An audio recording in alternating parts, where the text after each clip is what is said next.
hello. Just testing the audio and everything. This is not the actual stream.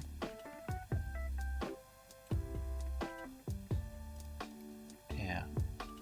Just got the stream chat open. Hopefully everything's working.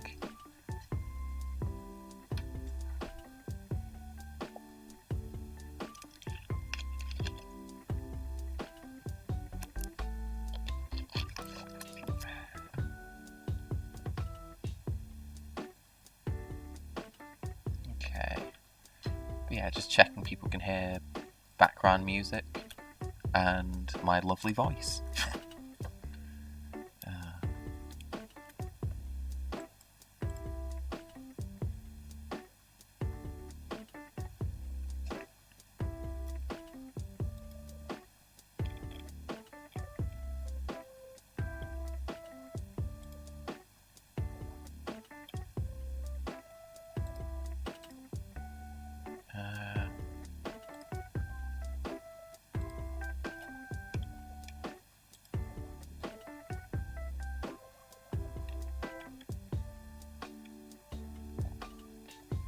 Hello there.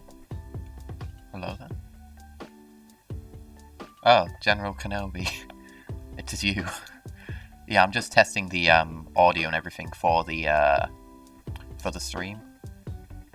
Need help with? Hang on. Sorry, you were saying? Anything you need help with?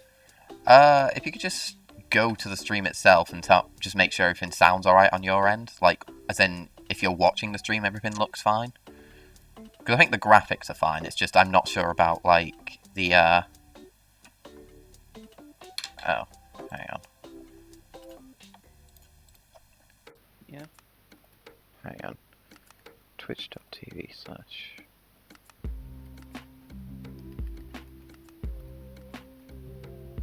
There we are. Don't forget we need to put the link in the Facebook event as well. Yeah. This isn't the actual stream, so I'm not too worried about doing that yet. But yeah, I'll just have to make a note. Yeah, okay. But yeah, I'm not seeing anything in the stream chat for just seeing how it's all running. Go see we've got people active, but yeah.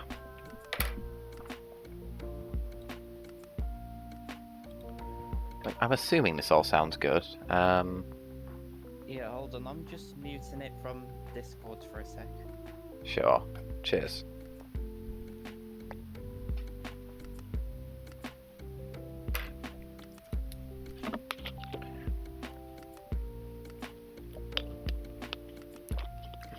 Okay, so our audio is playing through on it, and the music and screen seems to be going quite well. Okay, music's good. That's good to hear.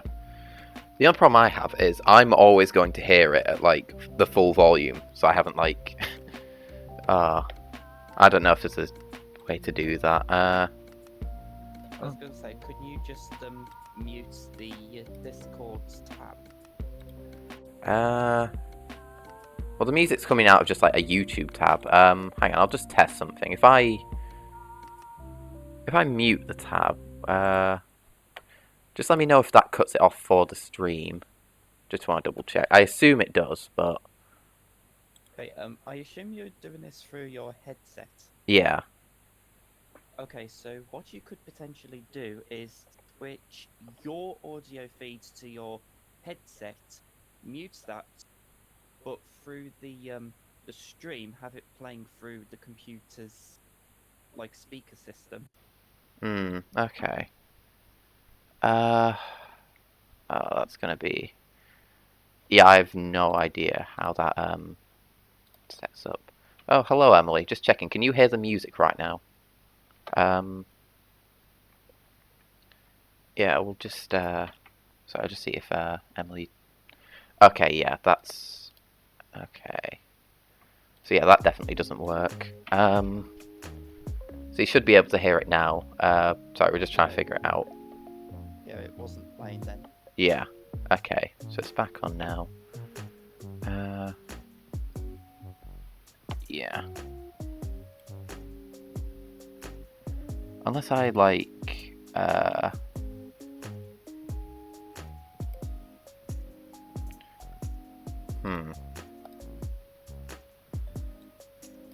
Yeah. But honestly, I think this is fine. I can manage with the music and the commentary. But you may just hear me, like, during the thing trying to figure it out. Yeah.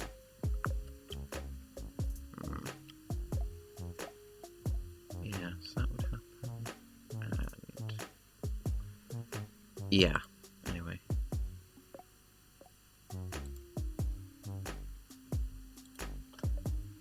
Oh.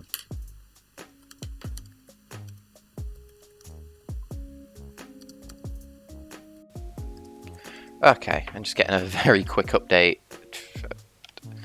Apparently Joe will just stream the TCG anyway, like, it really won't take attention. Oh, yeah, sorry, Lewis is saying your mic might be a bit quiet, just checking. Yeah.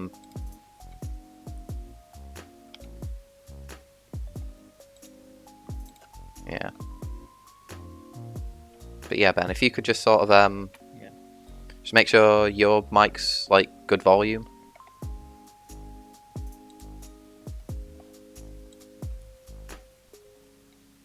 Ah.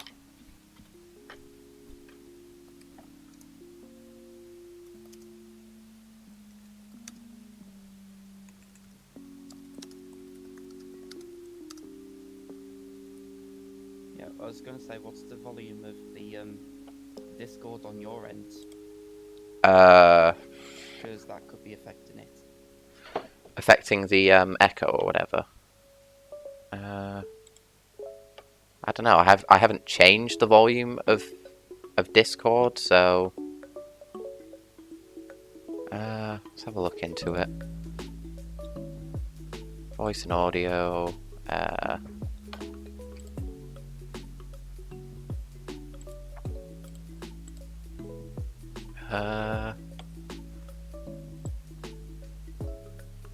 Oh, I could change that. That's gonna be a pain.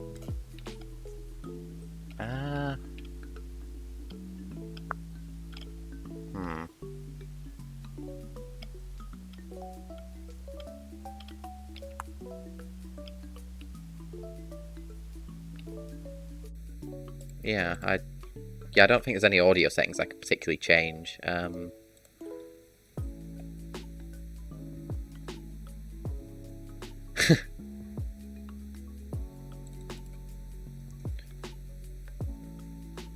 Yeah. Sorry, that was just me trying to change my Discord audio settings. But am I loud enough? Yeah, you're loud enough. Yeah. I'm just gonna see if the stream hears me loud enough. Okay.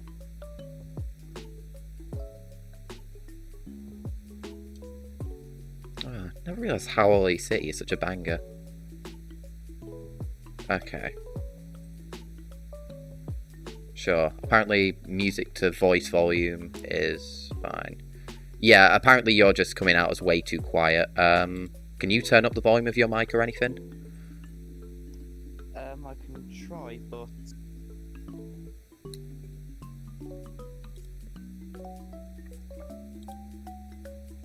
yeah.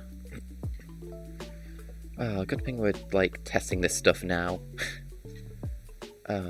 Yeah, we're just gonna work on that then, Emily. Hello? Oh, hey, Phil. Ah.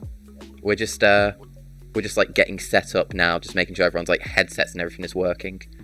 Alright, you can hear me, right? Yeah, I can hear you. In fact, stream. Some other guys just joined. Phil, can you hear him well enough?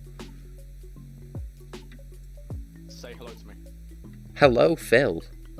Oh, I can hear you, yeah. Yeah. Alright, oh, you're asking to stream? Ah, Yeah. right, okay. Sorry, I thought someone was talking and it was like, Okay, yeah. I think it's they're not just... showing up. Maybe it's a problem on my end. I'll see what I can Oh, do. no, I know, that was probably just... I thought someone else was talking. Yeah, I think they're just... Do you have a link to the stream? Yeah, hang on. It's just... Oh, wait, never mind. I found the link. Yeah. Just Yeah, just need to see if we can make the make you guys louder. I'm gonna try that from my end. Okay. I've increased the volume of you guys by 50%. Just check stream. Does that sound better? Oh shit! If I join if I join the stream, will that make me? It'll make this a feedback loop. Yeah. Yeah, I'll get a bit of a feedback loop. That might be a little bit worrying. Right. Slightly. I need to do a security Okay. code. Annoyingly. Give me 2 seconds. Yeah, and Mash, should you're be still right. okay, but Phil's quiet. Yeah. Okay, I'm just changing output to the max. Like, this is as loud as I can get it on Discord, guys. So hopefully this is better for you guys. I think both of you are great for me. Like, I can hear you pretty well. Yeah. Right, so I want twitch.tv.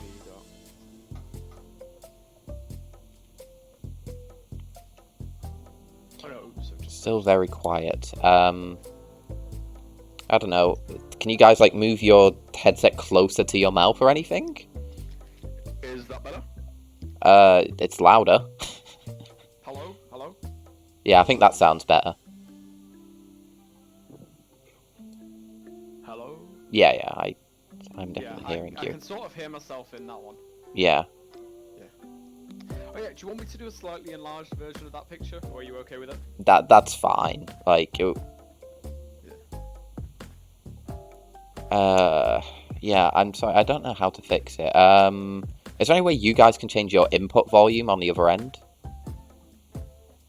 Oh my, yeah, I can probably have a bit of a mess around with my Yeah. settings. Give me a sec.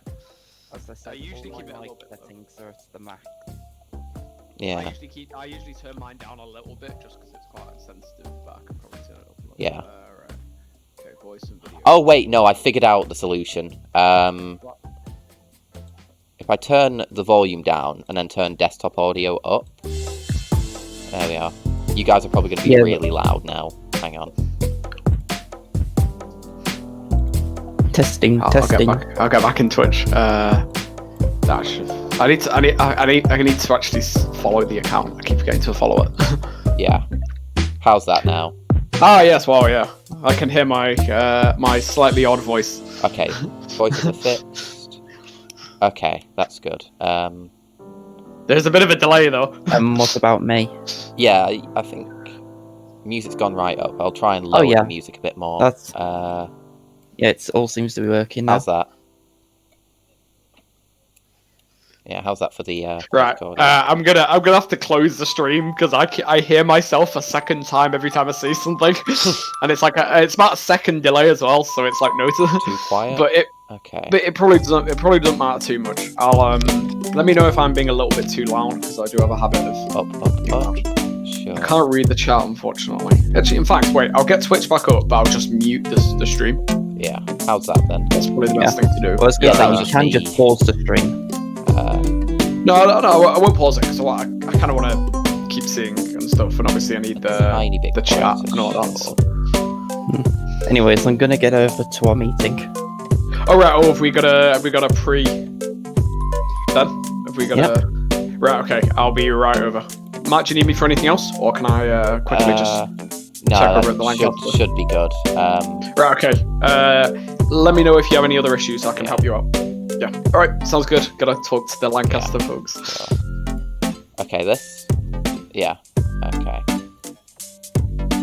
Wonderful. Okay. Yeah. Okay, so if all this is good, I'm just gonna go and send out the various plugs then. Also, what's this?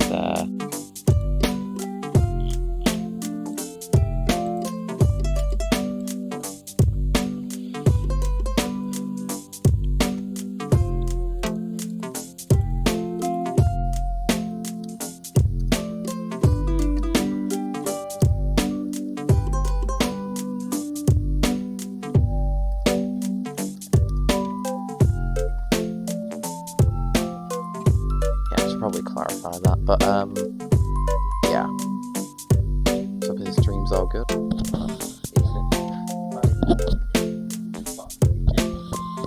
Sorry, please drop the music volume. Okay. Oh, heck. That's just a pause of me accidentally. Yeah, the volumes are very iffy one to figure out.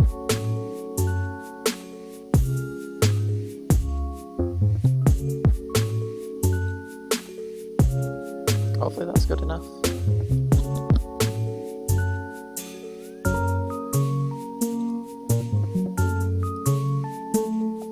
Okay, right. Let's just go to the library.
It is loud.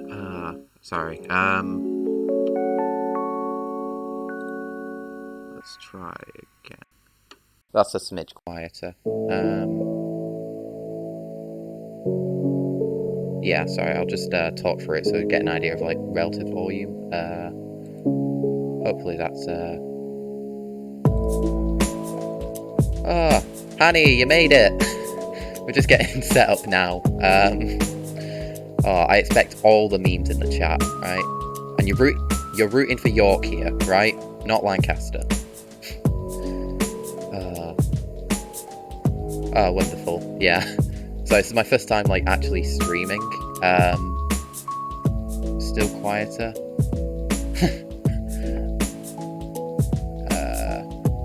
The music isn't still. So move the music down a bit more.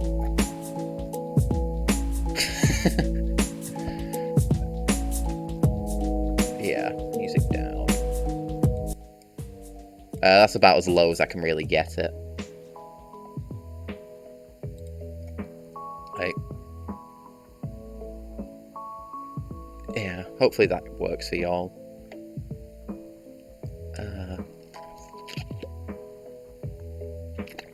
Good. Yeah. Wonderful. You know what? Honey Mister, want to do me a bit of a favour? Can you two play a random battle? Just means I can do some commentary, and then we can just see what the stream looks like with us battling, or with people battling.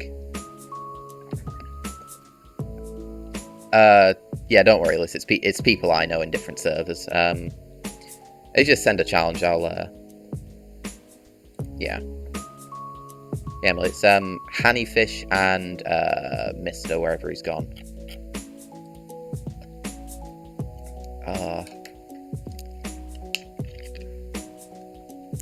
Yeah, apologies in advance. I've invited a lot of people to this stream. Like, I've plugged it in at least 6 or 7 places, and like, we'll have to see who shows up.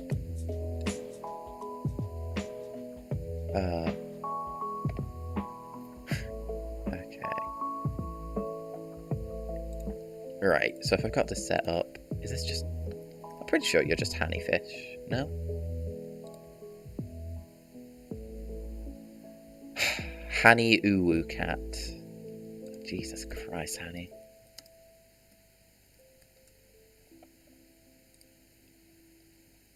Oh. Sorry, I'm an idiot.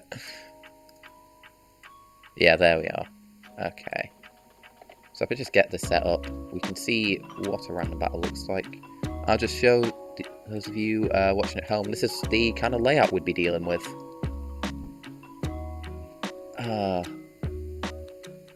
There we are. So yeah, obviously you'd see them. You can't see moves or whatever, so even if I'm playing, you shouldn't be able to see what I'm planning. It's a bit of full layout, and ooh, questionable play.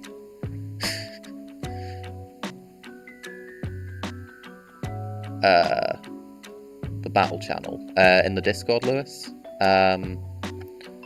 Just as we have the York and the Lancaster person in there, and they're muted, so that way we know for a fact that we don't have someone like giving them help via Discord, like Discord chat. Like, I know people wouldn't, but it's one of those sort of like just in cases.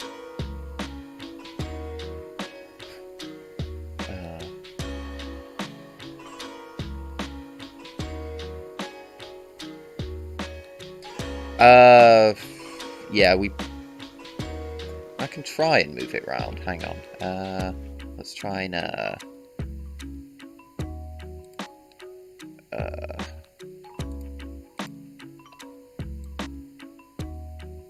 let's see if I try and shrink this a bit.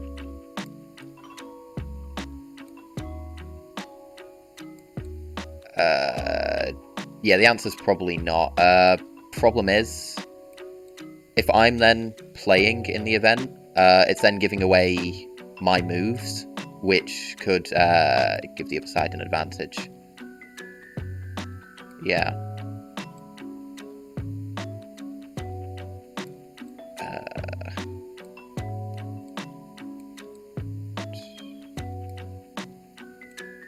Yeah, big rip indeed. Oh well, it'd be like that, I suppose. Oh, I had this the way I liked it before. Hang on.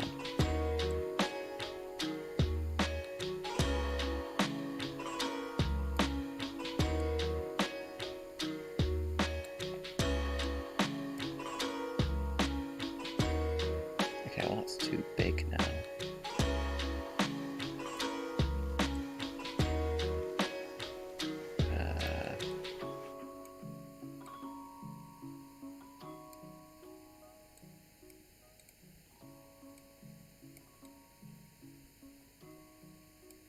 Oh, just a smidge more.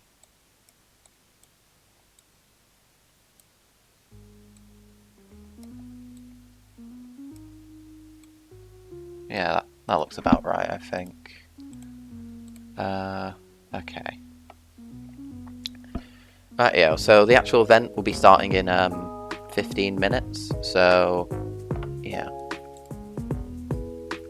Also, how many people have we got? Oh my, that's actually a few people. Yeah. Whoa.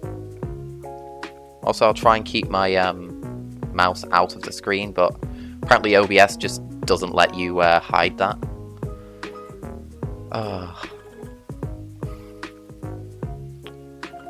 Also, mister, I think you've got this.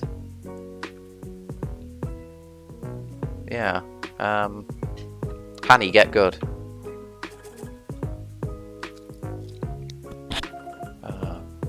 Oh, never mind.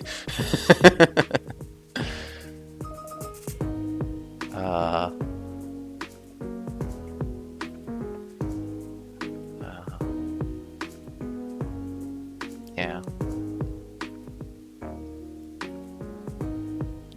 Okay, Zamazenta. What does Zamazenta do? I just want to emphasize to those at home that Zacian and Zamazenta are just busted. Like, I don't know who thought that was a good idea.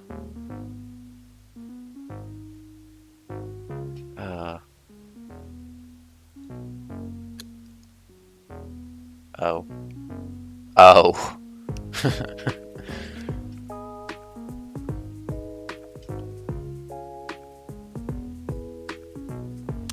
We may change the music up depending on like certain battles, but there is a hype playlist, so we do have that going. Okay, sure thing, Dom. Just hop in when you're ready.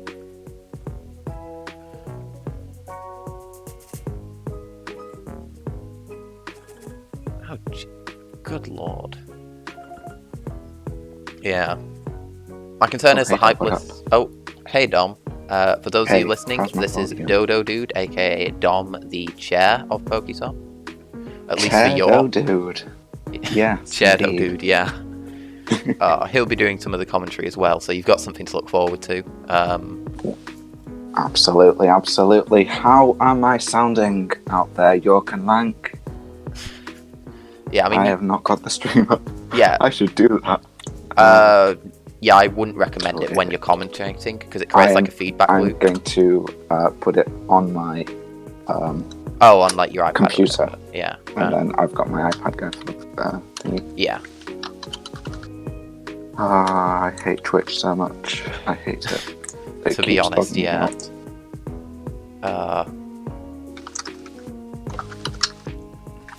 I don't know how like Fragsock does this every year. No.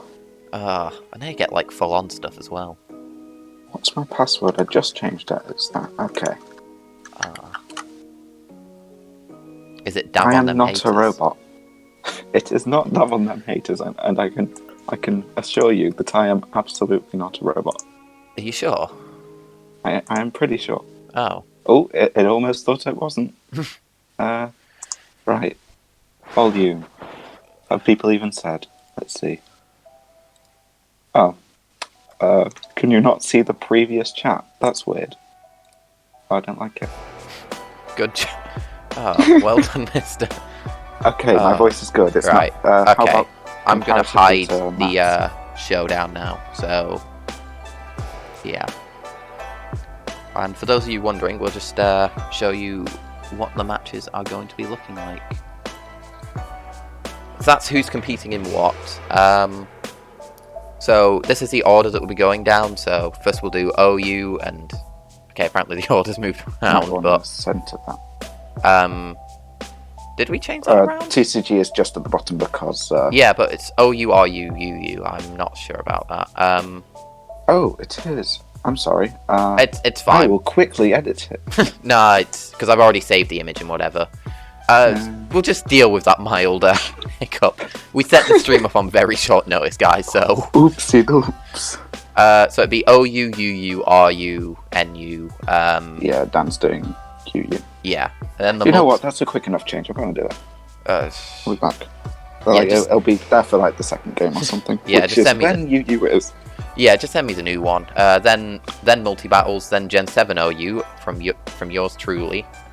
And then the VGC to finish off. And TCG will be going on throughout the entire time. I should probably actually plug the TCG link. Hang on. In fact... I've sent it to Lancaster, hopefully they'll plug. Yeah. It's... Yeah, it's at Joe's... Alright, mister, you knew my last name anyway. I'm pretty sure I've leaked it multiple times in Discord. Like... It's like... Anyway, just... No, Emily, I put it wrong.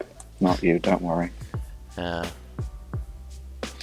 I'm just somehow think I'm going to regret linking this to, like, so many Discord people. Yeah. Like... It'll be interesting. Yeah. Oh, that reminds me, I should probably tell it to Fragsock. For Joe, aka Stick, they all want to watch him, like, body... Wait, I can't say it. This is an unbiased channel. I can't say body Lancaster, but... Yes, we can. We're both two York people. I mean, where are the Lanks? I don't see them. Yeah, that's true. Phil, if you're listening, just be sure to hop in a few so we can, yeah. I'll pop out as soon as he does. Yeah, no worries. Hang on. Let's find the, Yeah, I don't know where Joe put the link, but if anyone's interested in the TCG, in fact, Dom, can you just find Joe's link? I don't know where exactly he put it. It's yes. The link. Do you want it in? Just What do you want it in? if you just post it in announcements, it means we can Oh wait, just you sort of sure. paste it there. Just leave that. I cannot do that. I was typing something in announcements. I will type it in general. Oh, hello there, General Kenobi. There we go. Is that Arca? Am I on? Yeah. Oh, it's a fused Pegasus. Yeah. Oh, this is former chair and the VGC competitor, Lewis Ingle. You want to plug Comedy Sup? Sock while you're here? No. Are you sure? This is Save probably the Correct biggest audience decision. you'll ever get. Oof. Ooh, Nah. got Man. you. But yeah, we're just making sure everyone's audio's fine. Because we will have a rotation of commentators. I'll be up first, and then we'll sort of get to the list as it goes, in case anything changes at the last second. But we do have a good variety of Peeps. People. Commentators. Yeah, we got all That's one we got good commentators. Right, Arca, if you're going for Lancaster, I'm sorry, I'm disowning you. Like I invite people, and like I've got some Yorkshire people, like you see Blind Messiah and the thing. He used to go to Hull, so of course he's cheering on the White Rose. But Hey. I'm pretty sure Arca's American as well. So it's like,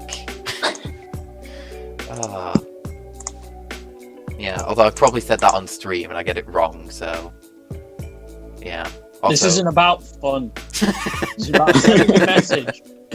yeah, we are. This is victory. Like, there's points on the line. Like, you know what? Hang on, here's the deal. Lancaster Pokésoc, if you win, I will send you a pack of Ricky Martin trading cards. No, not our precious Ricky Martin trading cards. Oh, I know they're prized, but I think I've got 22 of them right now, so yeah. That's not enough. That is not Look, enough. Lilac, I've played Animal Crossing. The roses are red, white, and yellow. Okay, and you've got like the crossbreeding. Yeah, I mean, So, purple's the best There's one, I many think. roses. Yeah, Yeah, the true. Ricky Yeah, Martins, they're it's the prized possession of Pokésoc. Okay, I've sent the new picture to you. Yeah. Hang on, I'm just going to see if I can get an image up for those of you at home who aren't familiar with a Ricky Martin trading card game. That's what Oh, the I could've TCG is found some going for to be, you. by the way. Surprise. Yeah, hang on. Let's see, how does that look on the... Yeah, that's kind of what you're looking at. You can see... I want to see if I can find La Vida Loca. Now that is what you want. Like, forget Pokemon Upside, cards. inside out. We are indeed. I'm assuming I'm all living good, the right? life. Yeah. Based on the fact that no one said they can't hear. Yeah. So I'm gonna leave. Alright, Bye. bye-bye. Bye. Yeah, like, now Lancaster's got something to compete for. I'm worried, because now they've got, like, a real reason to play. But we all play seriously in this because it's worth a lot to our hearts. Yeah. I mean, at the end of the day, this is all... I'm in now, yeah. Hello. Oh, hello, Phil. Okay. Sorry, I was just getting It's a all coffee. fun and games No, it's quite until alright. you remember Hello, you have hello, to think about hello, it for the Dodo next Dude. half year. Dude. No, Dodo next dude. year. Wonderful. And now we got Oh, I Phil. just realised that I hope the whole live stream doesn't hear me, like, sipping coffee. I'll try and be quiet. Oh, is Phil on? honestly, Okay, just- cool. That means I can go. Yeah. 3 minutes to go. Good luck, 3 minutes boys. to go, wow, Let's yeah. have a good one. Indeed. So, we're officially starting at noon, but I think this is a good time. Competitors, I think you're listening. So if Jake, Corbett, and Andrew Hayden could do me a favour, and if you could go into the Discord, you will see in the Roses one, if you could join Battle Channel 1, and if you just mute yourselves. The reason we're doing this is so that we know for a fact no one's giving you help in the commentary. Sorry, not in the commentary, during the battle by commentating over what you're doing. Yeah, so OU obviously a hype one. I don't know, Phil. Have you been following the OU metagame much? Ish. I'm about as I'm a little bit more casual, but I don't know. I'm still pretty interested in this sort of stuff, and I think especially with a match like this to get us started, we're gonna have a good Yeah. one. If that's how it goes. But I mean, given with how the Sword and Shield meta is looking, we've had some changes recently, haven't we? Yeah, There's I mean been the Mel Metal ban. Sarah, did you think Mel Metal should have been banned? I like Mel Metal. Hmm. If we have to go with really basic, it's a legendary. So I mean, there are a lot of OU legendaries, but it feels a little bit. Yeah, I get Oh, the that's thing. nice. It's like What near. would you say? Oh, sorry, I interrupted you then. It's near. It's quite difficult to wall, I think, is the main problem, but it's one of those mons where I think when you have things like Dracovish and Conkeldurr and like Specs Kyurem in the meta, like you're forced to run certain things. And I think that applies to I think that applies to Mel Metal because, you could bring mainly just a defensive Corviknight, particularly Rocky Helmet, because or maybe Ferrothorn predict sort of True, things. yeah. Like I think it's something the meta could have handled, but I'm in the minority there. Do we know anything about its max move? I know the Gigantamax hasn't been officially I'm sorry to revealed say, yet, but- I don't really follow the Gigantamax or Dynamax Oh yeah. moves. I mean, the it's kind of a bit pointless anyway. But I mean, it's Also, generally from what I'm hearing, the Dynamax ones tend to be better anyway. Oh yeah, apparently the thing is, it has been revealed, and its G-Max move induces Torment. That is an interesting effect. All right, okay, that's kind of. Yeah. It doesn't seem like the sort of thing that suits Mel Metal, but yeah, I think it has some niche at least use. it's unique, yeah. Yeah. It's better than giving a 50% chance of a drowsy effect to. Oh yeah, I hate the drowsy effect with a burning passion, because a Dynamax would not need drowsy, because you can't switch out versus Dynamax. That's just a rule. Like nothing can really handle it. Yeah. Fair point, mister. He's saying that it warps the meta around it, which is unhealthy. I can see that, and I do accept the fact that it got banned. But if it was like a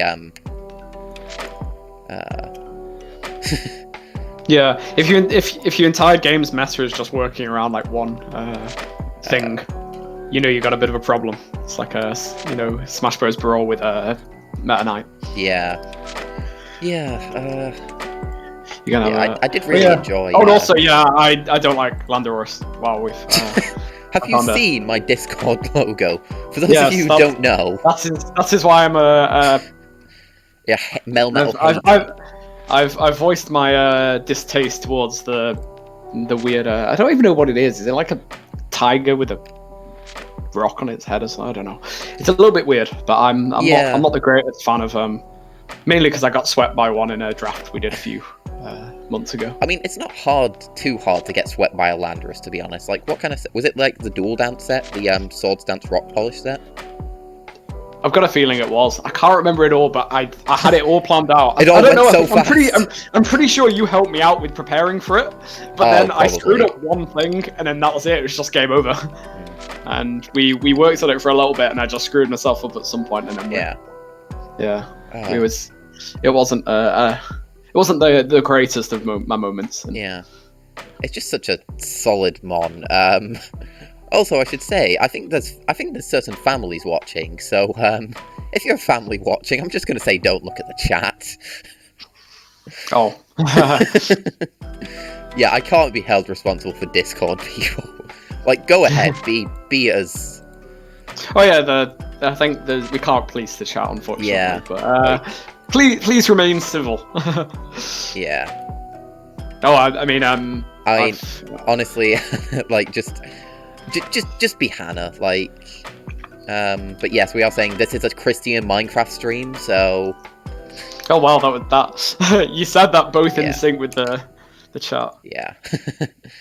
Okay, just getting ready. Is Is your person in? Oh, yeah. Okay, so it is on the Discord. We've got them both in the channel. They're just getting set up now. How do you think Lancaster is doing? Like from your perspective, how do you think it's got a good chance in the OU? Yeah, we're gonna body you. bold statement. Yes. Yeah, because I really want to say I a will, bit. I will not redact that statement. Yeah, No, I think we've got a really solid lineup. I'm really proud of all the people who have set up, and we're looking forward to a great one. Yeah. Yeah, 'cause I would say, yeah, like I'm sure it'll be like a good game to watch. Yeah. Oh yeah, I mean OU is always fun to watch. Yeah, yeah, they are best of 3, Sean. Yeah, they're Yeah, I just want to say a bit about our competitor Jake. He's a first year, so he's sort of like the new competitor, and he had sort of a bit of a history, and then he's got back into it recently. He despises the current meta. He hates like Teleport, Clefable, and just. But you know, he's agreed to power through, and like I think he's got a really unique team. Because I think he's got a good way of finding like really unique ways to play OU. Oh, apparently being named Jake is an auto win. Well, I mean, with our we've actually got a similar situation. Actually, our competitor is a first year and has basically just swept through almost all of our tournaments that we've been doing this year. So Yeah. we've obviously both sent out a strong lead, but yeah, we've had some particularly good tournaments across the year. Yeah. Okay. Let me just. Okay, I'm just gonna get ready for this because we've got a. I'm gonna have to. Yeah, I think it's probably good to get started at some point. I mean, we're just gonna need to use the hype playlist, I think. So, yeah. Okay, so we're gonna pause this music and move on to the hype music. So, apologies for the momentary sort of delay there. All right, the hype is now ready. Oh, is this coming through? Oh dear. There'll be a couple of seconds just to. There we are. Hopefully that's There's a few seconds delay on the yeah. Just let me know if the music's too loud or too quiet. I can't hear any music on our side, but I'm assuming this is just because we're hosting through So stream, can you hear the music? Can you hear the music? Alright, nice, yeah. So I remember there's a couple of seconds between us saying things and them hearing us. Yeah, okay, music's good. Wonderful. Alright, yeah, I can. Yeah. Sorry, I just had to change between the playlists. Yeah, so just waiting for the link to be posted now. Indeed. Yeah, so once you guys... Oh, wait, they won't know. I'm just going to try and find the link myself now. Yep, that is the OU game live. Okay, let's turn that on. There we are. Okay, so on the left is Numera. The York person on the right is Lilac. The Lancaster one. So on first look, what do you think of the matchup then? Oh, that's quite an interesting team actually. Especially, I mean, I completely understand what you mean about the whole disliking the current meta. Yeah, I mean, he might be playing a bit of the current meta to do it. I mean, I do really like Grimmsnarl. It's Grimmsnarl. Mainly one of my favorites. I kind of like its design as well. So yeah, it's always fun to see Grimmsnarl. But I mean, Pranks the Screens, Thunder Wave, and just Spirit Break is such an annoying move in my opinion. However, some of my 2 favorite Pokemon are in our side. Yeah. So obviously, since they can't hear us, we can talk about like what you think potential leads would be. I think given, I did expect Mew because I think you would typically lead Mew in this matchup. Well, I just made a bit of a mistake then. I was seeing one team as the other one. Wow, that's weird. Sorry about that. If there was any miscommunication on what I was saying, I was seeing the 2 teams. Ooh. Whisk coming out. That is big. Oh yeah, you're gonna have delay, aren't you? Sorry about a little that. bit, yeah. Yeah, but the whisk coming out from Dragapult is huge. Yeah, it's. Well, what I'd say is it's best to watch it through the stream. Yeah. So we can commentate in real time. Yeah, actually, if I just go to the stream and just like mute the tab, I suppose. Yeah, that's what I've done. You can do it through the little thing in the corner. But yeah, ooh, that's a big U-turn. So I'm just gonna find a link to the actual stream. Should be one in announcements, right? No. Where's one of the 50? It's It's fine. I've got a link. okay, nice. Well, yeah. If Yeah. you got it. Well, actually, me commentating via the Twitch is just gonna cause a. I'm just gonna stick with the. Oh, I think just Yeah, so I'm just gonna stick with stick this. with what you're doing. All right, yeah, that's sorry fine. about that. But yeah, the screen's Jake- gone a little bit. Jake is doing well. The at battle, start. the screen's gone. Yeah, we're back. All right, Yeah. okay, we're back. Sorry, Yeah. guys. Sorry, not the perfect set, but like Jake with the ballsy. Ooh, yeah, this is this is a scary situation for Lilac here. Plus 2 Excadrill is just a problem. Yeah. Do you have your phone available? Just because Yeah. we should probably just say a couple of seconds after. Yeah. I mean, I'll just probably. Oh shit! Wow. A bit of a delay. There goes the. Yeah, and we see the Necrozma coming out. Particularly like Necrozma, it can do a lot of things. So really not sure what we'll see from this thing. The Reflect is really nice for this matchup right now, though, because yeah, that's doing nothing. Oh, that's scary.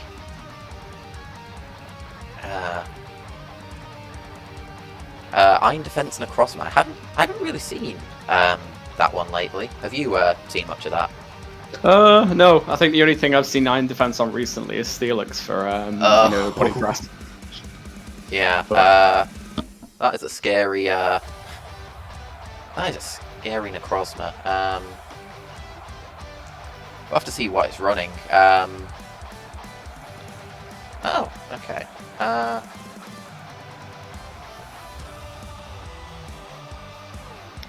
Oh, the stored power set. That's nice. Well, this is We'll have to see how this pans out once we've got the thing down. So I'll just show people over what moves it's shown so far. Iron Defense, I think the Oh yeah, sorry. Yeah, Iron Defense, Calm Mind, Store Power. We'll have to see what that 4th attack is. If I had to guess, you either want a coverage move or a recovery move on a set like that. Obviously, we can't. I take it the competitors aren't listening to the stream. No, so then I'd hate to feel like I'm spoiling. Oh, I suppose, yeah. Yeah, they shouldn't be listening to the stream, but if they are, Okay. I'm trying not to give anything away. That's okay. Yeah. But yeah, it's. But Jake. But yeah, they've. Oh, sorry. Carry on. Yeah, Jake's got a tough call to make here. Basically depends on, what he... Because it's Necrozma, he's got to do something versus it. Because right now, the stored powers are going to be doing a lot. Ooh, but Leech Seed, that's big. Because all that damage is just going to add up. Yeah. So obviously we're seeing, the burn plus the Leech Seed plus the... Oh, this is where we find out. Yeah, actually, yeah, this. Yeah. Because I'm not sure I rate the setting up. Oh, it's... Okay, it's a rest set. Yeah, I'm not sure. We'll have to see... Yeah, we'll have to see what comes out here. Obviously it stays asleep. Oh! Okay. So I do apologise for those of you watching. There is a bit of a delay in the commentary, but we're doing what we can. I mean, if you bring up the stream on a mobile device or something. Oh wait, what if you maybe just join do that? the actual game and just watch from there? But I think because most people are watching the stream, it will. No, there's 11 people watching the game right now. Oh right, oh okay. Yeah. If you And just again, we find do it- have 35 people watching the stream. Yeah, so. if you just search up your person, Lilac Poke PKMN. Yeah. I mean, yeah. We've got connection issues. sorry, just please bear with us. Numera's just disconnected. He will be right back. I'll just make sure. Yeah, that's the one problem with doing this online. We are running into potential connectivity issues. Yeah, it's not ideal, but anyway, he's back now. Ooh, okay, yeah. So you're in the thing, right? Yeah, I'm just joining it through there. I'm Yeah. gonna get 2 devices up so we can do a. Want to see what this Mew's running. Ooh, that's a big. That's not ideal. Obviously, Mew having lost its Focus Sash, that's really an item you don't mind having knocked off. Holucha coming out though. Yeah, I can think of worse. Yeah. Lose. Curious to see what set this Holucha is, because the typical Holuchas, they're often ran, back in Gen 7 at least, they're ran alongside terrain users. So things like Tapu Koko, Tapu Fini, maybe the Tapu Bulu one. Honestly, just all of them. Oh, that's a big flinch. Yeah, that determines a lot. Because I have a sneaking suspicion I know what the item is, but obviously I can't reveal it.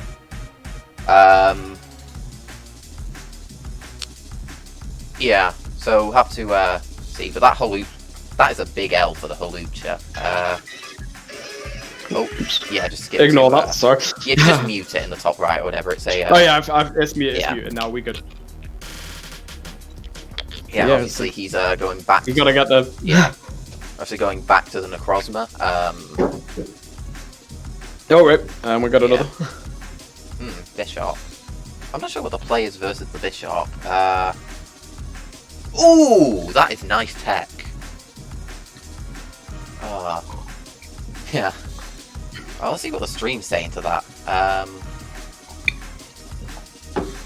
Yeah, so I haven't been checking the stream, so I've just been really into this game.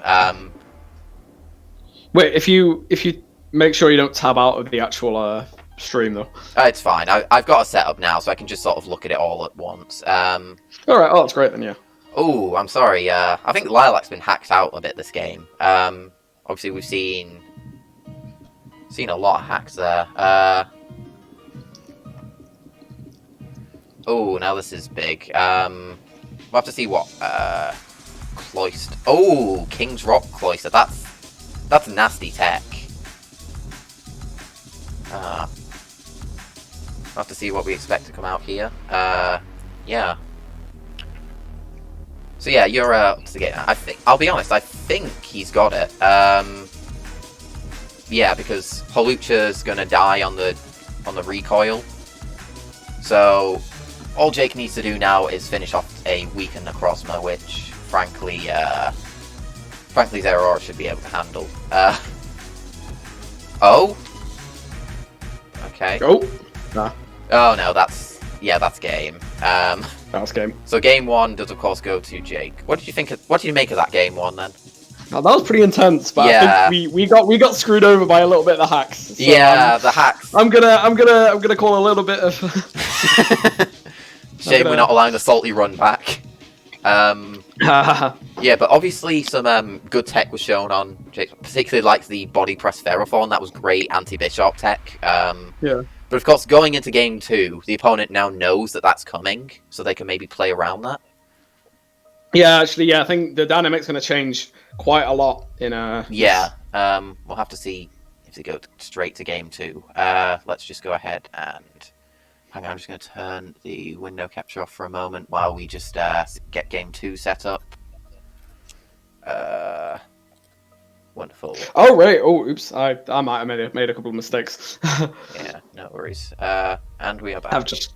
Okay. See, like leading off the same way as last time.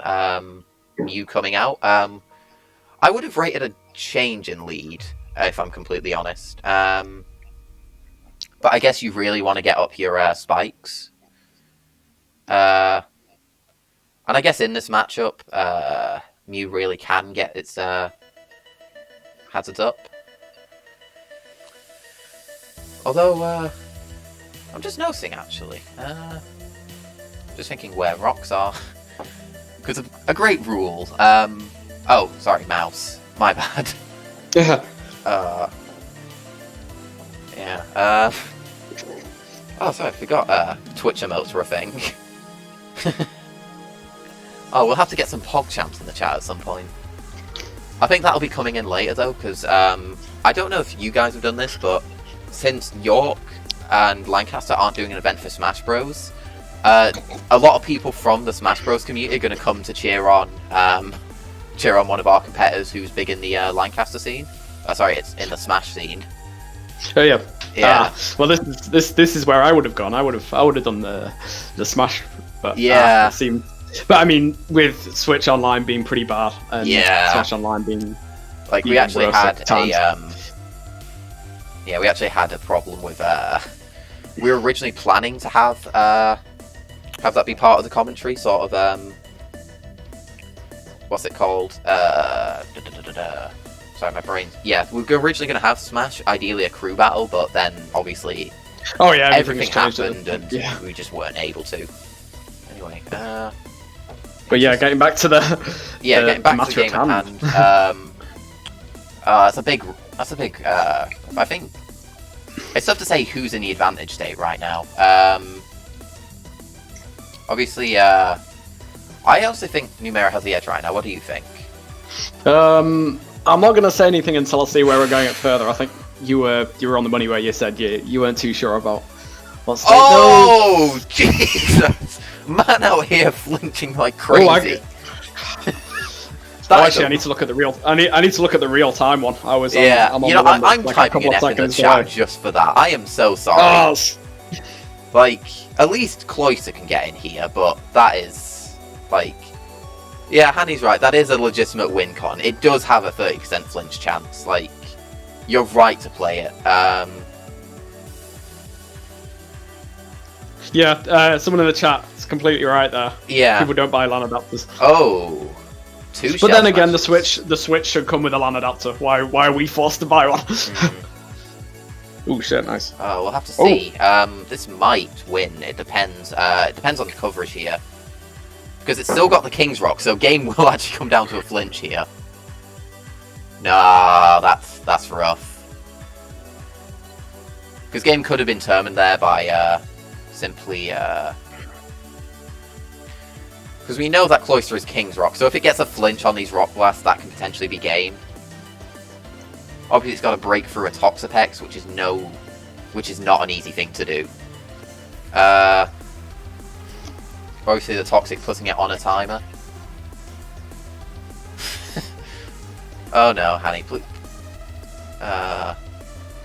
No, Aka, we're not getting hacked. Sorry, like I'm not allowing it. Anyway, obviously, it's ooh. Anything you want to say about the Lancaster plays? Because I think it is tough coming back from that kind of hacks, you know. Yeah, there's a. Oh wait, oh well, there's a. We got a flinch back there, I guess. Yeah, that's yeah, it's a redeeming moment, but the Cloyster still goes down, which is kind of a shame. And we now see the Necrozma come out. Bit of hack there on the Leech Seed, but honestly, we'll have to see how Jake handles this, because obviously it's Necrozma, we know what it is, it's a scary set. I think he is going about it the right way, because with Rest, this thing can stick around forever. And honestly, I do think it's got a very legitimate threat of sweeping here. It all depends on how Lilac plays here. I think Necrozma's quite an interesting one, actually, because it was kind of overshadowed eventually when, later in Gen 7 when they, had the other forms for it. Yeah. So it's kind of interesting to see in the Gen 8 meta now how, just regular Necrozma is being used. Yeah, I mean, I think it's not too bad, to be honest. I think back in Gen 7, though, I think Necrozma did have a niche in OU, but I know what you mean. It's like, it's nice to see it, doing what it is. It's kind of, it's kind of like, do you remember when, the 50% Zygarde? That had a bit of an interesting presence, despite being seen as the weaker form or the basic form of it. It actually had quite a bit. Ooh, that's another F. I'm so sorry, Lancaster. We weren't planning on winning like this. That is a big one. Yeah, honestly, I'll keep right. I'm not sorry. That's You gotta wonder. Yeah, you gotta wonder if just wait, what's the name? Like Junichi Masuda or someone is just like sitting there in the background, just like manipulating the numbers. The strings. Yeah. I mean, it should be noted that Jake here, he is quite involved within the Showdown community. I believe he's a moderator for one of the channels. So, you know. So, you know, maybe he's like manipulating it that way. Oh no. But I'll be honest, I'm not sure how he actually breaks this Necrozma. Because he can stall it out by all means, like alternate between haze and like and all that, but at the end of the day, the Necrozma can stick around. We'll have to see how and if he can break it. Obviously, it's particularly threatening. Oh, we see a pair of doubles. Grimsnar coming out. Good use of the taunt there. Although, back to Ferrothorn, so we're back where we are. Yeah, I think... Oh. That's an interesting play. It's particularly a tense moment right now, like... Yeah, the music is emphasizing this, although I think I that do I need to turn the defended the music up a choke. little bit. Yeah, I think Rest was definitely the safer play there. But yeah, and at this point, I think that is indeed game. Yeah, obviously, that is a 2-0 win to York going game 1. I'd like to just say, on behalf of all of York, I am just so sorry. It's a big game 1. Hacks did play a feature in that. We probably would have seen a game 3 if it weren't for the hacks. But honestly, I think with the way Jake played, he played correctly. He never really messed up his win conditions. So honestly, I think we did really well. I must say, Live did play well. Really like your team there. We'll see if the players want to come in and give us an idea of their thoughts on the game. We'll see Yeah, of course, yeah. Feel free to join the... Yeah, hang on. Could you just ping them in the Discord, actually? Sorry, I'm just working with the setup. Sorry, Yeah. you're gonna have to give me... I'll just do it in the general chat. Yeah, Data is the name of the name of Jake. See if they want to come in for any commentary. Data? Oh wait, no, sorry, I was writing it the wrong one then. You know, so obviously that's one round to York. The way this format is working is essentially there are 7 different formats, so it's basically a best of 7 out of all of these. I think taking the first point and OU is huge, because it gets us in that mindset, like we're on a roll, you know, like. Also, I'm noticing with the I think with the list actually. Yeah, I should probably change this to the Hello. one. Hi. I will. Hey. Hello there. So what do you think about then? That was kind of hacksy. I deeply apologise. Yeah. To be honest. Oh, I'll tell you. That happens. Yeah, it honestly is. That was a... Well, I would like to say thank you for being Hyper Offense.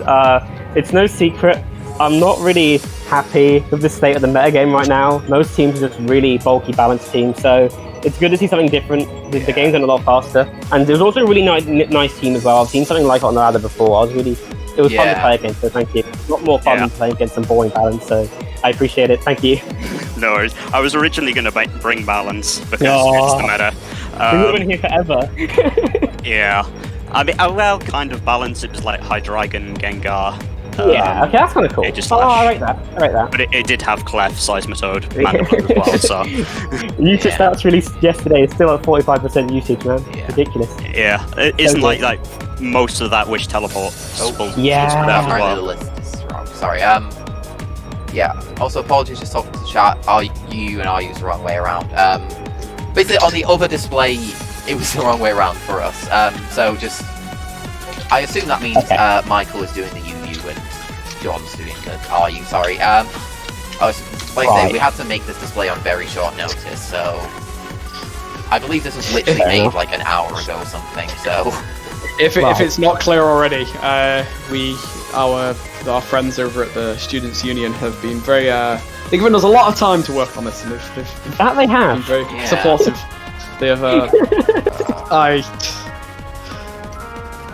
just got to yeah.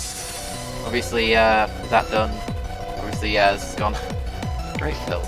So I think we said we were going to have the next bit run a bit over, but I think if we say we try and get the UU started for 10:30, so we can get sounds good. Yeah. Get the UU any played. concluding thoughts? Well, how about then? GG. GG. I think game 1 of UU has just started. Oh right. Oh, they got it already. All right. Well, that'll be it for me for the stream. Are you staying on for the? Yeah, I'll stay commentary? on for UU. Yeah. We'll have. I think Michael joining stream right now. Okay. All right. Okay. Oh, I'll see him in. I'll quickly. Yeah. Yep. He should be joining right now. I'll wait until he joins. Just Yeah. say. Sure. Hello. Right. Mike, you're muted and you're. Yeah. You're right. You're good. Hello. Hello. Yeah. Right. Muted and you're. Yeah. Hello. Lovely stuff. Hi, Bad. Okay. Do you have a headset, Mike? Lovely stuff. Hi, Bad. Okay. Yeah, we're getting a lot of echo here. See if we Wait, can I know. I'll leave because I'm causing this. Alright, okay. Yep. Yeah. I'd say for the commentary, can you mute the stream? Oh, bloody hell. Yeah. I'd say for the commentary, sounds like chalk. Oh yeah, I got to say on the Lancaster part, 0 out of 10. Where are the nicknames? On the Lancaster part. Okay, yeah, I think that sorted out the audio. Yeah. No worries. What do you think of the matchup then? I'm just going to be joining right now, and yeah, it's going to be a really interesting one. They've got very similar teams, I must say. Yeah, really similar. The UU meta is it's a really interesting one at the minute. I do prefer it to the OU one. Yeah. OU at the minute is very much the same Pokemon over and over again. Yeah, it's very restricted meta. I think UU does allow for a lot more variety, although we're not seeing this variety here. Yeah.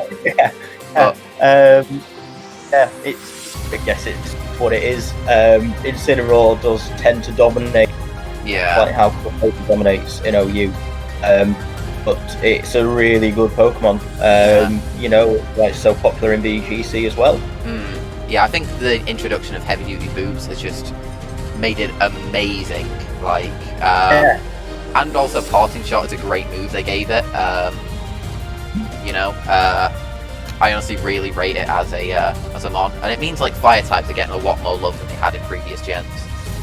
Oh yeah, absolutely. Yeah. Although it wasn't quite broken into the scene in OU. I mean, obviously we've got Rotom Heat, but Yeah, Rotom-Heat's big. there's very, very few in there, which is why Steel types are just so dominant in OU. Yeah. But it is really nice to see in UU. You will see the likes of Incineroar, and you can see out users being brought in as well. Yeah. I think Torkoal might be in UU now. I think it might drop given the Venusaur ban, but we'll have to see with that. I think Sun is probably going to be a viable RU strategy. You know, things like Charizard down there. Yeah. I mean, I'll be doing the RU match after this, and yeah, I'm gonna, you know, doing practices beforehand. Charizard is a massive threat just because of heavy. Yeah. And also, like, you have the odd chance of one being spec, so you think you can take a hit, but you just can't. Like, well, yeah.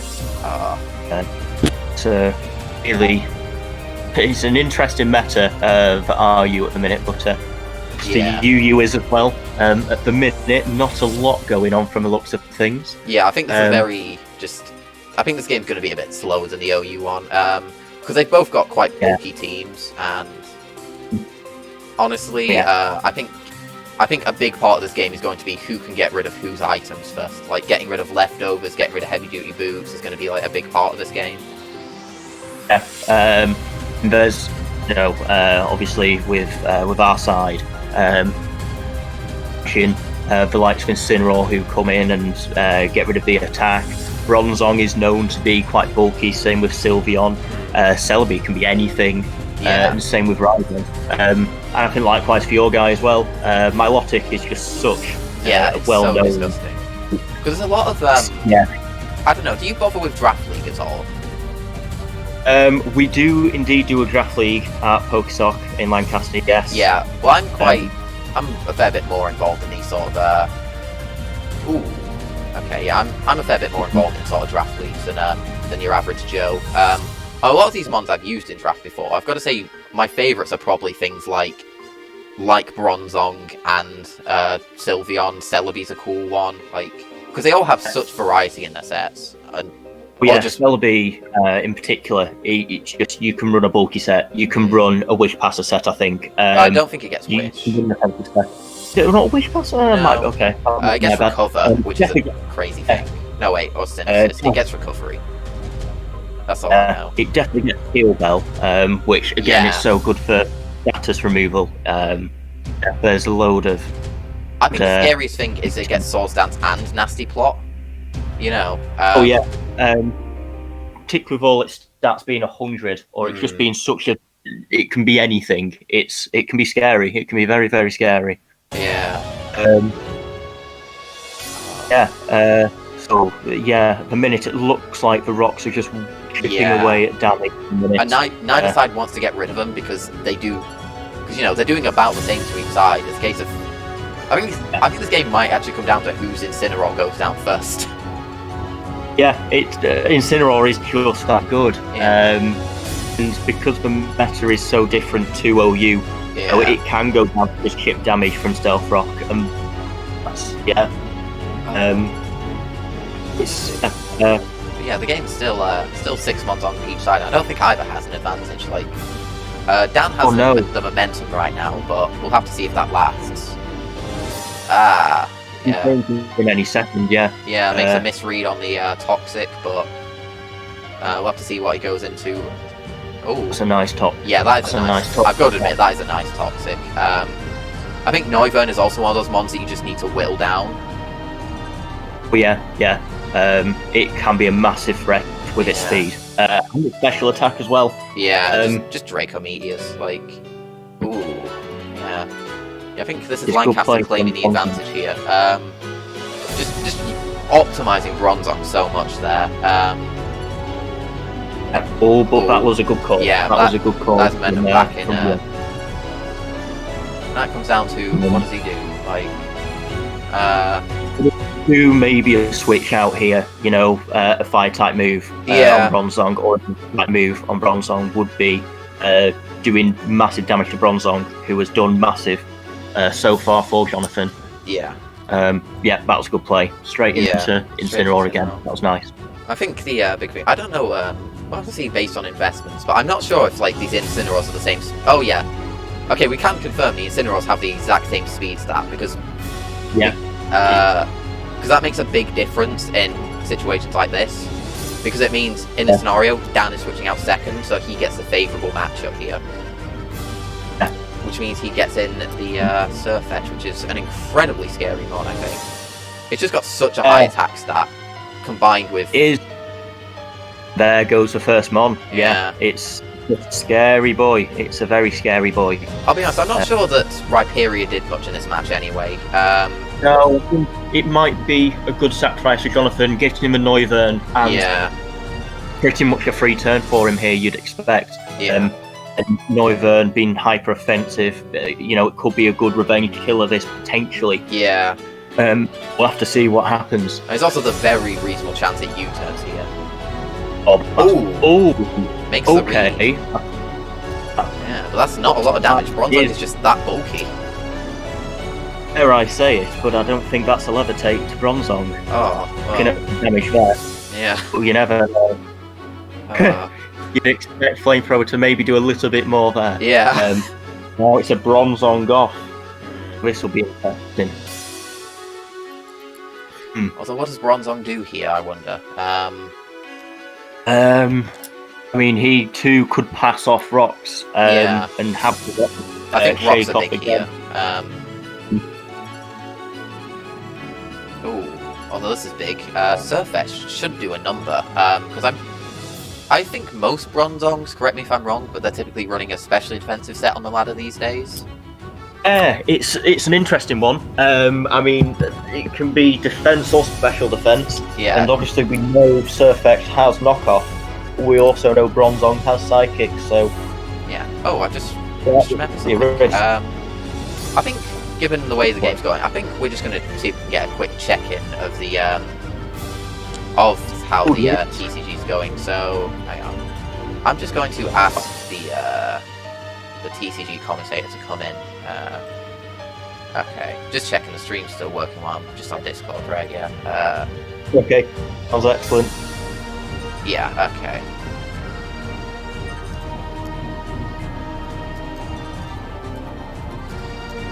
Yeah, I'm just gonna have have the TCG commentator come in and just check what's going on. Oh, okay, Toxic on the Sylveon. That may or may not be big. It depends on the Sylveon set. Good indeed, yeah. Yeah. But we know about half Witch. Oh. Like, we know Wish, but... Ooh, that's a... That's a good call from York there. Yeah, I think that was a questionable play on the Lancaster part. I think it would have been safer to stay in with a Sylveon. Let's assume it has Protect, so it would be slightly better. Yeah, I'll be we got a TCG update here. Yeah. We've got Mill versus Stull. Oh, sounds one so prize fun. has been taken. And we're still in game one. Which side has taken the prize? Phil has taken a prize. Okay, sure. However, it probably doesn't matter because it's Mill versus Stull. Yeah. We have a Wonder Labyrinth in play, and now nobody's doing anything. It sounds so fun. Sounds like TCG. Well, we'll have to check in with you later, see if anything's Yeah, catch up with me in about 2 hours, and maybe we'll be free. Yeah. Well, yeah, we'll switch a bit. Because there is a very legitimate concern that the TCG will take like 2 hours. We've got 40-minute timers on each of the games, so it'll take maximum 2 hours. Yeah, but then again, you've also got the whole thing of final turns and everything, so it might take even longer. Yeah, that's true. That's true. Oh, but yeah, we'll have to see, because TCG may be the decider at the end of the day, so... Could well be. So it's 1-0 York at the minute, but if Phil has taken one prize card lead, gets a valuable win for Lancaster, anything could happen there. Ooh, this is... I'll come back in half an hour when we might have a more substantial update. Yeah. Or when somebody wins game one. Let's see what Dan does here, because he's got the momentum, but that's a lot of damage he's taken on Incineroar. The issue that he's got here is if he takes one more rocks, he's down. Having said that, Sylveon needs to make a decision if he wants Incineroar in. That's the thing. Let's see what the healer could be a good one. Ooh, High Voice. I don't rate that, so I think Thunderbolt was the safer play. But also exposing the life orb, it's not choice specs. Yeah, so that's information. No, Heliolisk got a rapid amount of coverage in his arsenal, so anything could happen next here. Yeah, obviously, Electric and Normal is like a nice combo coverage. Very good call from Jonathan there. Again, just chipping away at the damage here. Yeah. Like, this is very much a battle of attrition here. Obviously Bronzong is Toxic Stall is just disgusting, but I don't know. I'm not sure there's much left that switches into the knockoff. Incineroar perhaps, but that's then got to take rock damage. Celebi doesn't want to, and yeah. So I think this is where big plays got to be made on the side of Lancaster. They've got to decide what they want to lose, their item, or what goes down to this knockoff. It's going to be a very interesting move, this. York decides to switch out. That is... And honestly, York, that's good play from York. That is a good play, yeah. Jonathan might well be 2-0 down here. Yeah, although he is by no means at a disadvantage here. Getting off the Wish is huge, so it means whatever it's in next turn is going to get healed up. And it's exactly that. It's good play there from Yeah, Jonathan. like revitalizing the Incineroar is big. Hopefully, you would assume Incineroar can maybe take a hit from Bronzong, or maybe even hit first, maybe get a knockoff on, do real big damage to. The Bronzong hasn't shown a lot of moves though, so you never know. It could run something weird. Oh, Besides that's to a big, sack the Helios. Yeah. If I'm honest, I'm not sure Helios. I think he probably should have kept it purely because it gets good damage on a lot of things. But I guess if he's I'm very much assuming on his moveset, but again, Healy always likes to obviously run Thunderbolt, which could maybe do some damage to Noivern, but it can also do massive damage to the likes of Bronzong if it does by any chance run Dark Pulse. Yeah. Oh, the defog coming out. That's It's a clever play from York. Yeah. Jonathan's been good. He's been ripping away, and it's very apparent at this point, Incineroar, low damage. Yeah. Same with Surfetch. So it's a clever play. It's a clever play from York. Yeah, again, we'll see what happens here. Of course, Incineroar does come in. That was very much a safe play. Takes a Flare Blitz. It's not doing much because, again, that is an Incineroar. Thing is, although we must say, he got it to the nice percentage, so props to you, Dan. Very nice. Yes, very nice. And that is Incineroar down. That is a big for Jonathan. It just puts that little bit less pressure on Celebi, you would think, and maybe Bronzong as well, which he does indeed bring in Bronzong. I'm not sure what's left for Bronzong, really. So obviously a lot of things have got Toxic on them, so they really can't take much more. Yeah. I'll have to see what happens here, but decides to let him get off the defog in exchange. That's brilliant again from Jonathan, calling the defog, getting rid of the Noivern, and you think he can set off some Stealth Rocks fairly safely here. Oh. And Bronzong, he can Toxic Milotic. Milotic can't poison Bronzong. It's play, really.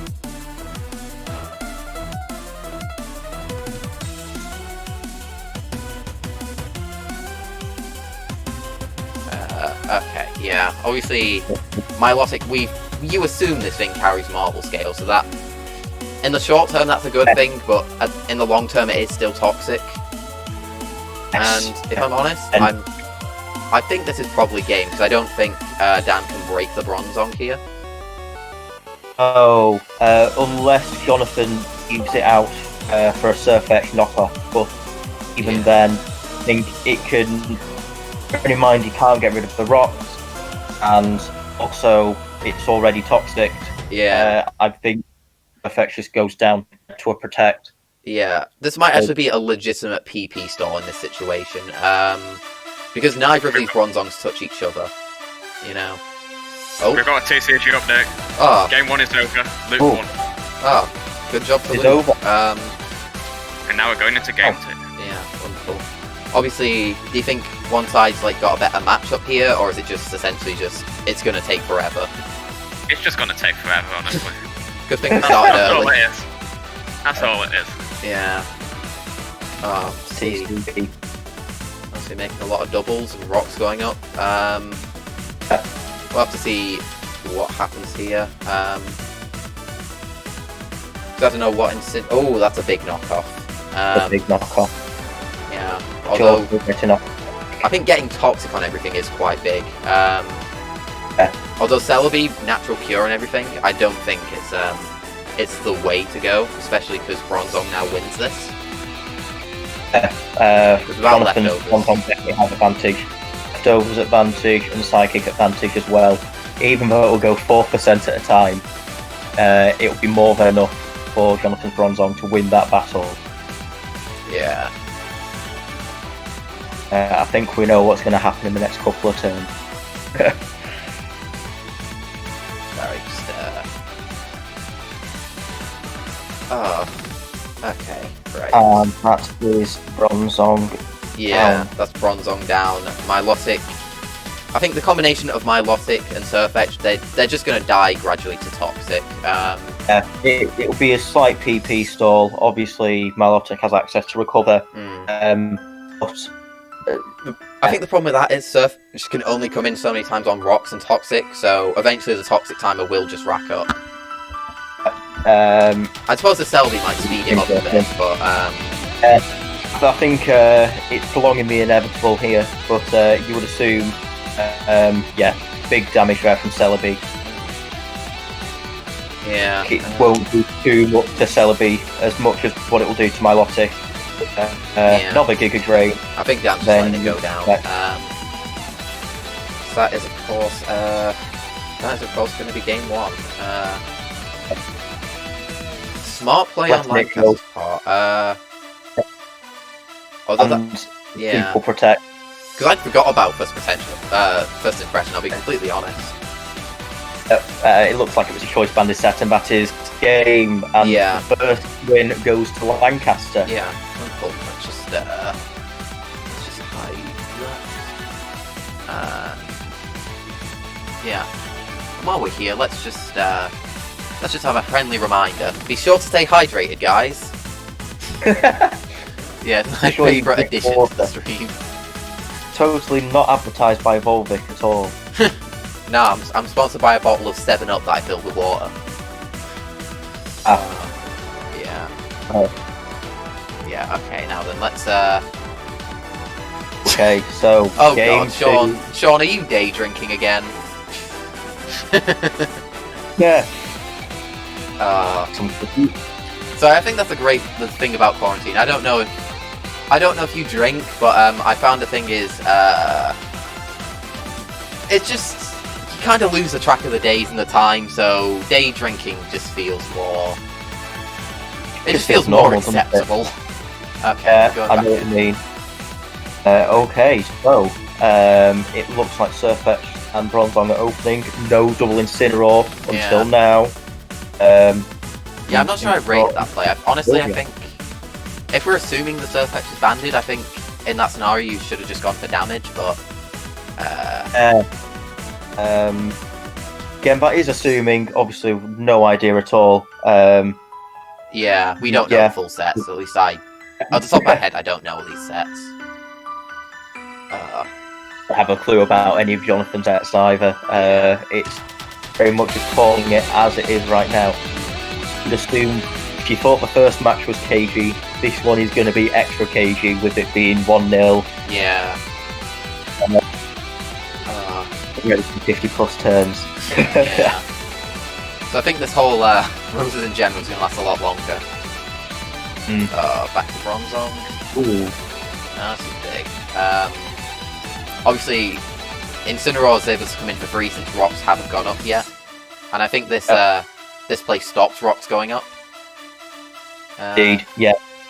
Otherwise, Bronzong's going to have to sacrifice leftovers, which is way too important. Yeah. If Bronzong loses leftovers, I think it just loses the game. Well, it loses the match at least. Obviously, we saw how important Bronzong was in Game 1 for both teams. And that's a big thing. Like, since they've seen Game 1 sets, they know how they should play in Game 2. Absolutely. It's being more aware of your opponent.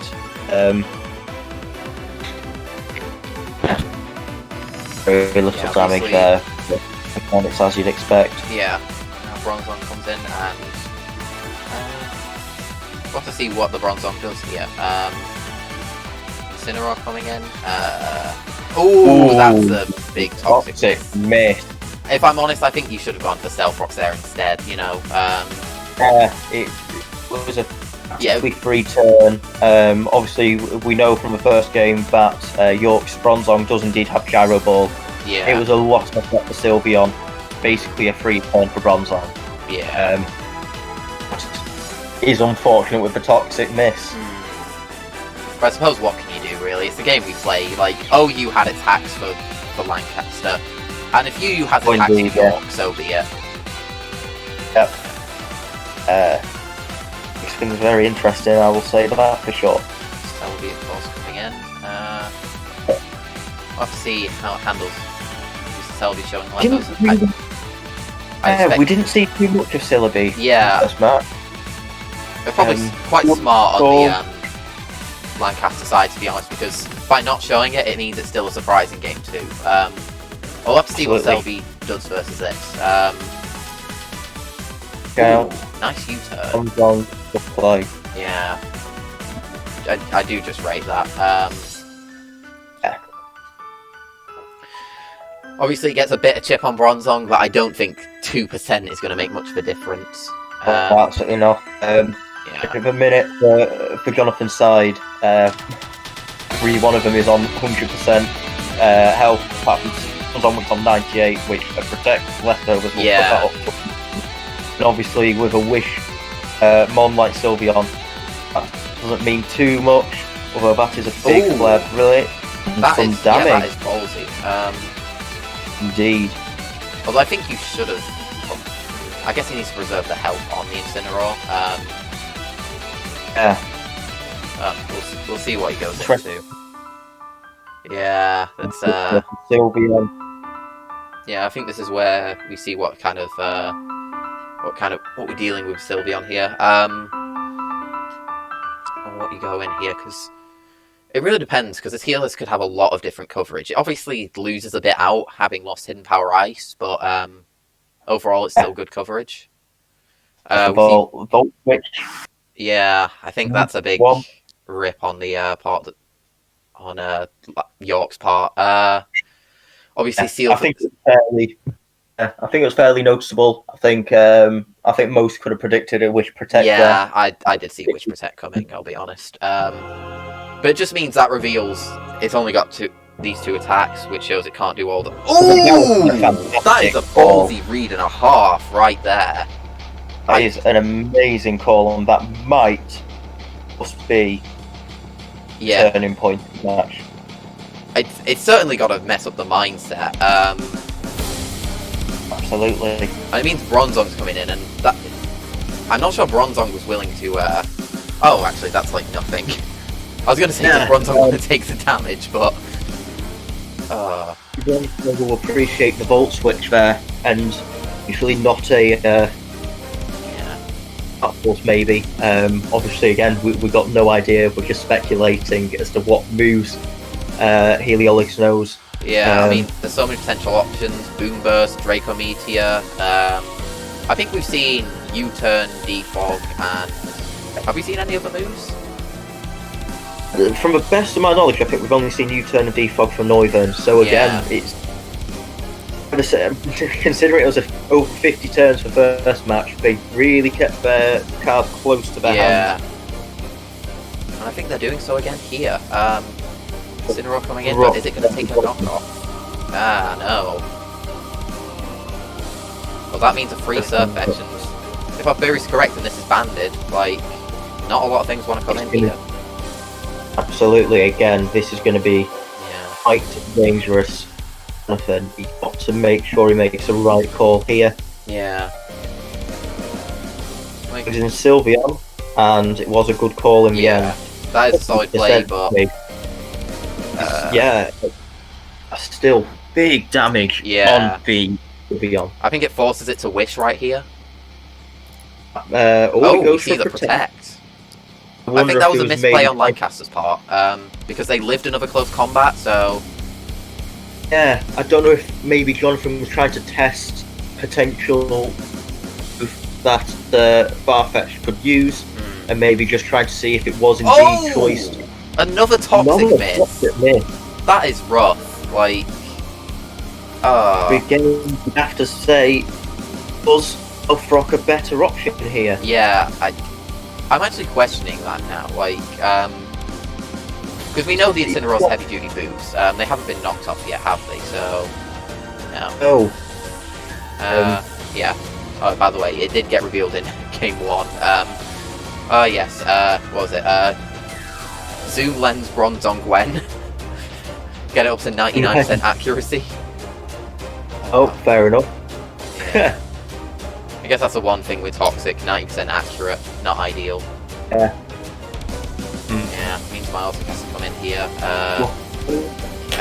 It should be able to get off the recover, but we'll see. Yeah, but again, maybe... Oh, Live Lens. Yeah, I always get them mixed up. say Bronzong here? Like, Bronzong. Oh, the thing with Bronzong is it only does one thing in this situation. So it's like quite easy to predict that it just wants to toxic and protect and set rocks, you know. The rocks are set, so yeah. Big damage on the psychic though too. Yeah, that is damage you don't want to take on your Noivern. Is he trying to predict the protect here? No, that's good. That was a good call again. Yeah. I'll have to see.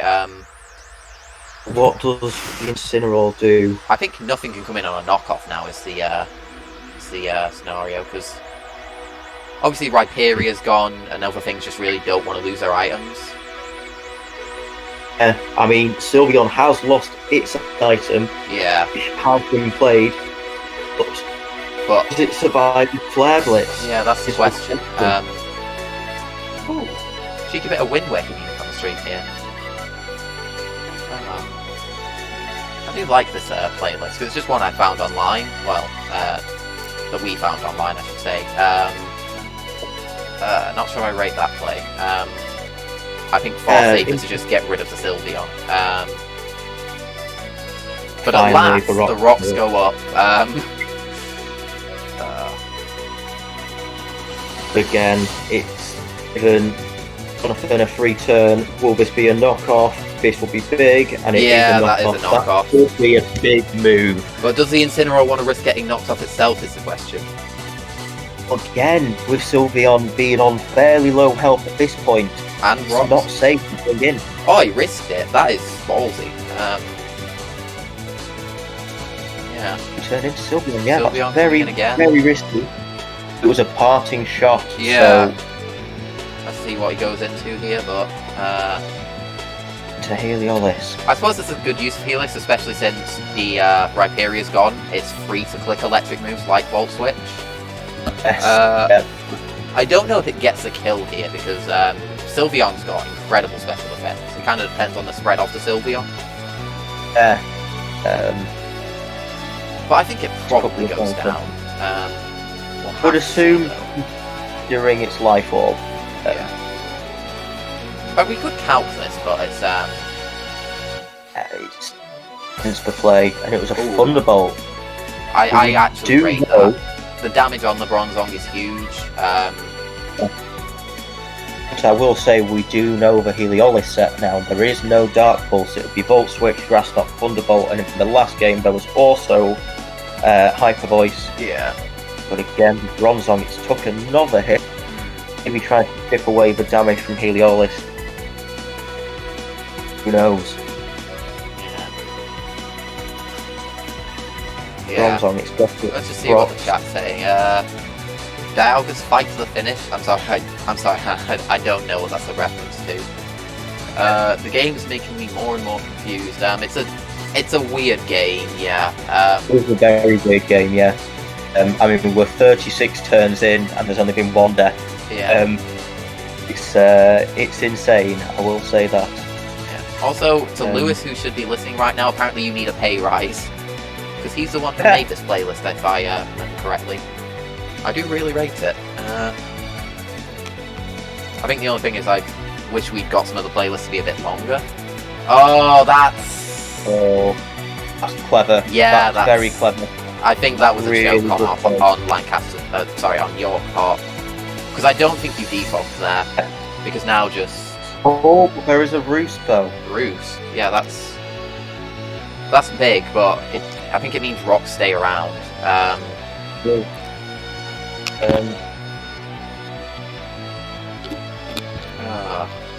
just saw like he needs to get something else in here, and I don't think that was the play. Yeah. And that's big damage there. No, Bronzong has Protect. Yeah. Yeah, we don't know if the Surf Effect is choice, but I think Jonathan would have a good idea. Yeah. Or not. Things in. Oh! I don't rate the knock there. Like, it's fast enough, which means he gets the kill, but it's one of those scenarios where just other moves are so much better, you know? Obviously that means he's lost his Wish passive for the game, and we'll have to see what Celebi's carrying, but Off the top of my head, Celebi doesn't get anything to hit Bronzong. Oh, I don't think so. Yeah. Again. Let's see Again. what comes out here. Often is killing Orcon. Take a free hit. It's very few mons that can take hits now. Yeah, I think that might be the lowest one. Yeah, I think that's fair. It gives him the momentum and heal-less with Celebi around. I don't think it hit anything, really, sort of like at this point. Absolutely. I think being exposed to the fact that there is no Dark Pulse there, it gives Celebi that little bit extra to not be afraid of. Yeah, although this does let the Surf Edge in, probably. Or the Incineroar, actually. There's a lot of things that can come in on Celebi, so I'm not sure if Celebi wants them on to go into. Because, you know, I'm not too sure. It does. This first impression here. Yeah, we know. Like, you would assume first impressions coming out here. Like, I would actually like rate some kind of like this would be a perfect time to play some mind games. But when you're behind, I'm not sure you want to. You've got to, and you've got to play that first impression, which you did. Yeah. Now Noivern is in, and who do you bring in really with Noivern? I guess we have seen Bronzong in the past. Yeah, I we've think seen Bronzong walks in pretty well because, as we said, Flamethrower does nothing. Again, it could be a heat-proof set. It could be Levitate. Yeah. Don't have any particular knowledge of it. Finally, finally we get, Incineroar. finally the Toxic gets off. Yeah. That's going to be the chip that Dan needed. He should have had it a long time ago, but I think if the Incineroar's particularly, if it's mainly just you turning about, we'll have to see how big of a difference that makes. Because Incineroar isn't staying in, so Toxic isn't too huge on it, but obviously if it's trying to stay in and knock off, then like it can be a good play. Oh, that is damage. Yeah, nice damage on the Milotic. Oh, but not quite enough, and it's enough to recover. Yeah, we'll have to see. A crit could ruin Dan's day here, but oh, we see the nasty block come out. Perfect mon to come in because, it's like I said, this Noivern hasn't revealed its fourth move. It could be Hurricane, could be Draco. But even then, there's U-turn, which is 4 times effective. I think U-turn was the play there, if I'm honest. Yeah, I would agree. Definitely, it would do massive, if not even kill Celebi. But Bruce there. I guess it's playing up to KG. Like this gets it's getting what's it called, Noivern some health back, but I don't think Noivern particularly needs health because it outspeeds everything except a Noivern, which kills it anyway because speed ties. And then this is I don't think the drop should really matter. I think. Oh no, it did because he didn't click recover. Okay. I suppose that does bring in the Incineroar for the last time. Unless there is a defog up, but I do agree. Sim 1. In goes a knockoff. Yeah, we'll have to see if he makes a read here. He does knock off the boots, that is big. Although it might be too little too late at this point. Because I think his team is just... It's just all worn down. I don't think there's anything above half health outside of Bronzong. Noivern is on 61%, but it's just so fragile. Let me see the Surf Edge in now. I think Surf Edge... Well, I don't know what coverage Surf Edge gets. Like, it would need some way to, out of nowhere, kill Noivern. I think that's the thing it would need to do. Because first impression and close combat, it's kind of like... You put a very, very good call there from Jonathan. Even so, again, it does half health. Good Fever play there, the Psychic, and it is now 4-2. At this point, it survives. That's big. It survives. That's incredibly big. Yeah. Now, does Noivern do? Does it sacrifice itself? I think it does, Two. yeah, but at the end of the day, now just Incineroar comes in. Incineroar versus Bronzong, you would assume this will be a win. Yeah. Nothing, making it 2-0. We will just see. Yeah, Terrible, there's nothing. that'll be game. And it is indeed game. We'll play to both, and Lancaster get their first win of the tournament, making it 1-1. Yeah, congratulations to Lancaster. Okay, I'm just going to do a bit of setup here. We're just going to into this, and I'm just going to change up the music a little bit because I think we just have like a couple of minutes while we swap over people. But yeah, I'd like to if we just bring back if the UU players want to come in to the stream, give us their thoughts. We would love that. Here we are. Sorry, just don't mind this. It's just loading the thing. I do apologise. It's not the ideal setup. There we are. It should just be loading now. You'd think having a LAN cable attached would give you a better connection, but apparently not. Oh, that's Wi-Fi for you. Well, not even Wi-Fi really. But... Yeah, there we are. So you can have some chill things for the commentary. Oh, I've just been pinged. What's this about? Hang on. Sorry, we're just sorting out commentary a bit. Yeah, I might need to make a swift getaway. Yeah, no worries. I'll be next. So I don't know who's going to be next for Lancaster on the commentary. We've got a list. They should know who's coming out. I think on the side of York, I think it's. Oh, it is Ben. Lovely stuff. Hi Ben. That would be moi. Excellent stuff. So how do you think that? How do you think that went then?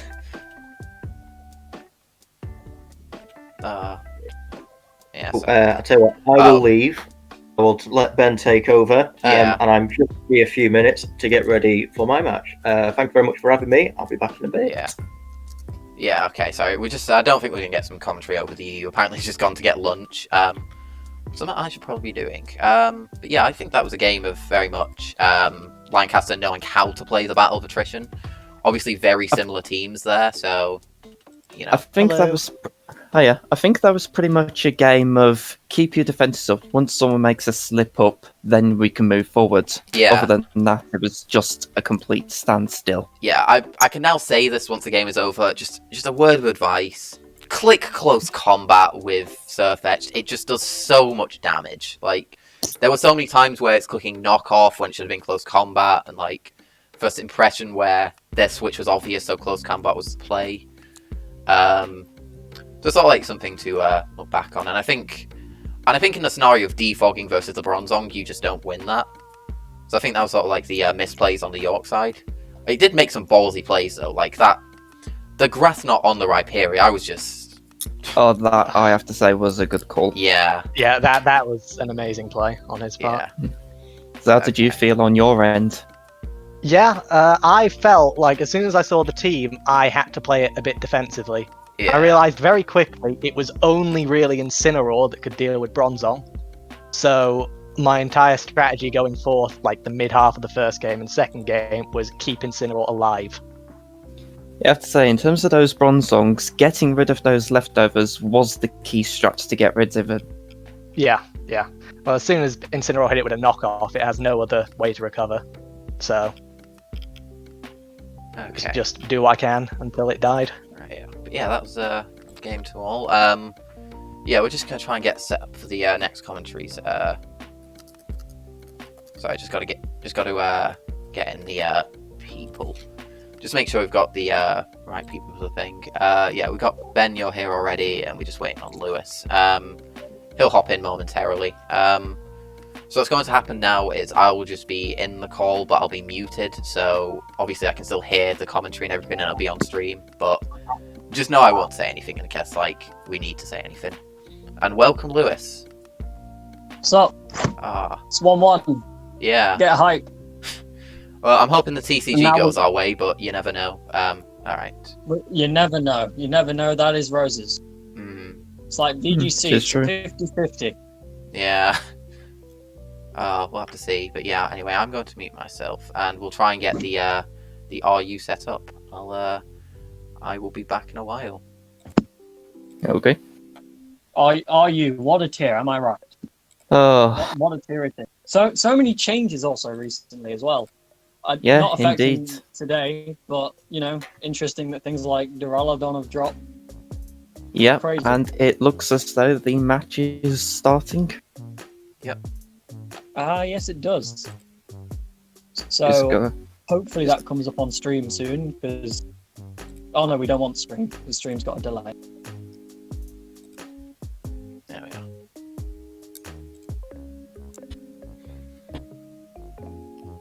Okay, the teams are up There it is. with Yep. Lancaster on the left and York on the right. I'd say this is quite a wide variety of a team, wouldn't you say? Oh no duplicates. Oh no, there is the duplicate in Scrafty, but other than that, very different team.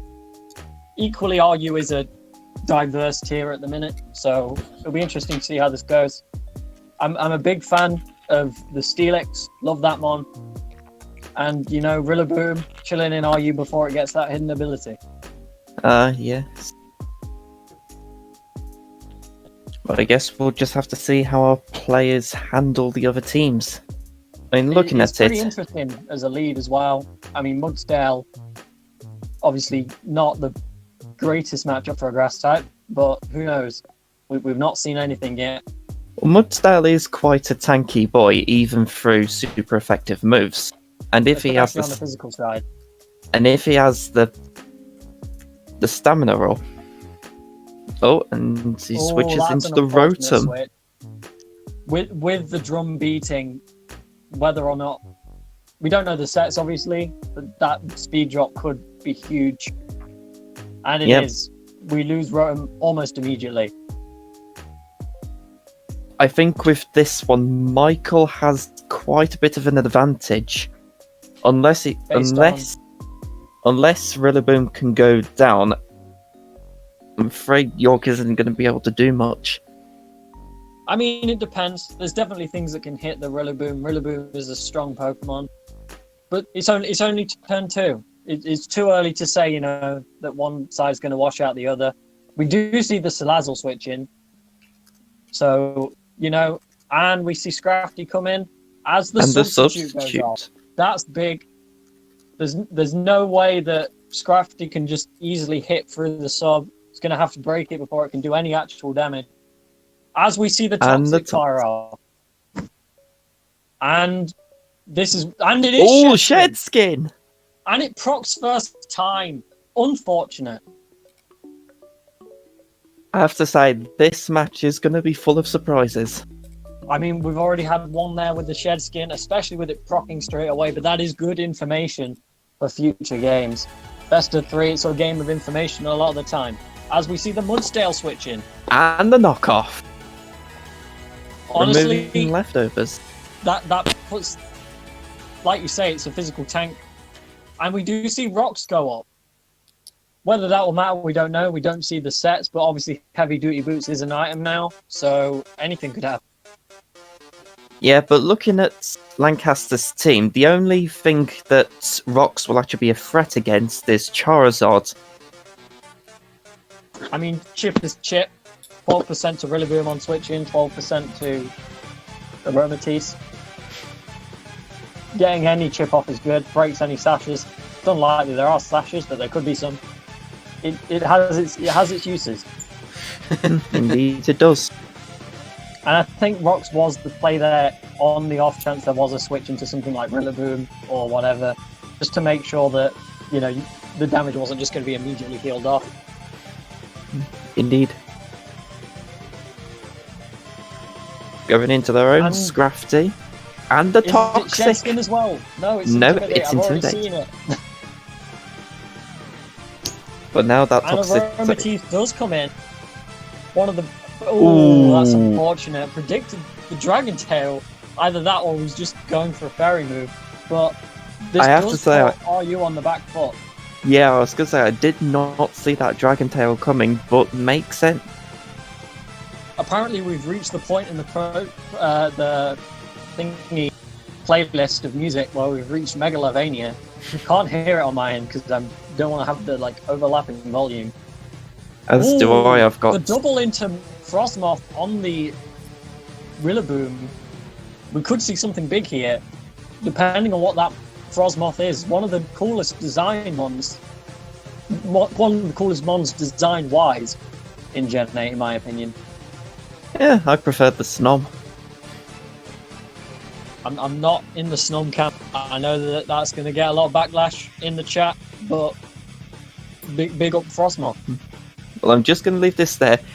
Snom can actually kill Dracopult in one move. I imagine Frostmoth can as well. But equally, that's pretty impressive that one small, icy bugger boy can take out a big, scary dragon. Equally, I think both competitors here, we're going to see some big turns coming up. Yeah, I mean, they're seriously debating their next moves. Which makes a lot of sense, We've already seen one KO, which is a massive contrast to you, where some mons just didn't go down for ages. And Rotom going down. It's interesting. We'll see how much that has an impact on the game. You've got a double into Scrafty here. As we see a U-turn from the Rillaboom, which gives Lancaster the switch initiative back into the Aromatisse. We've been here before, and we're now here again. And we've just had an update. York has won the TCG 2-1. Ah, excellent. Hey. That gives us a 2-1. Very nice. However, it's still early in the day, and we've still got a lot of battles to be done. As we see a Wish as the Zalfos comes in. Admittedly, I'm not 100% on the Wish play, but I suppose it does guarantee a safe switching into something. But equally now, the Zalfos... It depends if your switching can actually survive the next attack. That's also true. Corrosion as well, or Oblivious. We don't know. There's a lot of unknowns right now. But there is Substitute on the board, and there is Toxic on the board. So, as we see the Shedskin Scrafty come back in on the Toxic, the Wish heals it off. This time we do not see the Shedskin. But that Toxic won't be sticking around for long. We don't know. I believe Shedskin has a 30% chance to heal off. It might be 50. I'm going to double check that now. But equally, it's now a game of chance. But equally, that toxic damage every time it goes York's way is going to be racking off. As we see another knockoff, and there's the Shedskin, folks. Ooh, it's a 1 in 3 chance for Shedskin to activate. So 33, basically. That means that on average you're probably going to see about 12% max from these moves. And now we do see a body press from the Mudsdale. It's not doing a ton, but it does get some chip onto the Slugger.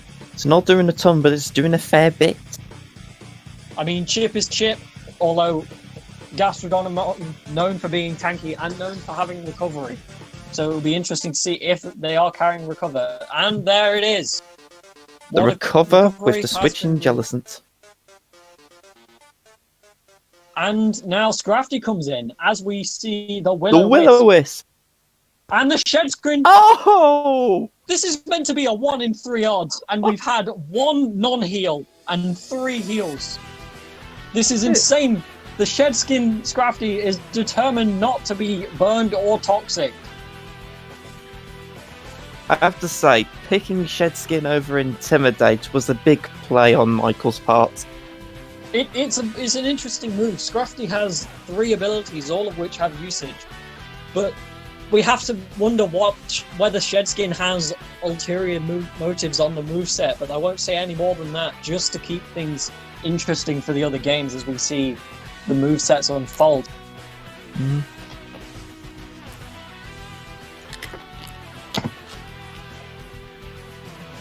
This is obviously another big turn, as we see the Will-O-Wisp again on the Bullcut. Oh! And this time there is no proc of that shed skin. That is what this battle is going to turn into every turn.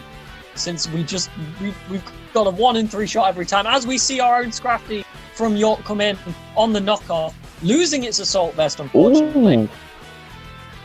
But no healing of the shed skin. We are now starting to get back to that expected 1 in 3.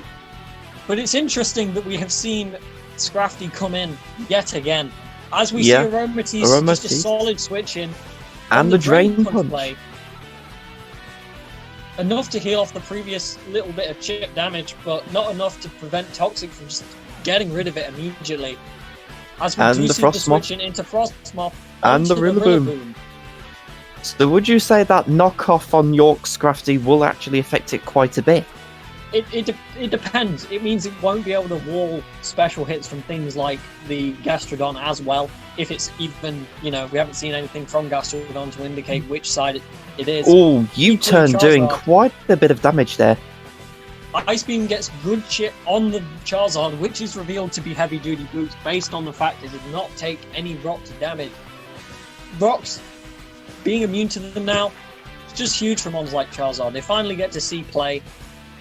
Game Freak finally giving Charizard some love because they've never done that before. It's been long overdue that we get love of Charizard by Game Freak. And we see the jealousy. On the Roost! And the Roost! Good play from Lancaster.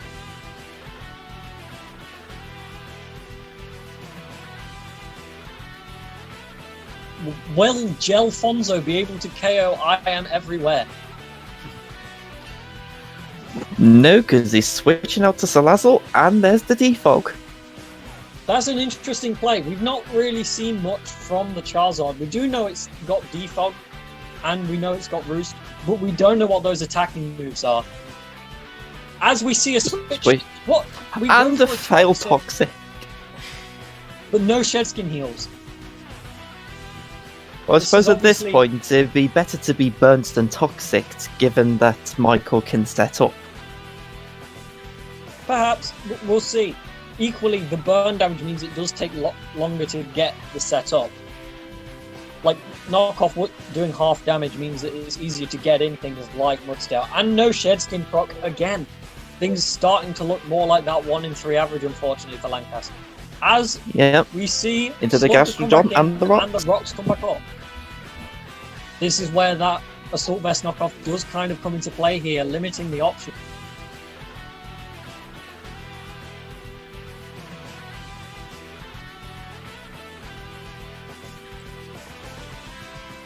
We've also got some nicknames from Lancaster, so respect for that. Hopefully over the course of 3 games we see all the nicknames. But yeah, as far as I'm aware, everyone has a unique nickname that doesn't imply their actual name. Oh, we've got the Toxic. And the Toxic. Nerfquake not doing the a lot. Gastrodon.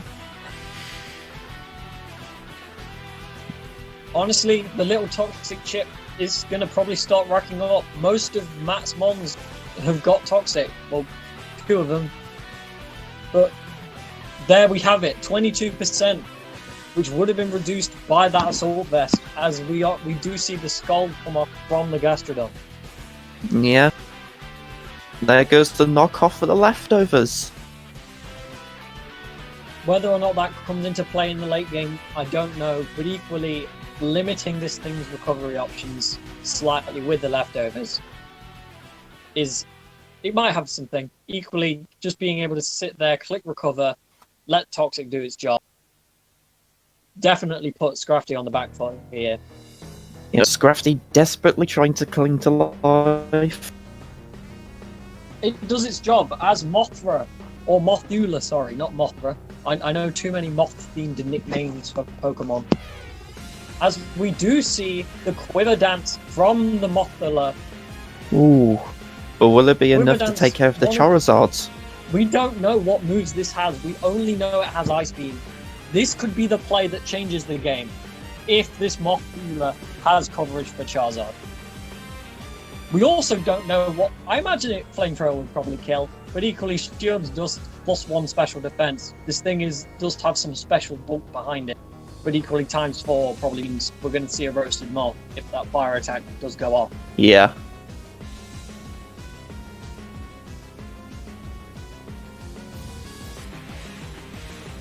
I was going to say, I wouldn't be surprised if we see at least one switch in during this turn. We see an ice beam. Do we get freeze? No, we don't. And the flamethrower. Wheeler going down. That is a crispy moth. At this point, Lancaster has quite an advantage. I'm skeptical as to how York gets back into this, I must admit. It might be the case that they're banking their hopes on Salazzle. If the Roost was predicted here, the miss on the rock slide. That's huge. That is huge. Obviously, it wouldn't be ×4, but it would still do a significant chunk to Charizard. It's still. Yep, and a switch into Gastrodon. As we see a double into Jellicent. Equally, I'm not 100% on this because Will-O-Wisp, sure, you do get some chip very slowly, but Toxic racks up that damage so much quicker. And you've got to remember that both these mons can and will use recovery techniques. As we see a Hex from the Gelfonzo. And the Shed Skin, finally. That 1 in 3 chance, it's not in the favour, but equally, we're seeing pretty much what you'd expect, honestly. Strength Sap. Probably the right play, honestly, just to reduce that knockoff damage. At this stage in the game, you don't want to be switching in something like Salazzle. Yeah. And just being able to weaken this thing's damage output very slowly, obviously. And the bulk up will be countering it, but it does mean the Jellicent will get a bigger recovery. Indeed, but it means that as the Toxic is chipping down, the bulk up will be boosting his defenses to a certain extent that Mudsdale isn't going to be able to do anything against him. That is true, although admittedly I don't think Mudsdale would even do that much regardless at this stage. It's Toxic, it probably doesn't take a hit very well on switching without this burn. As we see a bulk up, and the Shed Skin immediately. How unfortunate on the Toxic turn. But now I'm going to be honest, I think this is probably game 1 to Lancaster. I don't see how the Salazzle and the Mudsdale can take down 6 mons. We don't even get to see the Steelix probably. Is this going to be a question of a clean sweep? Oh, the knockoff! I do believe so. And that Shed Skin rocking again. I would be interested. Can someone in the chat count the number of Shed Skins and the number of non-shed Shed Skins, find out what we're actually seeing, and that will be game And that one. is game 6-0 to Lancaster. That is looking. Oh, we got a BG. We got a BG in the chat. Oh, this is interesting. This is some friendly rivalry between the two U's now. But in our RU, it is 1-0 to Lancaster. Admittedly, that first game was tough. Shed Skin won the. Oh, and we're off again. This time, we see a Rotom lead against the Rillaboom. And we see a trick, as we see a knockoff from the Rillaboom, putting Rotom on only 6 HP. But they were both scarfed, so they tricked a scarf for a scarf. Rotom said, "I liked your scarf," and Dave Grohl said, "I liked your scarf," so they swapped scarves. But then Dave Grohl decided, "You don't get my scarf," and knocked it out of Rotom's cool electric hands. This is the ultimate interaction between Tom Baker and the Frenchman. I'm getting the Tom Baker because he wears a scarf, not getting the other half, but we'll move past it. How does Rotom come back from this? We do now know that the Rotom was scarfed. Not anymore because of that knockoff. But it's just an interesting dynamic to see this Rotom finally doing what it could do after being immediately eliminated last game. And the switching to Mudsdale. and it's knocked off again. But that does make sense because the knowledge of the knockoff. However, Yes, Michael's we not see a giving double. items any chance. We do see a double into Scrafty, and the knockoff onto the Slugger. But that does And the mean Toxic. another Toxic going off. Toxic obviously big here. Very difficult to come back from with no Cleric. Unless there is a Cleric on this team I'm not seeing. Are we going to see Mothula try to do what it did last time? Potentially. I mean, Charizard last time was able to just obliterate it with that ×4 weak flamethrower. It would be ×6 due to stab. Yes. Well, yeah. True. But then And we're seeing the same play as we did last time. The Quiver Dancers, we switch into Charizard. I mean, this time the Mothla is at full HP. Does that make a difference to the count? Or will there be a switch here, considering how early in the game it is? Charizard obviously putting in the work here. Just such a good answer to this Frostmoth.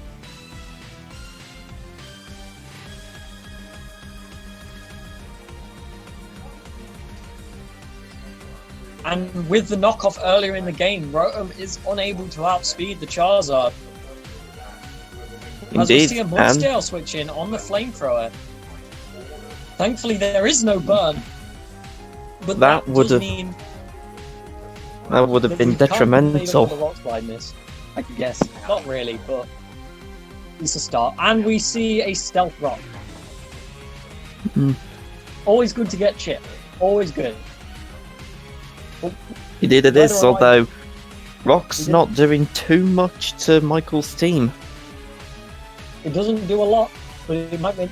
Who knows? We don't know the counts. Could make all the difference. That's a ballsy play! Going into the Salazzle on the Toxic. It does nullify it, but now we have to ask the question: how does Salazzle deal with this? And it goes, and we see a switch into Scrafty on the Substitute. Oh my god. The Salazzle has no fear. It saw the Gastrodon, knows it's weak to Skull, knows it's weak to Earthquake, knows it's weak to Earth Power, and just said, no, I'm substituting. And we see the I mean, is it me, or is it me, or is both players taking the previous scenes from the last match and just replaying them in a different order here? I mean, these teams definitely do employ the same strategies we've seen previously. No shed skin yet. By law of averages, you'd expect one here. As we see the substitute on the knockoff. There's the toxic damage. No, we do not see a shed skin. As we see a switch into Rillaboom on the protect.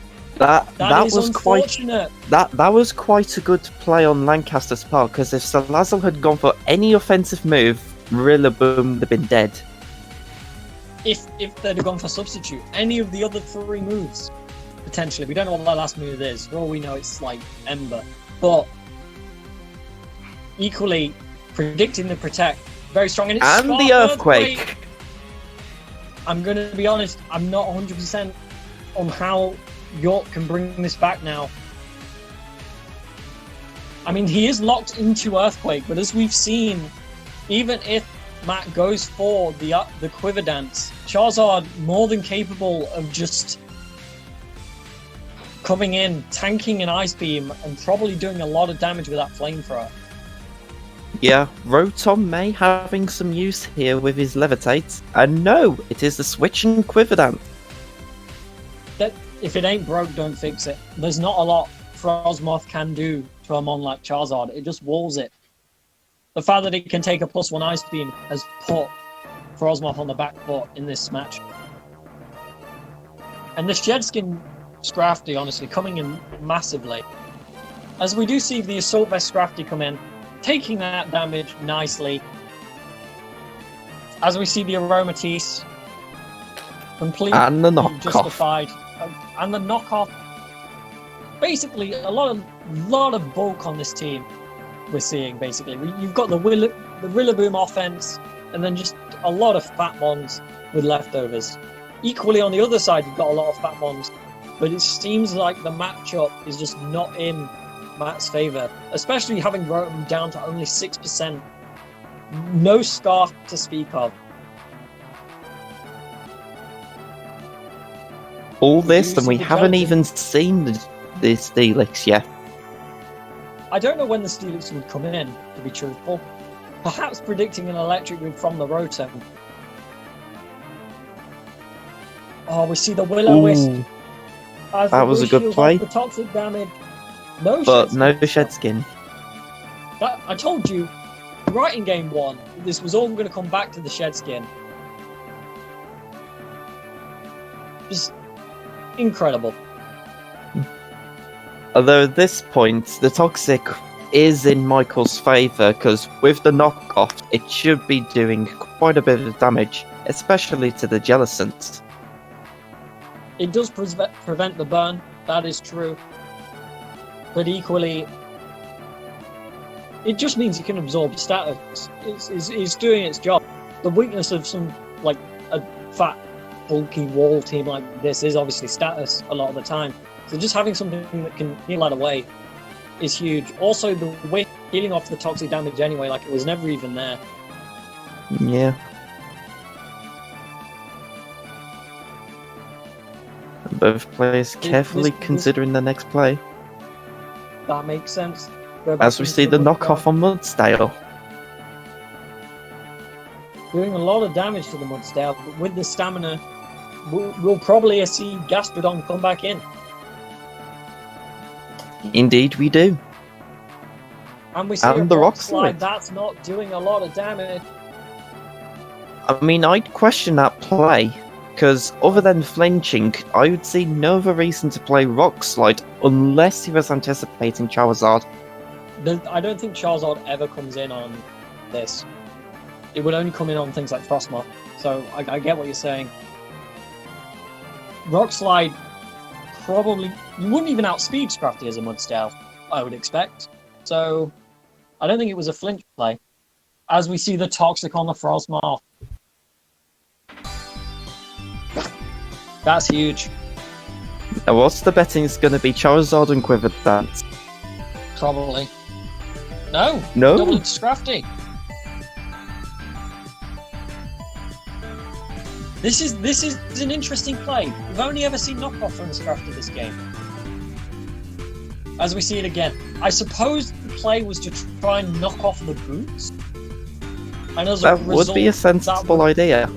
But the only way that would work is if you can hit the Charizard when it's coming in. 'Cause we've seen throughout this game that the Mighty Doof has got a very good handle on the situation. You know, they're not misplaying. Ooh, It's the Quiver Dance and okay, Moonblast. this is interesting. Is Frostmoola, Mothmoola, actually going to get some damage out? The thing is, I know from experience in draft that Aromatisse is bulky. It ain't gonna die easily. In contrast, Mothra is toxic, so that toxic damage is gonna rack up. But equally, if it can start really racking up damage, we see an Ice Beam into a Wish. I'm not sure if he goes for And the Wish Quiver Dance here, Protect. He doesn't go for Quiver. That's unfortunate. Now he's going to go down to Toxic next turn, so we will probably see another Wish from the Aromatisse. Yep, there it is. No freeze as the Toxic takes down the Frostmoth. That is unfortunate. Honestly, it would have been a case of predicting the Protect going for Quiver, but even then, another 1.5 times damage, you're not going to be able to KO this thing, and it will just heal off most of the damage. There's not a lot left with Salazzle gone that can take on this Aromatisse. And the Mudsdale coming in. Yep, as we see the Protect, get the healing off. I think we're about to see another 6-0. As we see a Potentially. Wish.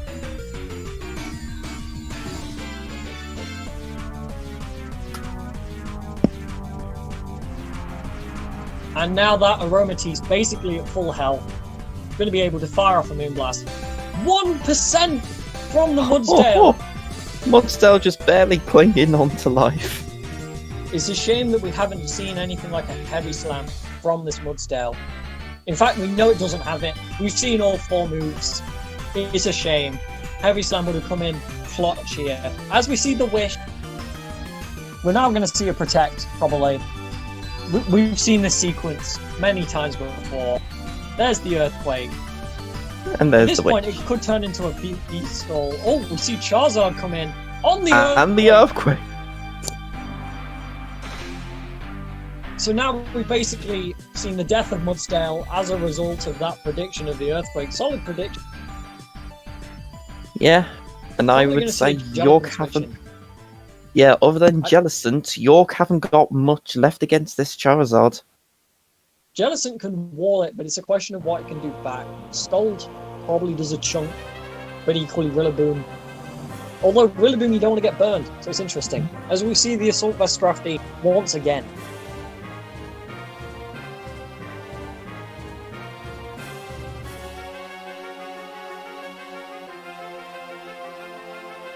Here we go. This is it. The climactic turns of the battle.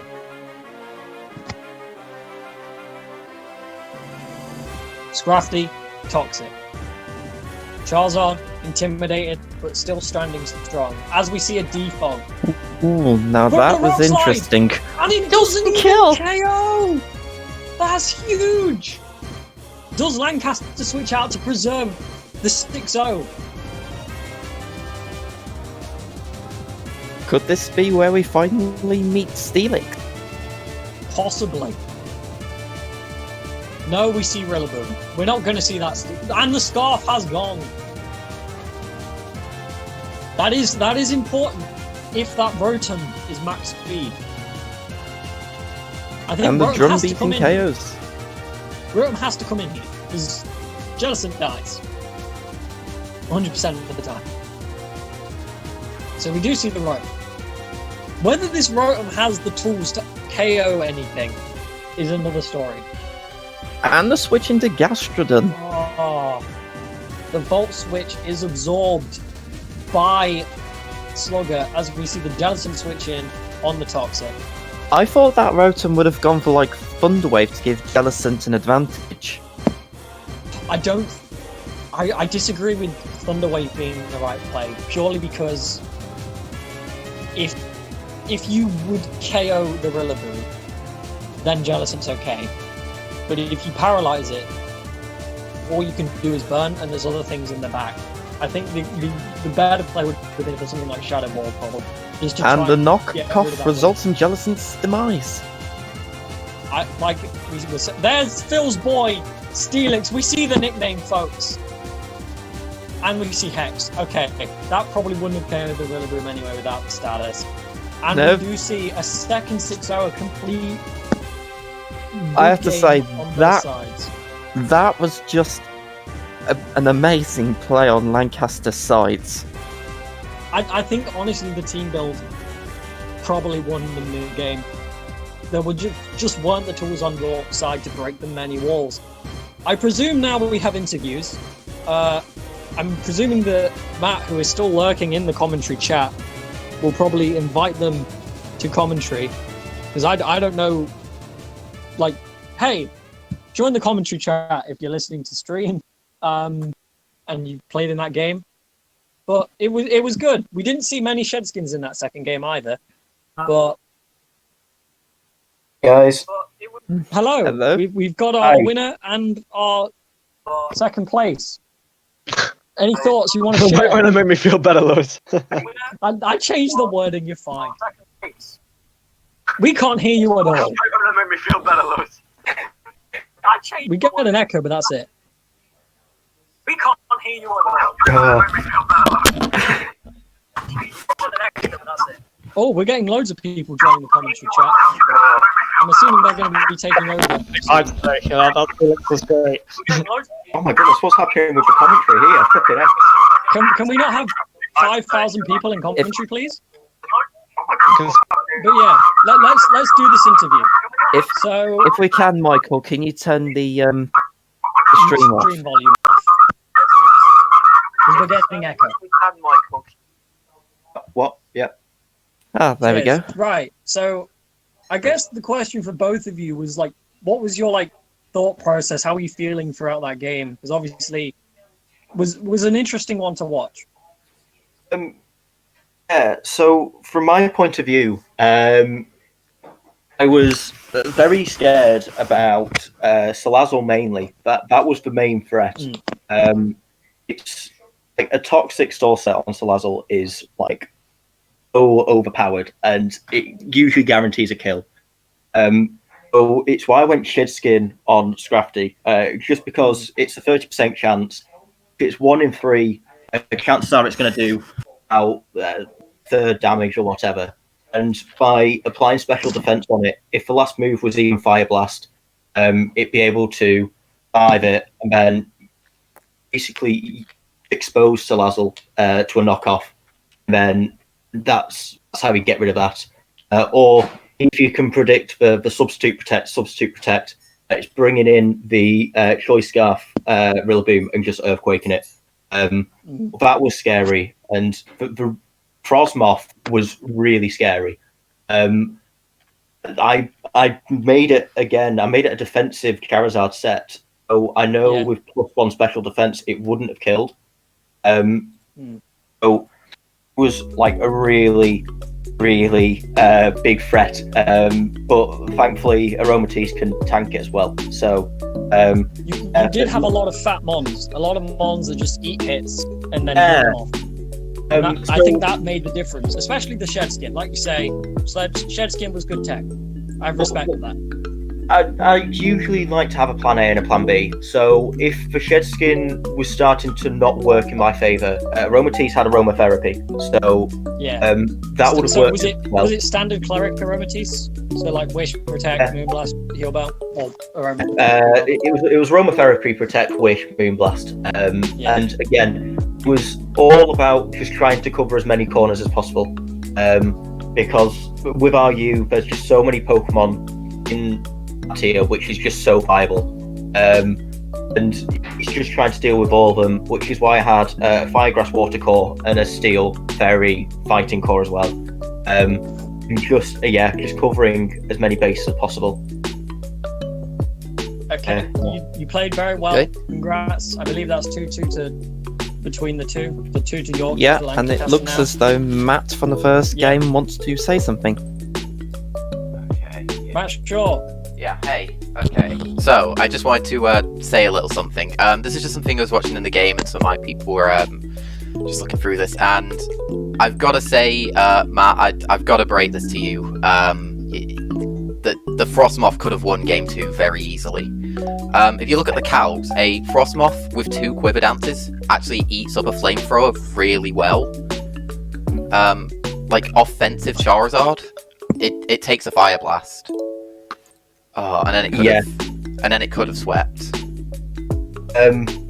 Like I said, I was very there were way too many things going through my head at that point. I was doing calc. I wasn't doing the right calc. Once he 6-0'd me, it put me in a very sort of bad mental state for the next game. And then it just sort of went downhill. As soon as I saw Scrafty with Shed Skin, I knew that I couldn't. I knew that my toxic stall strap wouldn't work. Wasn't going to work. You basically had the perfect team. You had the perfect team for mine. That Shed Skin was the make or break of those matches, I think. Weirdly, I didn't even put rest on it. It was purely and simply there just for Salazzle and just in case you had a Gastrodon set with Toxic or like a Jellicent which Will-O-Wisp. The Frosmoth was really scary. It was like, do I try and chip damage and sacrifice a couple of mons? Because it's like, well, if I could get a Flamethrower in on Charizard and just let it go, and then also get a Toxic off with my Aromatisse, maybe I could have got something from it, but it would have just ripped a hole. It was scary, but GG, mate. It was a really good game. I thought that your I thought that your Rillaboom was actually choice banded at first, which is why I used Trick in the second game. Just so I could. I mean, even if I gave you the choice Scarf, it would have been bad for me anyway. I just wanted to scout what item you had. I knew you were choiced. I just didn't know whether you were banded or scuffed. Every Rillaboom set is choiced, and I get that. You know, I see choice bands all the time as well, and it's just so powerful. But I thought Scarf might just do enough, and thankfully it did when it needed to. When I was actually doing the damage calcs with Salazar I think it's best we move on. We've discussed this battle to death at this point. What happened.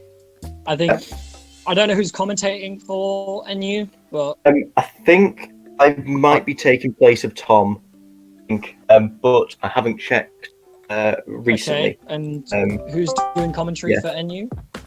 Hang on, is Tom? Are you good, Tom? I'm here. I'm doing it. Lovely stuff. Excellent. Right, cheers, guys. I will see you all on the other side. Yeah. Okay. Anyway, see you, and I shall baton pass on to you, Tom. You are Nice. Thanks, guys. NU even. So if you wanna come on in to commentate, and I'll jump out. Bye everyone.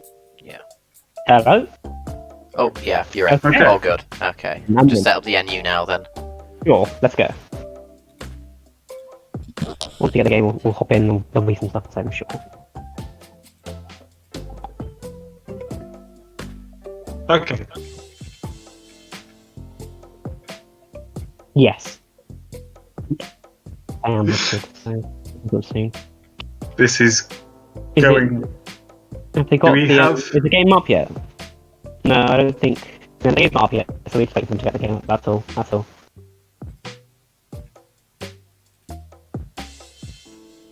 I will be searching for the game whilst waiting for the link. So I should get in quickly and check.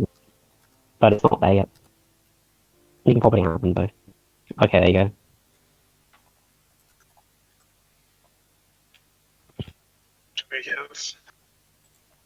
Hopefully get it soon.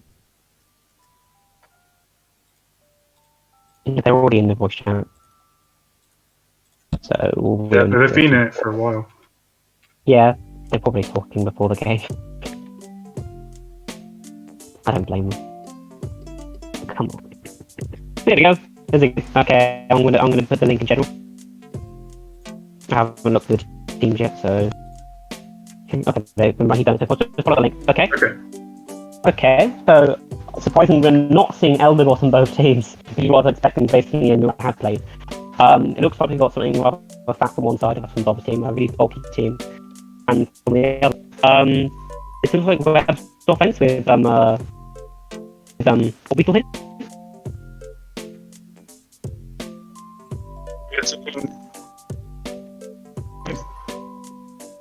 Right. Okay. I'm not sure what the correct lead is for your player, and I got to see a good lead. Not really. for the Lancaster. Okay. And here we go. So we have a total pro lead from the left, and we have our orbital lead from the right. The further solidifying my thoughts is probably Webb's offense. I mean, it could be screens, but I doubt it. Okay, we leave it. So let's go some chip. I guess that killed the potential sash. I don't know what orbital's running in NU item wise, but if it's running sash, then that breaks the sash, which is probably good for Dust. We also know that rather than a choice set as we often see from Togedemaru, we actually have the Rocky Helmet as it was free to orbital ability, which is actually quite useful. Probably going to see a web from the Lancaster player here. I think the player, I'm not quite sure what the player is, but we'll see. There's a web.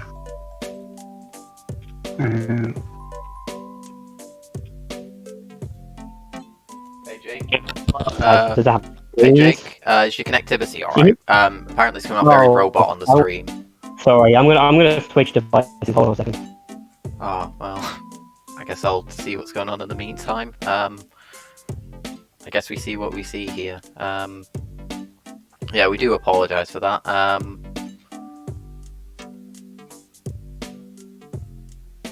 Yeah, I honestly don't know much about NU, so sorry I can't give much commentary. Is this sounding better? I've switched devices. Oh yeah, that's sounding better. It sounds That's- better. Okay, yeah, that usually does it. Cool. Rightio, I'll leave you to it then. Excellent. Okay. I actually haven't seen this in NU before. I don't know. Is Pikachu a thing? Well, Dom's team, I'm very familiar with all the threats on this team because I've played NU recently, and there was a lot of these things on each other side, but I haven't seen this in particular. So, okay, he drops the Toxic, that's going to be a lot of chip, and that's probably going to be pretty good in the game overall because he only has, like, I don't know, 1 Toxic Absorber here. Well, 2, technically, but generally only 1. So, No. yeah, that plays out. Okay, you see the screen? So what I'm guessing, this is like screens offense Yeah. with webs. Interesting to see what the matchup's going to be like, how this is going to play out then. Is he going to go for the spin here? He's got the spin blocker and Dust Bulb, so he could go there here. Oh no, go to the Aromatherapy first, okay.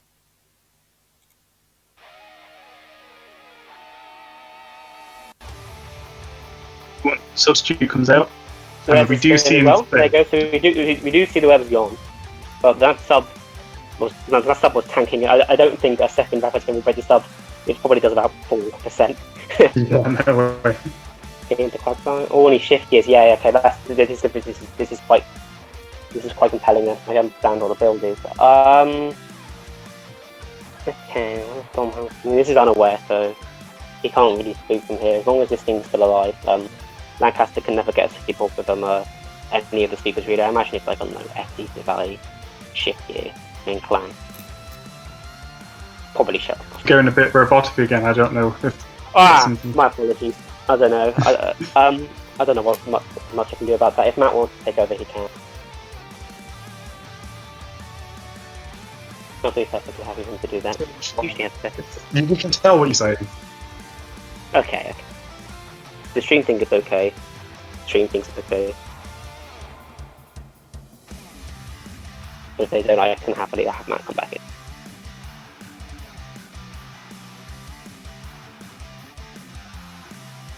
Okay, still Valley fighting. Okay. I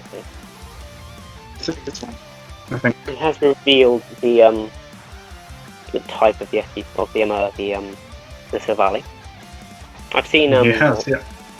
I usually see Dark or etc. in NU. I haven't actually seen fighting yet, but I think it's relatively used. I looked usage stats briefly, so yeah, this is unaware, so he can't get anything up. He's doing. He hasn't got any match yet, but I imagine this is SD. Yeah. Oh no, maybe not then. If he's starting short, he might actually do a pivot there. I don't actually know.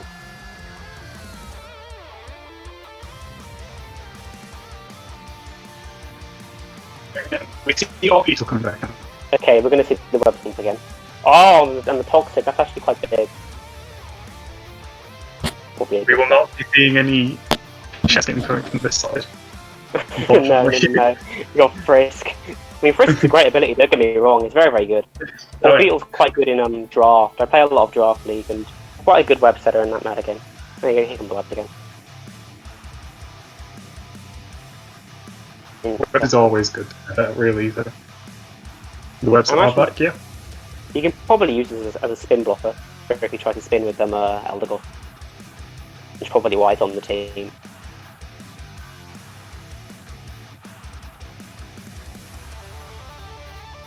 Nine check of the fix amount of damage, so it's interesting what stage you're going to see from Dom here.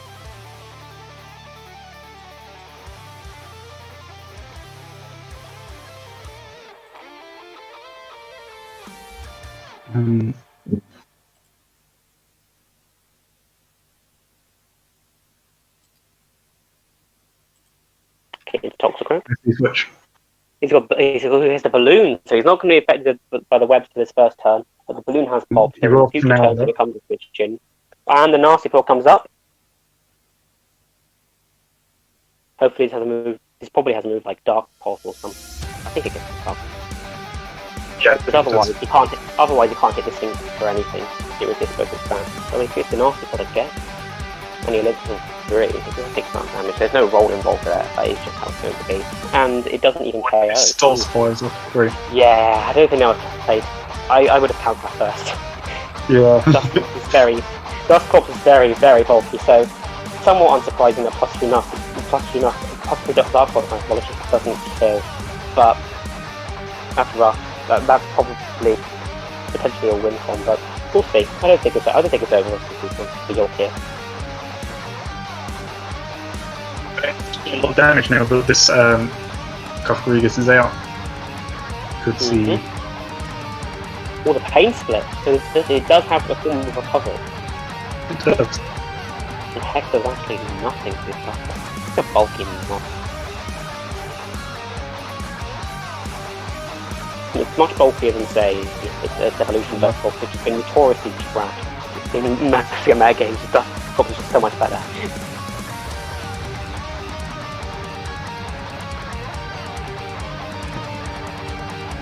You see another pain split. You see another pain split from the other side as well. Are they going to trade, or is one of them going to swap out here? You're going to swap out? We're going to see the pain split? No, we're going to see the Knights. No. We're going to see a Knight trade. And Dustcorp is now on 12%, which is looking quite good. If Dom can prevent this from healing, then this is looking pretty good for him. Right, he U-turns. 6. I'm not sure U-turn would have been my play here, because potentially he could pain split on something. As he clicks the Nightshade and kills the Kafkarigas, and it's a double down. They did in fact trade their ghost.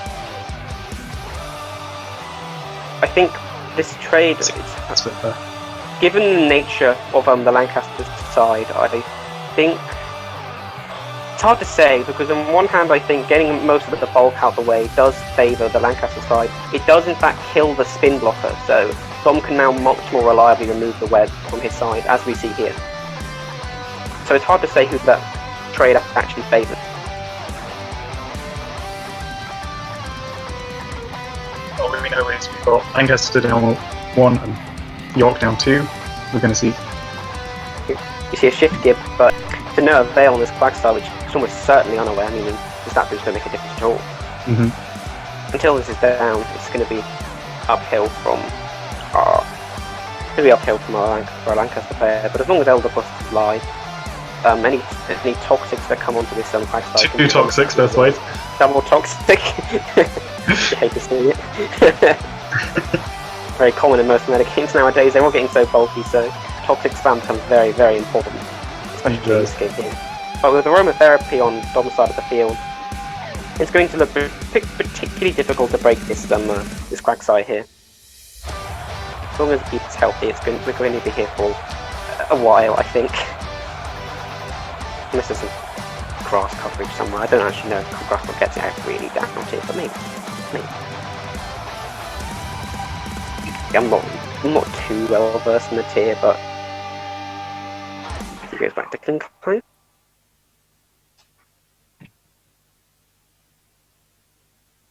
That was clearly predicting something, because Klinkline can't touch the Quagsire. Switch, avoiding the flinch. Yeah, makes sense. Oh, we see Wish from Togedemaru, so he's just going to save this for himself as he multi-attack. Yeah. Good play. And deal with his Wish.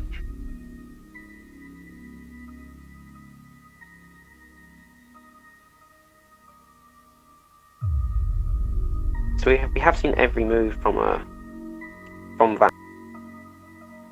that Togedemaru now.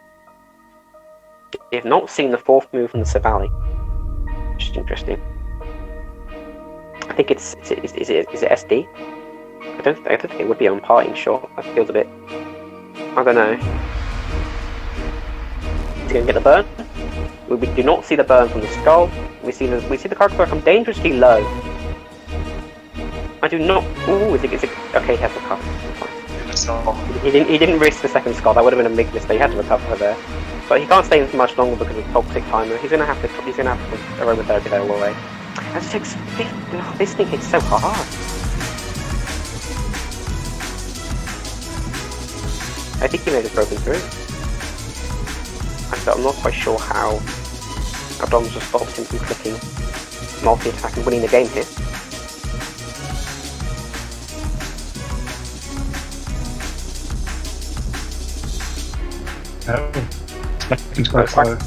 Quagstar's gonna drop soon. That's but it's not going to spike on. Yeah. I don't think Dom can do much about the multi-attack spam now. Yeah, there goes Quagstar. It's just he let Quagstar get too low there. He didn't get the burn either. That was actually quite critical. If he got the burn there, things could have been a bit different, but with the burn, there's nothing you can do about this anymore. And the SD, there you go, he reveals the SD. So he is in fact SD parting shot. I wouldn't have revealed that going into game 2, but he clicks it here and that is probably going to secure him the game. I would have kept that. Yeah. I would have kept that secret personally. But yeah, there's nothing you can do about this. I think he lost anyway, after the Quagstar drop. We will see how game 2 develops, which will be very, very shortly. Then we'll get over by this. He can spike his shield, but pointless. I think he fake out as well. I don't think. How much does spiky shield do? It might actually kill.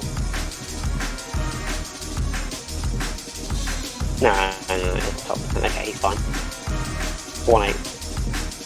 Good enough. And that will be the game 1. So it's 1 game to Lancaster in this best of 3. So we'll move on to game 2 very, very soon.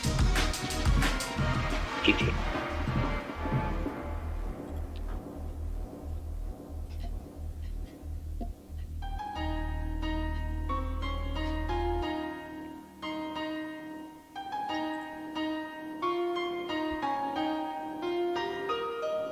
We will see game 2 come up soon.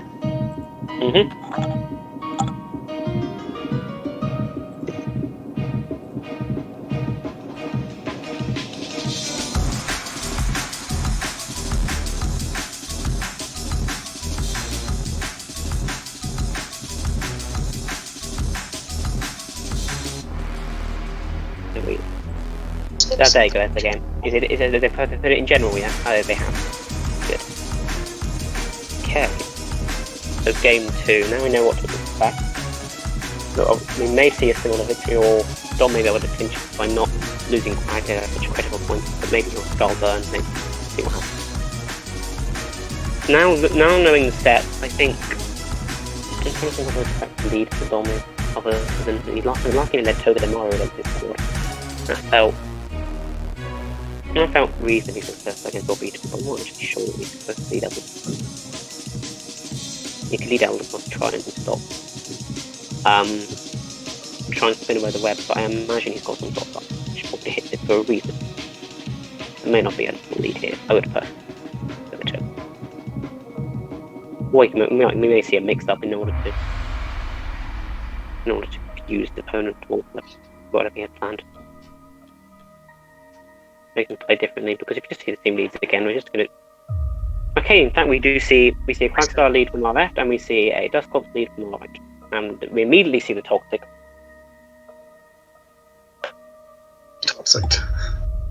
The Toxic's probably fairly relevant on the Dusclops here. He's taking Nightshades here. The Nightshades aren't doing much since this Quagstar does have Recover, so...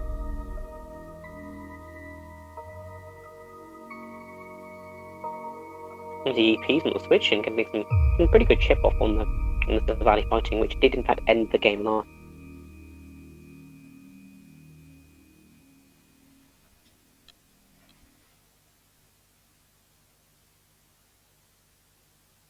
Another good hit from that multi-attack string too.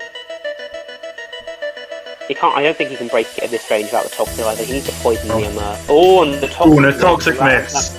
That must hurt from the York side. We go back into second Amari to absorb the Toxic. Well played, well played.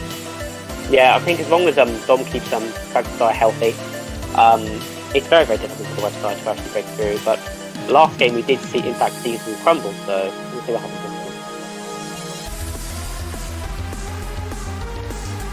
On the burn, that will protect it from Toxic. Yeah, exactly. That's the point. You can now use the Status Absorber if he chooses to. Burn damage was nerfed a few generations ago, so in fact, it takes burn and left it's a net gain 0 at the end of the turn, as we'll see here. So while it negates the lefty's recovery, it's nowhere near as desirable having a Toxic on this thing. think the play from Lancaster here would be transform into aromatherapy that away by talking something else, but we'll see what happens. Look at this, is the web coming back again? It looks like we're going to see the web back again. Will he block the spin is the question. Or will he even go for the spin?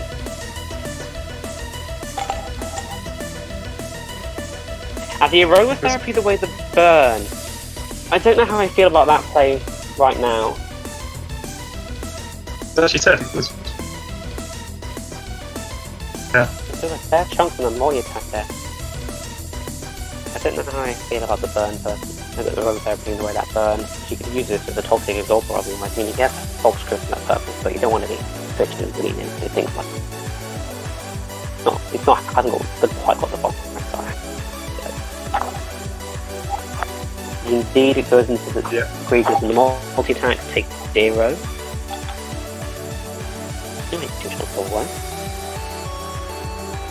Unsurprisingly, we do see the Pukemon here. Everybody hoping for a toxic. As we see the burn on the Pukemon, which is also far less desirable than a toxic.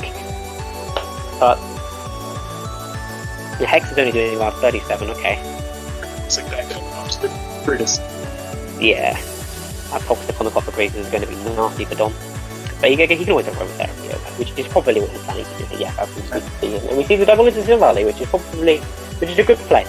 Because he's in fact counting on his opponent to attempt to aromatherapy by the toxic and then double back into Silvally, which is good. Which is a good play from the Lancaster side.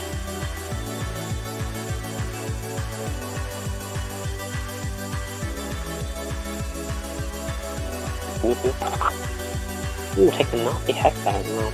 Okay. He was probably predicting another Will-O-Wisp, he's trying to absorb the Will-O-Wisp since he was already burned. Yeah. The Hex doesn't significantly much damage. He could in fact lose the Pokemon. Yeah, I don't think he wants to attack it, he can lose the Pokemon. He's spreading toxic for his team, and he can't even. He tries to double protect. Double protect, but not getting it. He actually went for the double protect. That's rough when you have to try and click that to preserve. Oof. But that going down quite big for the York player here, not being able to read toxic on things like Quagstar is going to make it very, very difficult for him to go through. But playing Hex rather than Will-O-Wisp was a big play from the York side. As he subs on the Quagstar. But not going to amount to much, so we're probably going to see him swap out. Now if you do in fact see Orbeez come up, strange the Orbeez to the web. I did nothing. Oof, even with the crit, it still did about 13. Oh yeah, that was a crit. Ooh. That was a crit. Ah, he removed body press. Okay, that's it. I missed one of them. He probably has more, but I did not know. I didn't even notice he learned body press. That's interesting. I did not any clue about it. And here comes the sticky web. He's not really doing much for his team though. I think his speed is just better than Dom's Run. Like, so far he's base 95. And then after a smash profit boss and everything here. Unless there is like another scarf going back. I don't think so. I think top of the 40 go is not, but yeah, none of these scarf. Did not set the scarf on Pearl Valley. That could have been, if he did, that would have been potentially very problematic. The parting shot from the Fox Creepers, good play. Goes into Crustle, okay. Again, I don't see, is the Quagstar still full? The Quagstar is still basically full, so if he smashes here, he's not actually going to do anything. Yeah, he smashes here, but unless he has some coverage, I don't know about, he's not doing anything. He hasn't. I think, maybe he'll click Gold. If we get a burn on this, we're going to get a burn on this. He toxic again, okay, he's just toxic, which is probably correct. We're seeing things play out very differently compared to the last game, which actually for me, it's looking favourable for the York player now, as opposed to our Lancaster player on the right. But we will, I don't know, it's still early days, so I say that it's turn 31. He takes some chip from Nightshade, power doing 0. But it's nothing, it doesn't matter because Quagstar can just recover, so the longer this stuff drops in, the more chip is taken from Toxic. Which would make it much easier for something like Toxic Oak to clean up late game. as you saw, this thing eats a +3 nasty ball, but it certainly doesn't at this health. You can pain split, but again, it doesn't accomplish much because this time he's on just gives him more and more damage. You just get recover every turn. And he takes Earth Power, that doesn't feel right. You should just recover, yeah, and I keep these anyway, which is not my top plenty of recovery. Yeah. Yeah, this is going to drop Toxic very, very soon.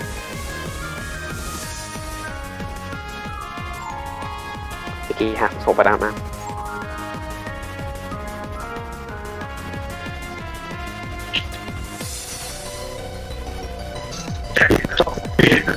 Where's the air wall that's going to have to jump?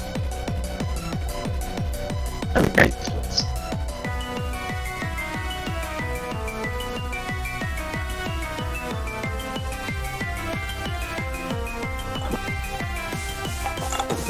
It could recover, and this stuff up is it going to drop now? It drops very, very soon. Oh, level 2%. Okay.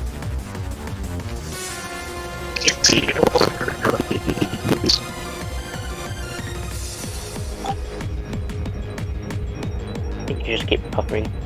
Yeah, it's going to drop eventually. Because eventually it's going to kill him with bold, but you can't do this forever.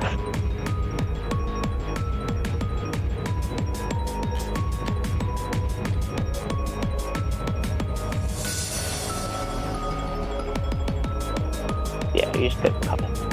Oh, he goes for Earth Power again. But then that might have been the right point to HP low.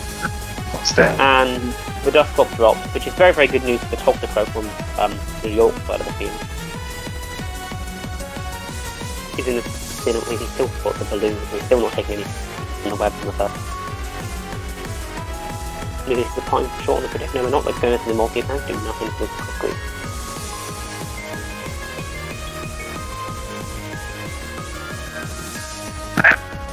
Probably just keep swapping with the Yorkie. Probably just or Toxic or Wisp there. Well, the Will-O-Wisp next. It doesn't make a difference, but yeah.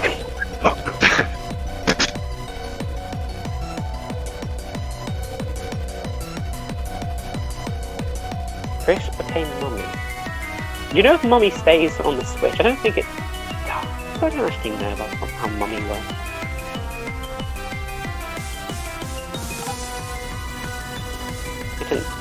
Okay, as we saw, yeah, we saw Frisk came back on the Switch, so we now know Mummy doesn't work that way. It wasn't particularly critical anyway. I think that's relevant if you're facing something with an ability which only pops one, like, I don't know, on Burden or something. But we don't see any time in this game.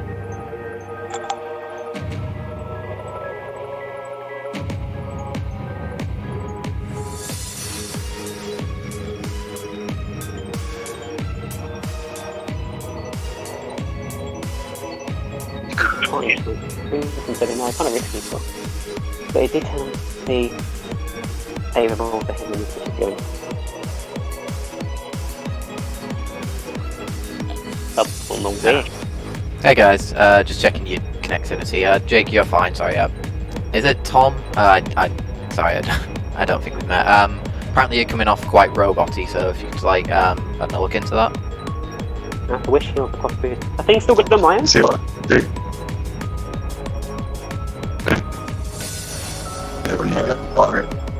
Yeah, it's sounding a bit buzzy.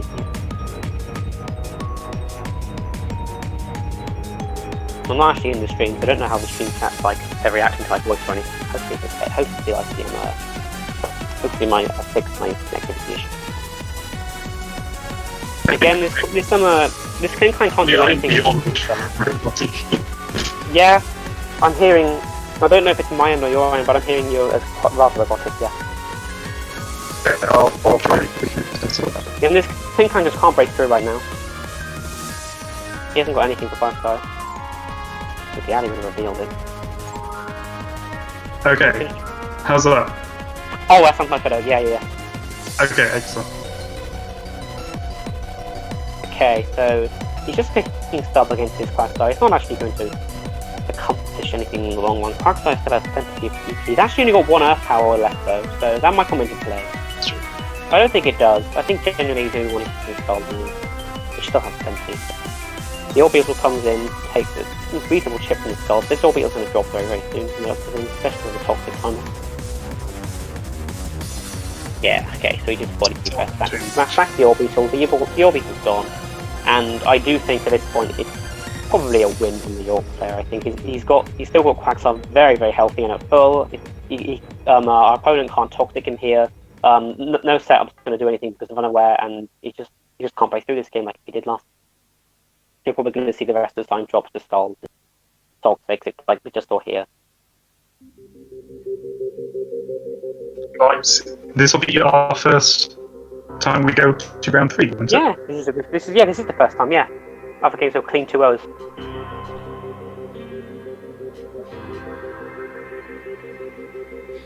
Yeah, and we're going to see the crossball go as well. Yeah. Yeah, there's just nothing you can do about this right now. I know Dom likes to play teams like this. I've seen him playing in draft leagues. He basically got almost complete score. He got some wall breakers, so he can play some semi-score. Dom likes to play like this, so I'm unsurprised to see this kind of play style from him. And it's proven well in his second game here, where he avoided the same mistakes in the first game and made his opponent unable to do anything about his ball. Here we see the Stevali get burned, so he's got no hope of doing anything quite time, unless he crits the ball.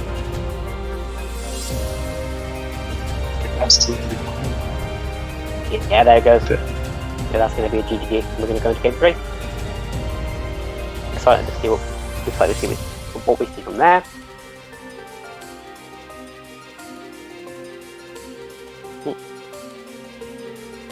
Go. Also clean 6-0 as well. Then again, when you're fighting bulky teams, it's unsurprising to see a 6-0 or you lose or something like that, because often if one thing goes on, or like a bulky team like Dom, which isn't like a break like Pokésoc, they all go because your wall has just crumbled once one of them is gone. Especially if it was something like Quagsire like it was last game. Once Quagsire was gone, they were all gone. We do see the GG being dropped in the game chat. Yeah.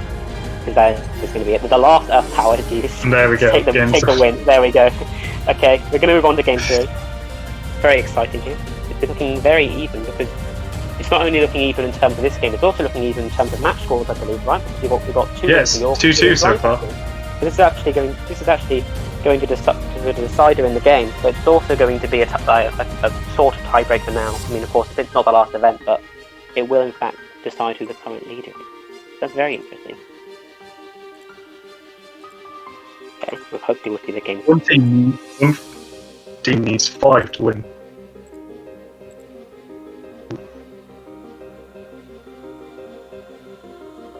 I don't know where I was going with that. Oh well. Okay, here we go. Here's the game. Yep.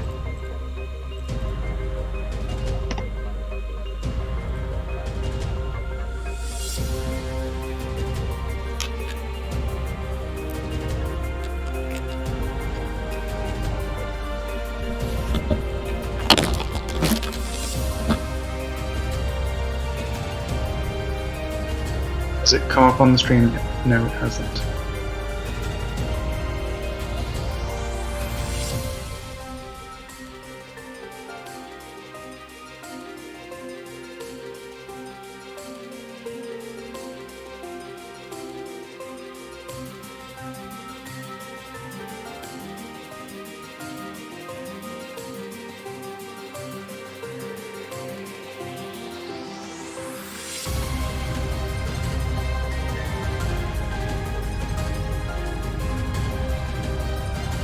See the leads, we've got Togedemaru and Orbeetle for Lancaster, and Togedemaru for York.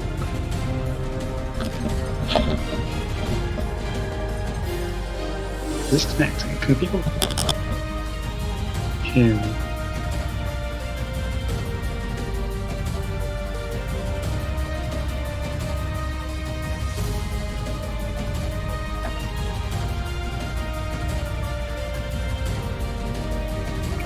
Okay, I can be heard. Do I have my co-commentator?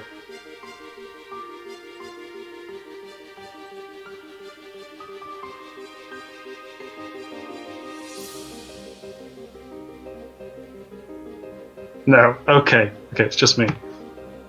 Okay. Sorry, Jake appears to be having technical difficulties. I'll just see how it's going. But yeah, game 3. This is a tough game, I think. So what do you make of the match then? I was just looking to see if it was all working because I couldn't hear my co-commentator. Yeah, he appears to be making noise, but it's not coming through. So Jake, if you can hear this, you want to look into that. Okay, so we... Oh, you might have cut out too as well. Oh dear. Oh Excellent. no, you're back. Yeah, Jake, try connecting and disconnecting. Yeah, I'll try...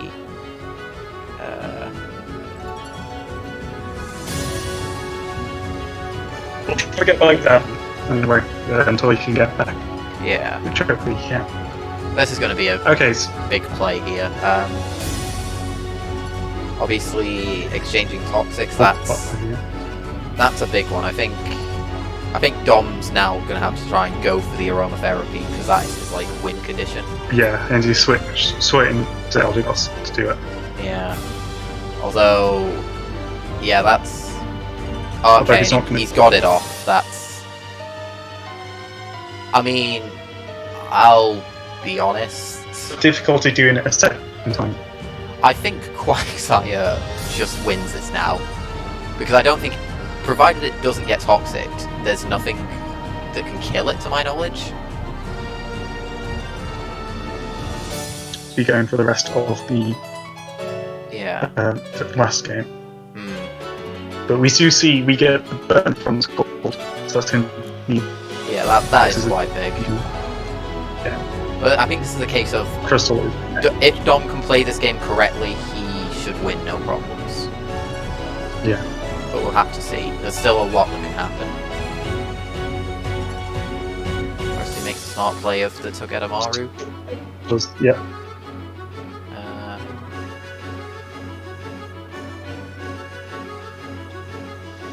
Now, we haven't seen much of the Stone Journey, to my knowledge. Like, I'd like to see more of that, you know?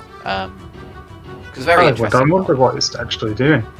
Well, it's PU by usage, so it's not a common one in the tier, but it just has a very weird spread of stats. Like, high HP, high defense, high attack, but nothing else. I think it's got good things it can do, like Rock Polish, Iron Defense, set moves like that. But I really don't know what else it does. I think I've seen, like, choice sets around, but I honestly couldn't tell you what Dom's, like, running specifically.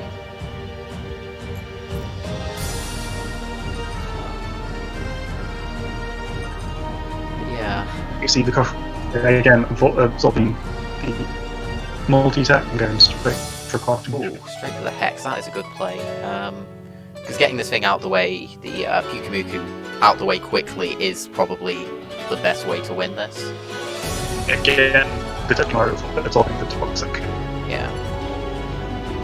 And obviously I think whatever you can do to rack up the toxic damage is like your win condition. Yeah.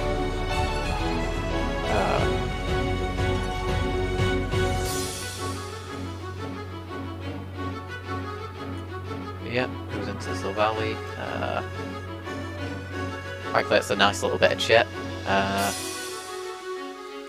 Goes for the Swords Dance, but I don't... Yeah, Swords Dance isn't doing anything for it, because at best it can Flame Charge. Yeah, and I think that was a misplaced switching in on a Will-O-Wisp, because I think the Wisp was incorrectly obvious there. And of course, yeah, Dom going for the safe play, no reason not to. We'll have to see what happens here. Does he stay in? Does he sack? Obviously a bit of damage on that Orbeetle, every little bit helps. I don't think it's actually revealed it's item, that Orbeetle. I assume it's Focus Sash, but I couldn't tell you.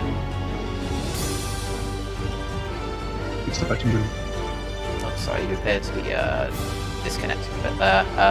Yeah, no. Oh, no, you're back. Okay. Yeah. Yeah, goes for the U-turn, but honestly, what do you U-turn into versus Quagsire?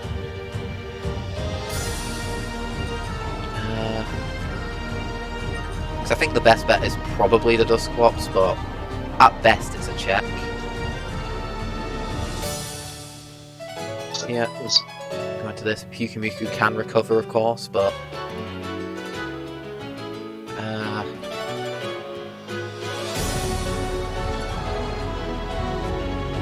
goes into the Dusclops. Want to see what the Dusclops wants to do. I would imagine just Will-O-Wisp is the safest. Although he is letting the Nasty Plot come out. I didn't think this thing would be Nasty Plot. I think I missed part of the other game, but I expected Swords Dance. That will be the Dusclops going down. And allowing the Silvally to come in. Yeah. Once again, no reason not to. Indeed.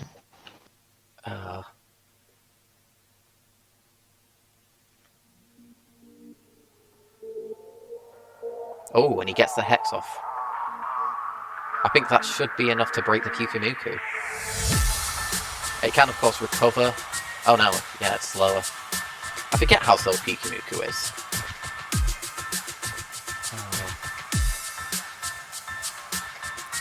We do still see the Kling Clan come out, but The Pyukumuku is down, so we won't see any more tops that coming from Lancaster side. Honestly, this is now just a game of cleanup. I think Copper Gregus just wins with Hex.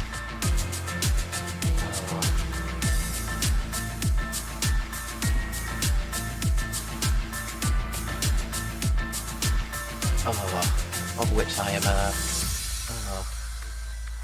yeah, I think it'll be good to have this thing, because I feel like NU has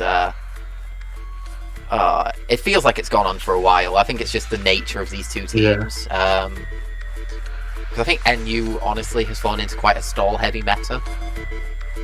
Already seen the GG collar from the in-game chat. Oh, right, I see. Yeah.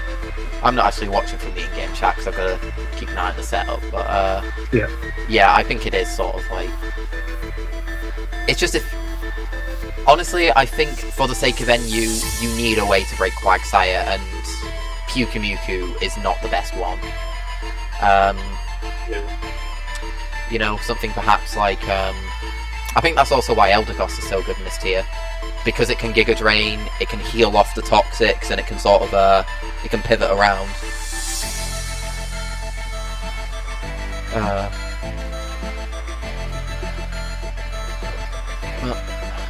I do suppose, of course, he can try and stall out a bit more, but without any form of recovery, he's just stalling the inevitable, I suppose. Yeah. And we do see the burn for now as well too. Yeah, I think with that burn, it means he heals more than he would take from a flame charge. Yeah. Togedemaru's questionable, but again, just with Quagsire in the back. He only took 10% from the flame charges. Oh yeah, just getting rid of the stats.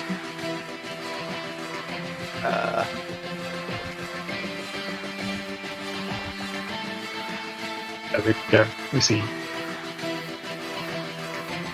And that is going to be GG.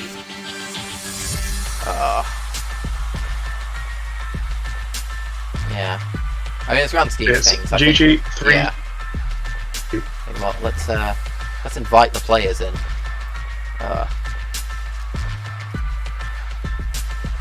Yeah. Okay, Dom just wants to grab some water, but I think this is very much an example of learning the matchup during the round. Because game 1, obviously he lost, he knows that he should have been more careful with the Quagsire going into game 2. Yeah. And he really just showed how viable Quagsire is. Unaware is just such a good mon, and I think his opponent bringing so much setup here, it was kind of like a no-brainer to preserve it. And I think the lack of a special attacker on that team really hurt it. You know? Even something just like a Spec Psychic would have done a number on Dom's team. But yeah, let's see if we can fight the... Seeing a Spec Psychic to the Toxic Rat, that's the word I was looking for. Yeah. Really good. Okay. Yeah, no worries, Dom. Hello. Yeah. Oh, you're back at last. You've been having a lot. I'm back. Sorry, I think I dropped. Yeah, I think I dropped. Yeah. Oh, but that means York is now in the Well lead. played. 3-2. Yeah, that was a well played game, 3. That was a well played game. I think this is an example of just learning. That's Yeah, he Quagsire. definitely learned from the first game. Yeah. Like one combo. Yeah.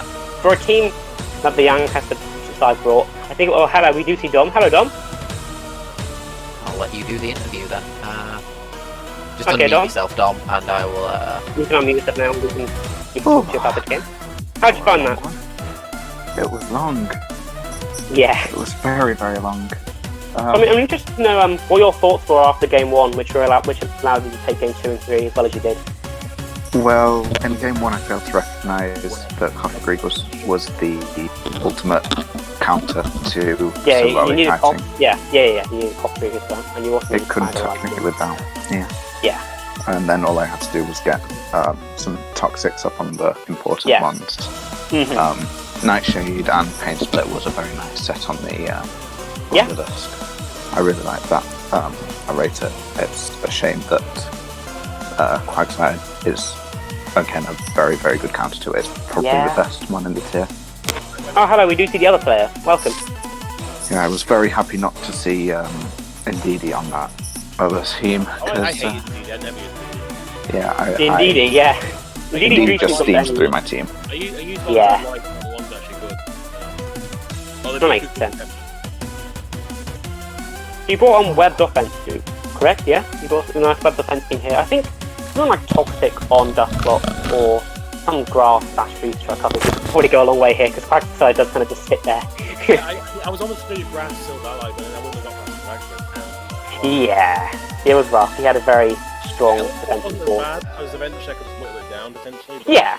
I mean, I did on the first one. Yeah. He was unable to run with fairies enough on it, so that was actually very, very big. Although I'd rather take 2-1 than 2-0. So. Yeah. It was much more. It was closer than the other two. So. I just realised Stone Journey didn't even get a touch. Didn't even jump in. It is true. We didn't see Stone Journey at all. That's completely true. We did not see it. It got outcode in the first round and nothing else. It's really bittersweet because Stone Journey is my third favourite Pokemon of all time. And it was sad to see A, not do anything, and B on the opponent's team and C die instantly. It was not a nice combo. Although I can't bring it out against the Silvally is the thing, and with the Orbital there. Yeah. Yeah, because it's Scar. No, it isn't. It's banded max speed. Banded. Oh, is it banded max speed? The web development for that then. There you go. Okay. Wait, it isn't max speed. It's like 200 and something. It gets up to 253. Do you know what I hit? Like DK wise? It is 70 pace speed. Oh, that makes sense. I've really liked watching it. It's not used every game as we've seen, but it's a really nice. Just as soon as you get through the quick ones, it just bashes through. He's all 5. I'm glad to see the nickname for both sides. Cool. Well, actually, the name I always go with is Stonehenge. That's my name. So the nicknames come first and the Pokemon come second. Definitely. No, well played for those. Hopefully we'll be looking to move on to... sorry to interrupt you guys, but the doubles OU's already started. You can get the commentaries on for that as soon as possible. Okay, I'll jump out then. Good luck, guys. I'm back on the mic.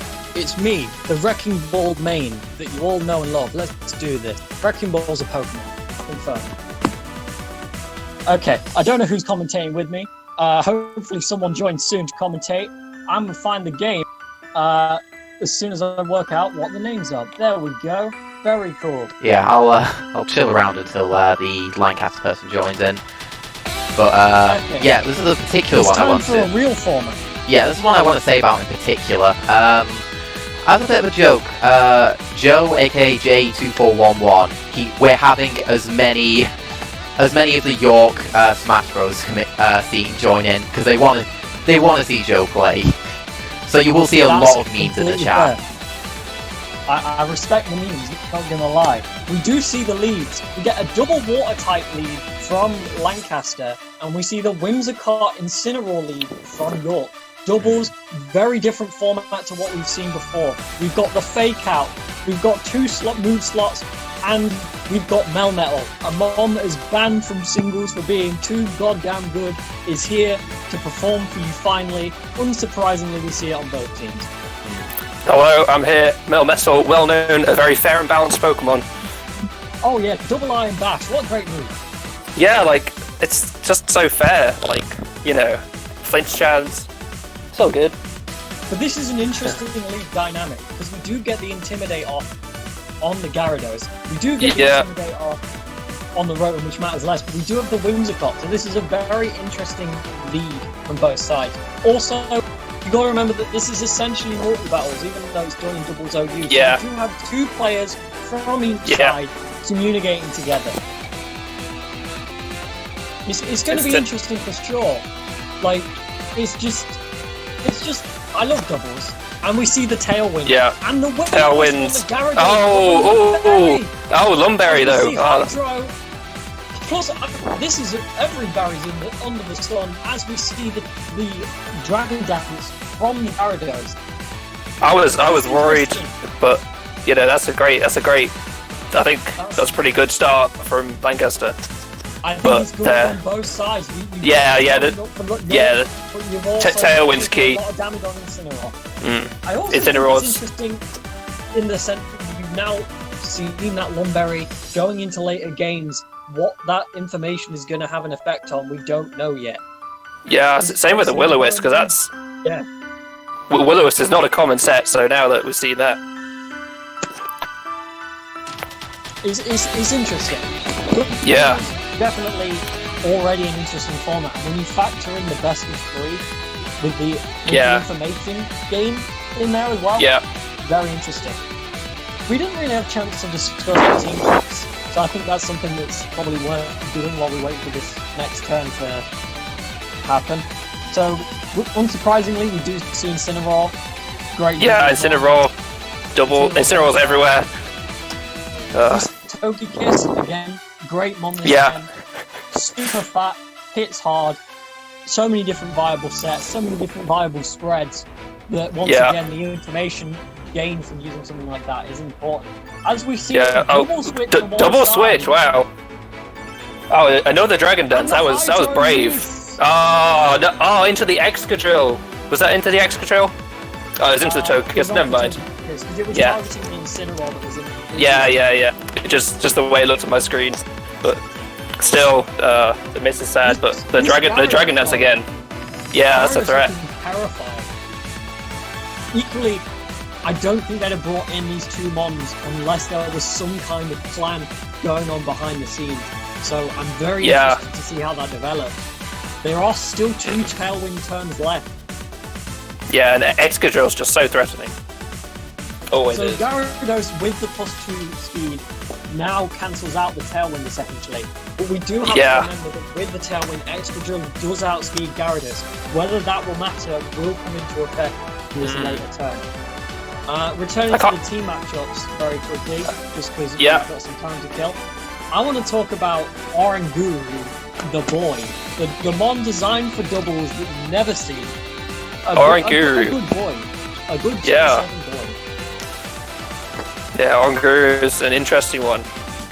Oranguru, really, honestly, just has that unique gimmick. Oh, we do see the rock slide not KOing, but the Focus Sash Excadrill. Focus Sash, win.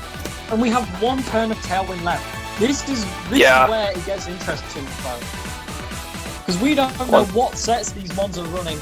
We could see some attempt to stall out the Tailwind, or we could see an attempt to damage. The mind games are already there that you expect with doubles. This 50-50 format is insane. I love doubles for that reason.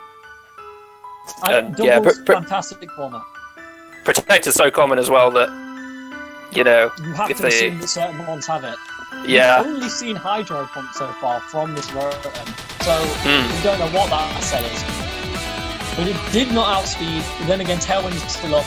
There's a lot of information that is still missing. Yeah, it's so early days. Yeah, Lancaster still only got 2 Pokemon out. Oh yeah, true. we've seen some chip damage on Incineroar. That's important to consider. And we've seen Excadrill already having to use its Focus Sash. But equally, Togekiss is alive and well. Using that Protect that turn, probably to scout to see just what we would see. We saw the Hydro Pump into it. So that could indicate some kind of choice item, but it's too early to tell. But at the same time, we've seen the Focus Sash reveal. So there's just... I wouldn't be surprised if it is choice specs Rotom. Yeah, like, I always thought the more common sets were sort of the utility sets, but I've seen enough choices to know that it could be anything. You've got to remember that with this generation, you do... Oh, the miss on the Rotom! That could be huge, as we see the Dazzling Gleam does get Dazzling Gleam. Crit on the Rotom. Hydro Pump miss! Oh, you God! Make this up if you tried! This is insane! Oh my God, into the extra 2 misses. Oh, it's so sad. Can we get some pogs in the chat, please? Can we get some pogs for that double miss? We do see the tailwind. Poor Rotom has not hit a move yet in 4 turns, so... Rotom's got its fabulous glasses on, but unfortunately, it's got its fabulous scarf on even, but it needs its glasses, and he's left them at home. They're on his bedside table, but he can't use them. And we have got some pogs. No, what's here though? For the pog chow. They must have been relying on the Hydro Pump knockout to bring in Melmetal like that, but now that didn't happen. Well, the Hydro Pump would have taken out the Excadrill, but equally, you've got to remember how bulky Melmetal is. Yeah, it's got like what? Probably take a high horsepower. Oh yeah, for sure. Togekiss is now in danger of that double iron back. We have to remember that. And we've seen chip damage on the Incineroar, so there's still a lot going on behind the scenes. Gyarados preserving itself by switching out as well. Also, that's important. Just such an interesting ring, as I mentioned earlier, and we don't know what it does yet. Yeah, I'm really looking forward to some kind of instruct, but I'm we'll excited see. to find out. Yeah, I'm looking forward to when that comes out. This was the You can just tell. Yeah. The critical hit on Live Longer just probably needs factoring. Yeah, that was a lot, but like, unfortunate for Lancaster. As we see the Incineroar come in, and the Protect on Excadrill. Oh. And the Protect on Togekiss. Nice. That was a good turn to switch in Incineroar then. That was a good turn to bring in the Incineroar, but very smart just to kind of scout out to see what that Melmetal was. Melmetal has so many sets, so I respect the Protect, but also the double into Incineroar matters so much. That Intimidate probably guarantees that Excadrill can't KO the... Oh, I'm sorry, John, we've got a Garfield reference, ladies and gents. People of the audience, can you believe it? Everyone, this is insane. We've got Garfield. He's now a fire wrestler. Garfield, the fire wrestler. Oh, by switching out Melmetal, they've also kept its whole moveset hidden. They haven't revealed anything, which is probably important. Melmetal comes back in. As we see Fake out on Whimsy. Fake out. And the Dazzling Gleam. Dazzling Gleam. Another crit. Well, yeah, it's got super luck. It might be. We don't know. It could just be regular luck. But the skies. Yeah, it could be regular luck. But yeah, both Serene Grace and Super Luck being really good abilities. I think they both get run pretty evenly. Because like with the air slash flinch. Pointing out the lack of nicknames on your side, whether that will matter, I don't know. But that what a shame. To Melmetal is pretty big. Yeah. On the field, this is not what you want to see. No, Melmetal is getting worn down though. With all the switching in.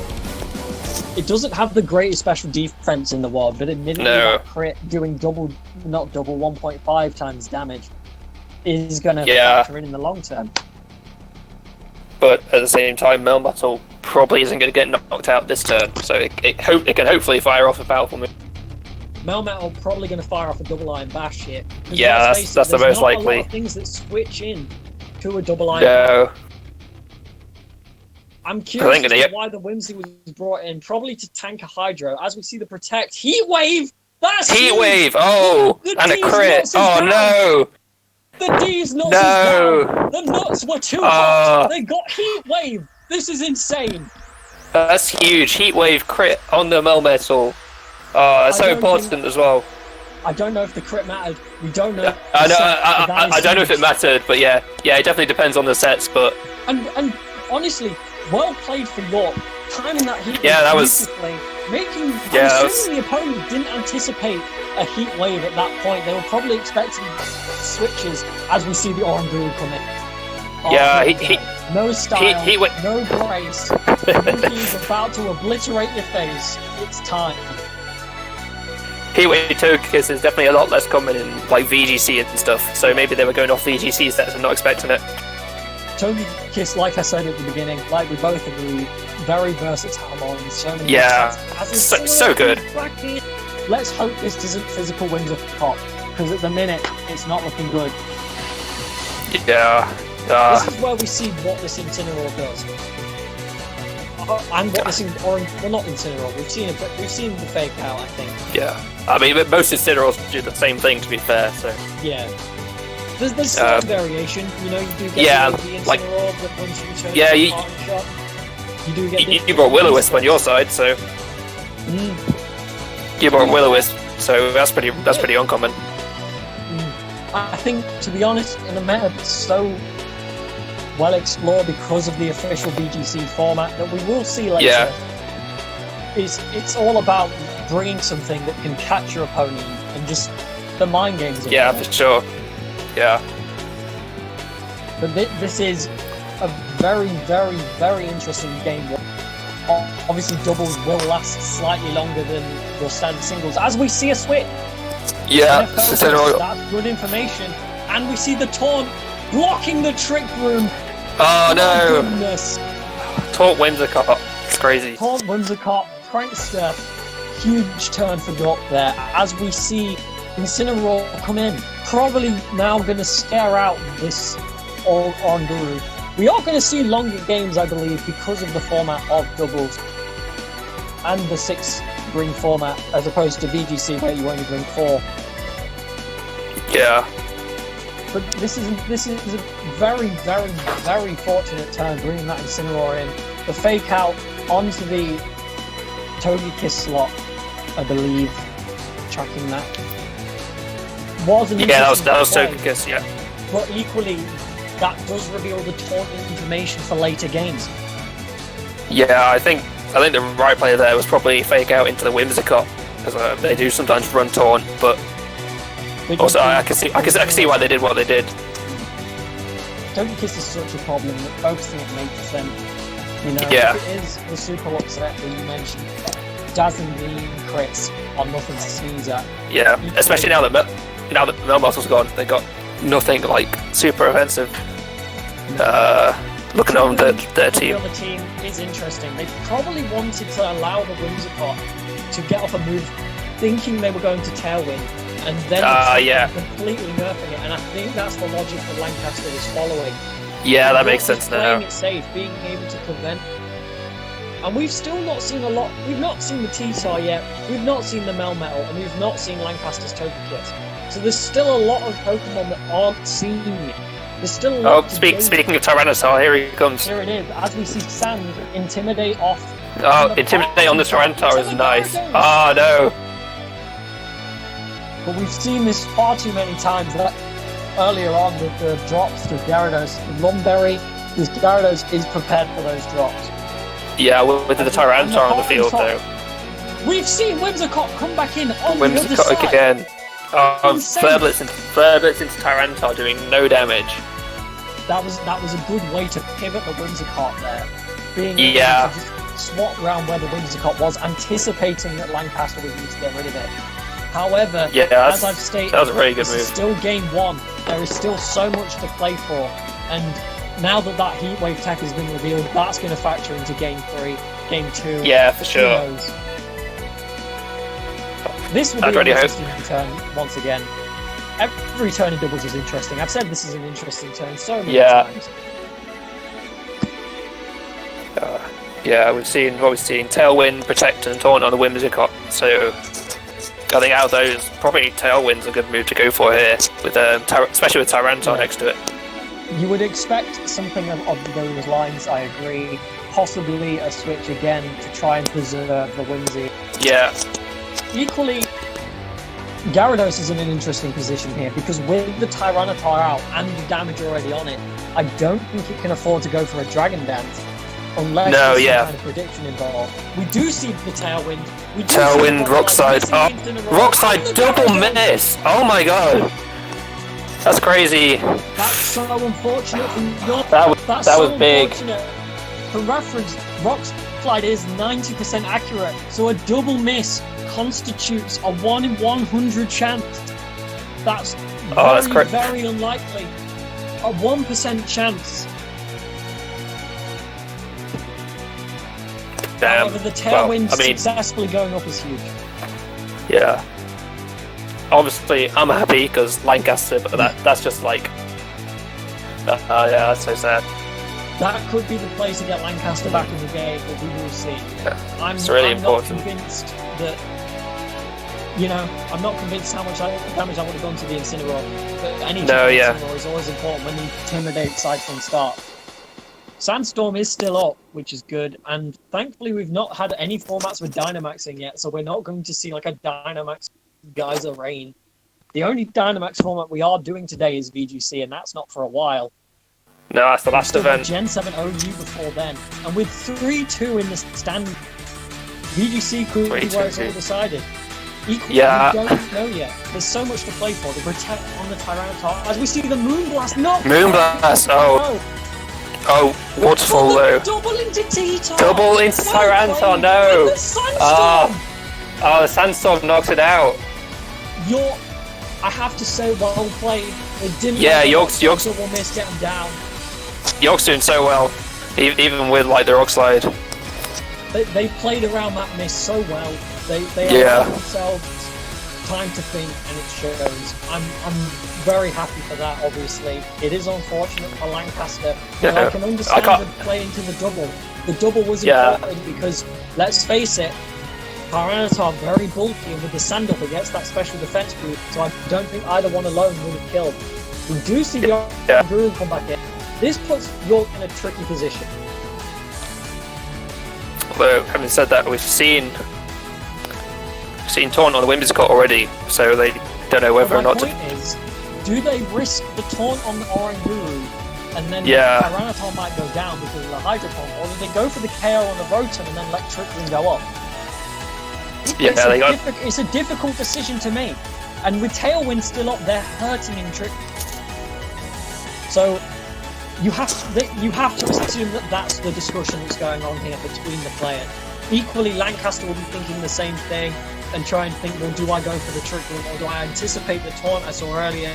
We don't know what other moves the Oranguru has. Probably has in Stroke. We see the Melmetal come in. Melmetal coming in. And it takes the Hydra out. Hydra Pump into the Melmetal, doing a lot of damage. You do see the prediction with the side. A good play from Lancaster. Yeah, that was good. The Taunt there was like... still up for one more turn. Tailwind Melmetal, that's pretty scary. Tailwind Melmetal. Admittedly, Melmetal's not the number one to take account of Tailwind because it is naturally very slow. But equally, it gives you the ability to outspeed things it wouldn't have before. So there aren't many outspeed depending on the set. Yeah, there aren't many fast threats left on Lancaster's side, so I think the music apparently might have gone down. I don't know. Hopefully Flirty can check that. I can't control it from my end. But we are just seeing genuinely good stuff from this first game of doubles. As the Togekiss comes in, we do see that the Rotom goes down. Psychic takes out the Whimsicott. I completely understand that. Whimsicott's such a Whimsicott had to go. Utility-wise. And that does leave Incineroar Togekiss versus the 5 mons that remain. But we do have to remember that Excadrill has been significantly weakened earlier from the Hydro Pump focus Sash play. There's still so much to gain in this game 1. But I'm incredibly impressed with the standard of play from both teams. Neither team making this easy. But props to York though. York's been doing really well with, especially I think the double into Tyranitar Protect. was like That was such a big turning point. You know, even if they were already a bit in the lead. But yeah, they're definitely an uphill battle for Lancaster from here. If we're going to try and come back from it. We've seen people lose game ones and then turn it around just now in NU. There's so that just happened. So that I just don't. It's too early to call. We're going for some serene grace shenanigans, folks. Yeah, the double crit, and the flinch. Okay. It begins. Super lock crits, perhaps, maybe, or just really lucky crits versus Tyranitar flinching shenanigans. But equally, Air Slash only doing 8%. Yeah, that's not a lot of, especially with the defense boost in the sand. That's a lot of flinches, folks. That's a lot of flinches. If anything can do it, though, it's Togekiss. That is true. Togekiss, the Serene Grace King, right up there with Jirachi. Yeah. It's interesting just seeing how doubles has changed with the new game, with the new meta. You know, Togekiss, you did see now and again, but before, the format's so drastically different. We do see another crit on the Togekiss. He eats the It's got the berry. That's another flinch, nice. And Psychic into the Togekiss. The problem is, I think if one flinch doesn't happen, then there's double KOs or gets combined with the Dazzling Gleam. So the problem that Lancaster faces is that they can't, and we have a miss, ladies and gentlemen, and people of the audience, and we see another Agua Berry, and a miss on the Oranguru. On the Oranguru. No moves can land. No moves can land. As we see Whisper Death Drop. The monkey's too fast, it just dodges everything. Okay, so... This will be interesting. I think we'll probably see the famous Fake Out Incineroar do its thing onto the Togekiss. Whether or not they use that expectation for the advantage for Protect, we do see that. We do see the Fake Out on the That was such a good play. Tyranitar might be the better target anyway, because it can probably just KO both of these Pokemon if it's not flinched. But at the same time, Togekiss is still here and still can throw off those Dazzling Gleams. The important thing to remember is by Incineroar now using up Fake Out, it does mean that Excadrill can come in and not fear the priority from the Incineroar. But I don't think it's going to matter. I think we're going to see a Rock Slide. Miss the Oranguru again, and it didn't quite KO the Incineroar either. What is it? We've seen the Agua Berry. How? Oh, we've seen a Trick Room. The Trick Room, they finally got it up in possibly the last turn of the game. The misses on this Oranguru that's crazy. Oranguru should be asleep, waiting for the next game. No, the Protect on the Togekiss. A knockoff on Tyranitar. That gets rid of the item, which is information for the next game. Yeah, that's true. Another miss off the Oranguru! Oh my god. Can Oranguru take down the final 5 Pokemon? Oh no, we do see the fake, and we see a crunch. That's not gonna miss. Not risking the miss that time. To York. Well played, York. That was impressive. York saying the nice friendly GG in the chat as we slowly but surely will see a game 2. That was a long haul, a battle of stamina. This is surely going to be. Yeah, with all the information revealed, it'll be interesting to see how the game 2 goes with the heat wave and all the berries. Yeah, that last minute weakness policy on the Tyranitar reveal as well. That was very clever by Lancaster, going for the information play, knocking off the Tyranitar. I do respect it. Had they not seen that was weakness policy, that could definitely come into play in game 2 against the team carrying both Brighton Wash and Gyarados. Yeah, weakness policy Tyranitar is huge there. In VGC at least, I imagine it also goes in doubles. You do. Game 2's up. The right battle, but they've not closed the last one. So no. Here we go. And we are off. We are looking at the team preview on our end. I am assuming that's going to catch up the screen soon. There it is. So, interesting dynamic again at the team preview. Yeah, I'm wondering how the leads will change. So last time we did see the win. What did we see last time? It's been so long. I think it was Incineroar, Whimsicott on your side, and yes, and Gyarados. Yeah, Gyarados Rotom.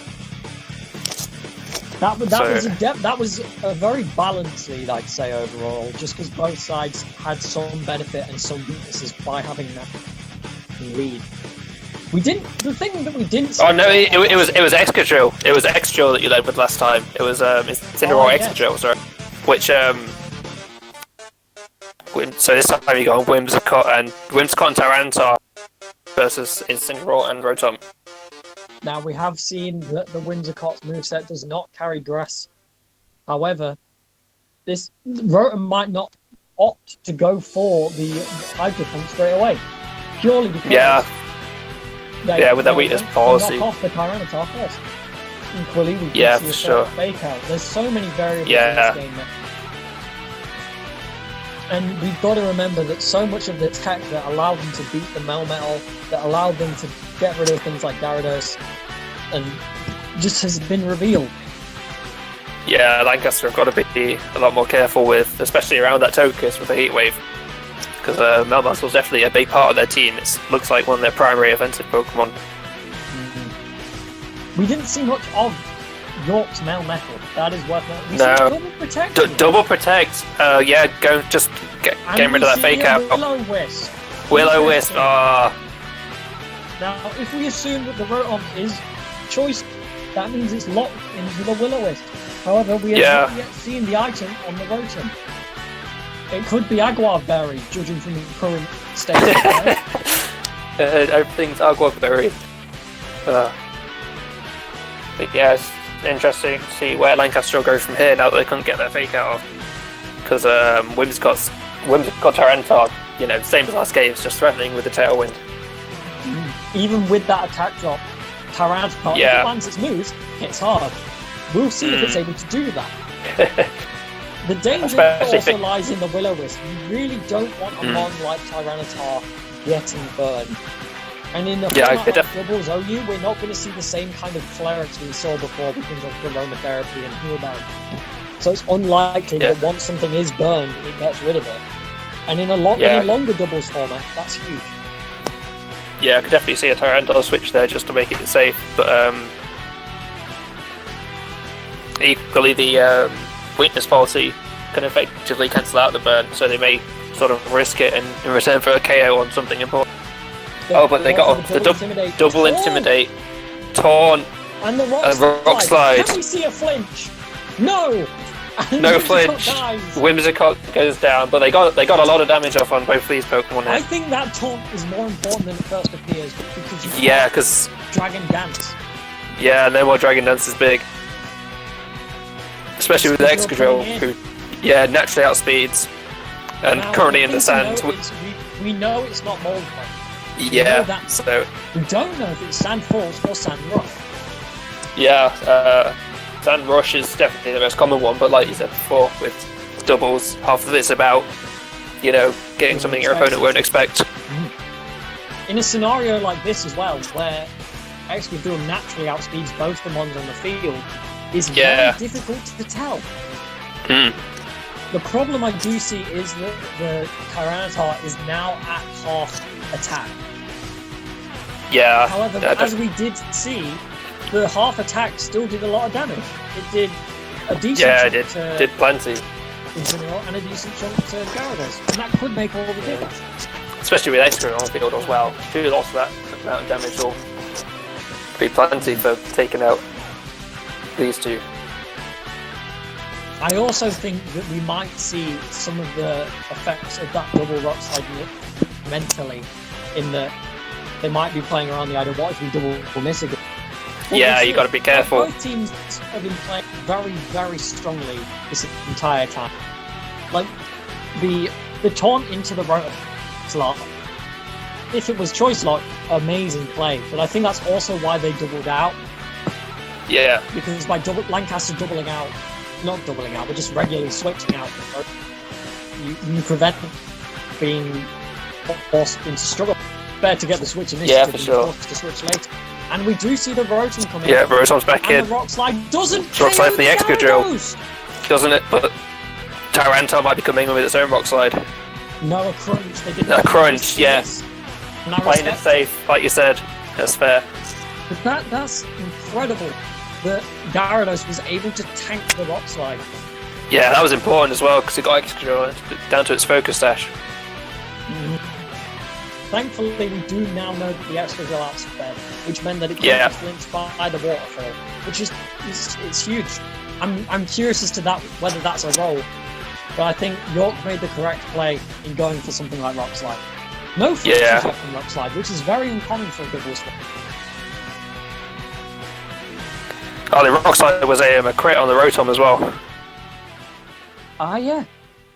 So that means that this Rotom can tank physical hits incredibly well. Yeah, it could be. With It 1.5 could be important. damage, what is that? 32 over 1.5.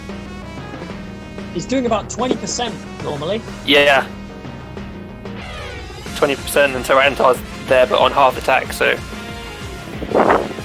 We do have to remember though that Tyranitar, although weakened, does have this policy, and it's Yeah. slow attack, which makes it a dangerous mon. We've seen Incineroar Yeah, he's- to lower that attack. How will You can see we that- deal with this? You can see that Lancaster just aren't hitting Tyranitar because they're just, it's just too scary to hit it when it could nullified just. its damage. Yeah. It's not a priority at this stage to hit Tyranitar when it's at full HP, and you don't want to risk it unless you know you can guarantee the whip to it KO. Incineroar here, very smart switching. We're probably going to see a fake out, whether York plays around that, and again the mind games, but just the sheer existence of priority there is important. Yeah. I It's also all about the still mind fear games. Willow from this Rotom. Yeah, for sure. I'll be thinking Willow's on a Tyranitar, that definitely help things, even if it switches out later. But I think the difference in this game we are going to see by the loss of Whimsicott. Yeah. No tailwind on their side. Equally, when the opposing team has a Trick Room mode, it's difficult to gauge how much that matters. Yeah, although again, Whimsicott was blocking off the Trick Room in the first place, so getting it gone is just nice for Lancaster because they can go for it without worrying about the taunt from Whimsicott at least. Sure. Like we've said this entire time, a lot is going on for both these competitors. Yeah.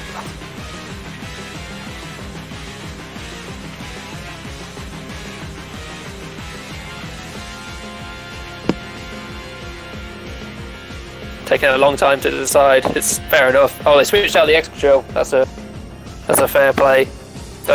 Double switch out.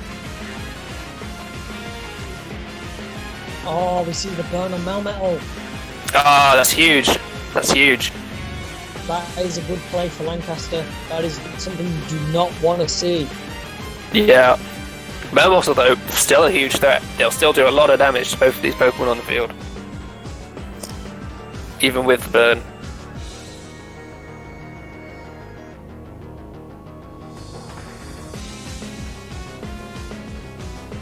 And they've got their own Incineroar in now, so they have their own fake out they can go for.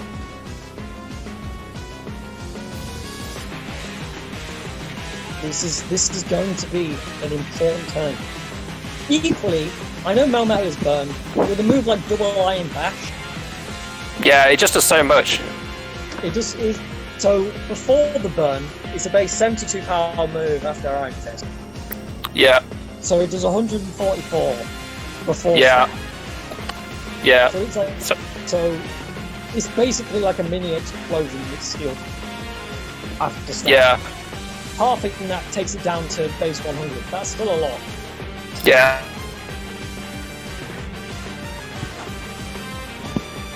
I wouldn't want to get hit by a base 100 move from Melmetal, never mind the Double Iron Bash. A lot has happened in 4 turns. A lot has happened. Hang on, I've just lost connection. I should be back on in a second.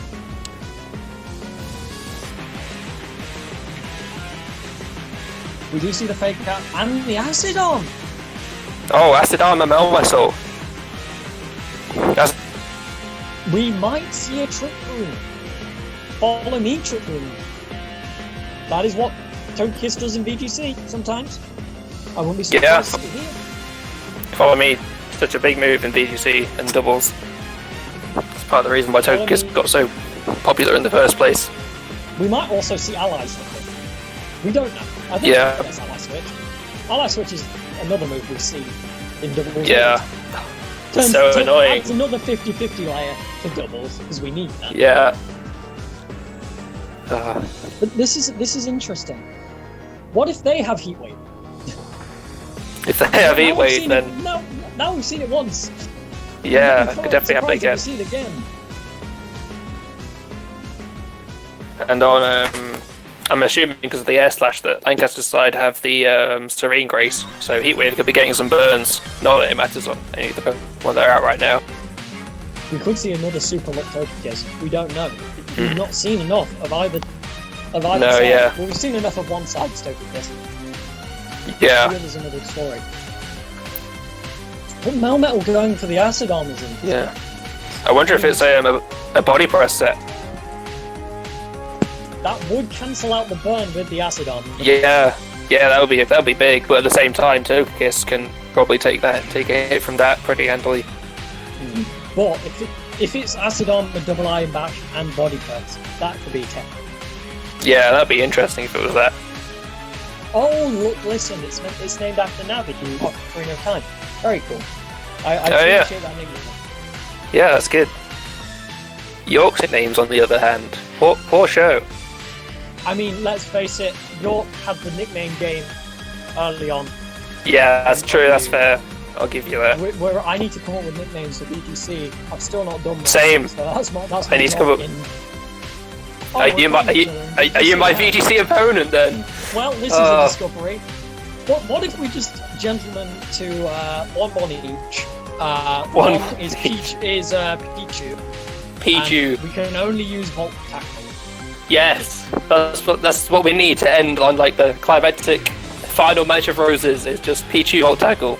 Oh, something happened. What happened? A protect on and a protect there. Yeah, 2 protects and air slash flinch. Flinch, yeah. Not the best turn for York. Yeah, get a bit of chip damage on them, that's all. Oh, he's got leftovers anyway, doesn't matter. We do have to ask the question, because obviously VGC coming up 2 games time. Yeah. After doubles OU and Gen 7 OU. But that begs the question, because currently we're at 3-2 to York. Yeah. If they take multis, it puts VGC a lot of pressure off. But equally, VGC looking like it's going to be very important if either side takes another game. Yeah, because we could potentially see a tie for the first time. First time ever. Well, York got their first win ever last time, so anything can happen. We did. York's definitely I think it's been a huge improvement in York's sort of video game overall that I've noticed in the 3 years I've been here. So that's pretty scary, to be honest. There's bound to be some character development sometime in an anime, and Pokésoc had theirs. They've had their training on. Yeah. They've been running up and down the mountain. They've what other tropes are you get the idea. Yeah, Togekiss just took a double iron bash like a champion. That burn matters a lot, and I'm wondering if that means we're seeing a max HP Togekiss. Max HP Togekiss, or it could be. We'll probably see a fake out air slash this time. Yeah, they can't risk the dazzling gleam. Yeah. Because of and that if they have policy. If they have the heat wave on the Togekiss, they haven't revealed it. I'm thinking it's air slash dazzling gleam, follow me, to help with trick room, that kind of thing. Yeah. Yeah. Oh, there might have been a tie for Roses 2 years ago, according to the Discord. 2 years ago would have been the last time I was at Lancaster. No, 2 years ago, Lancaster won. I was there. I think, because we lost Pokémon in that. Yeah, you lost Pokémon at the end. It put us 6-4 basically. Yeah. From what I remember. Oh, we saw a triple protect that turn. The fade Oh, down wow. to nothing. That is what we call the filler arc of this double. Fake out's it's just a good move. It forces your opponent to have to play around it, and that's so important. Yeah. It's just tricky. It's very tricky. As Yeah. things Just most of the reason Incineroar's so good. It's just with the fake out intimidate. Especially in doubles OU where it gets knockoff again. It just does everything so well and has such a good typing. Good stats. Yeah, just no knockoff in VGC.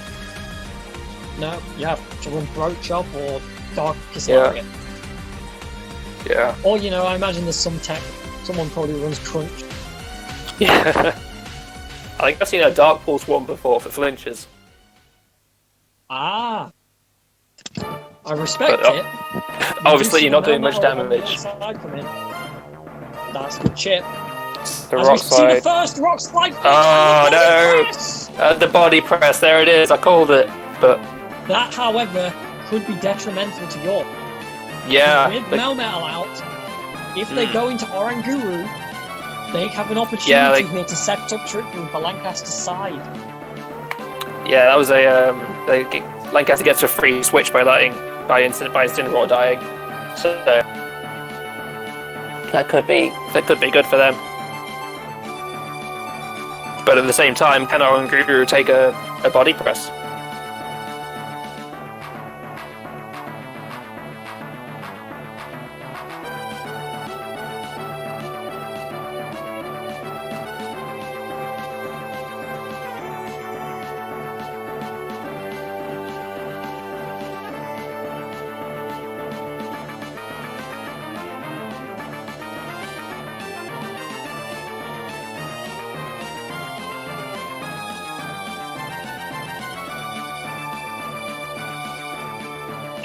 I think I disconnected for a second there, but I should be back.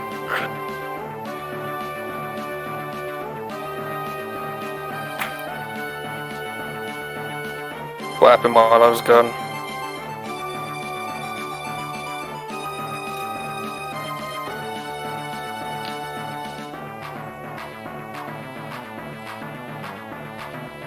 I guess I went into road, so next to the Melmetal.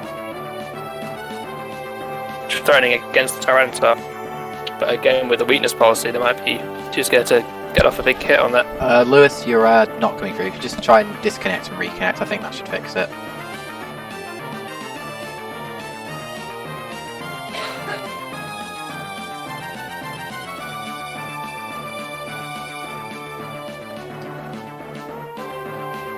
Tyranitar protecting, but the Hydro Pump goes into the Melmetal, which the Melmetal body press doesn't do much to Rotom, but that does protect the Tyranitar against the double Iron Bash.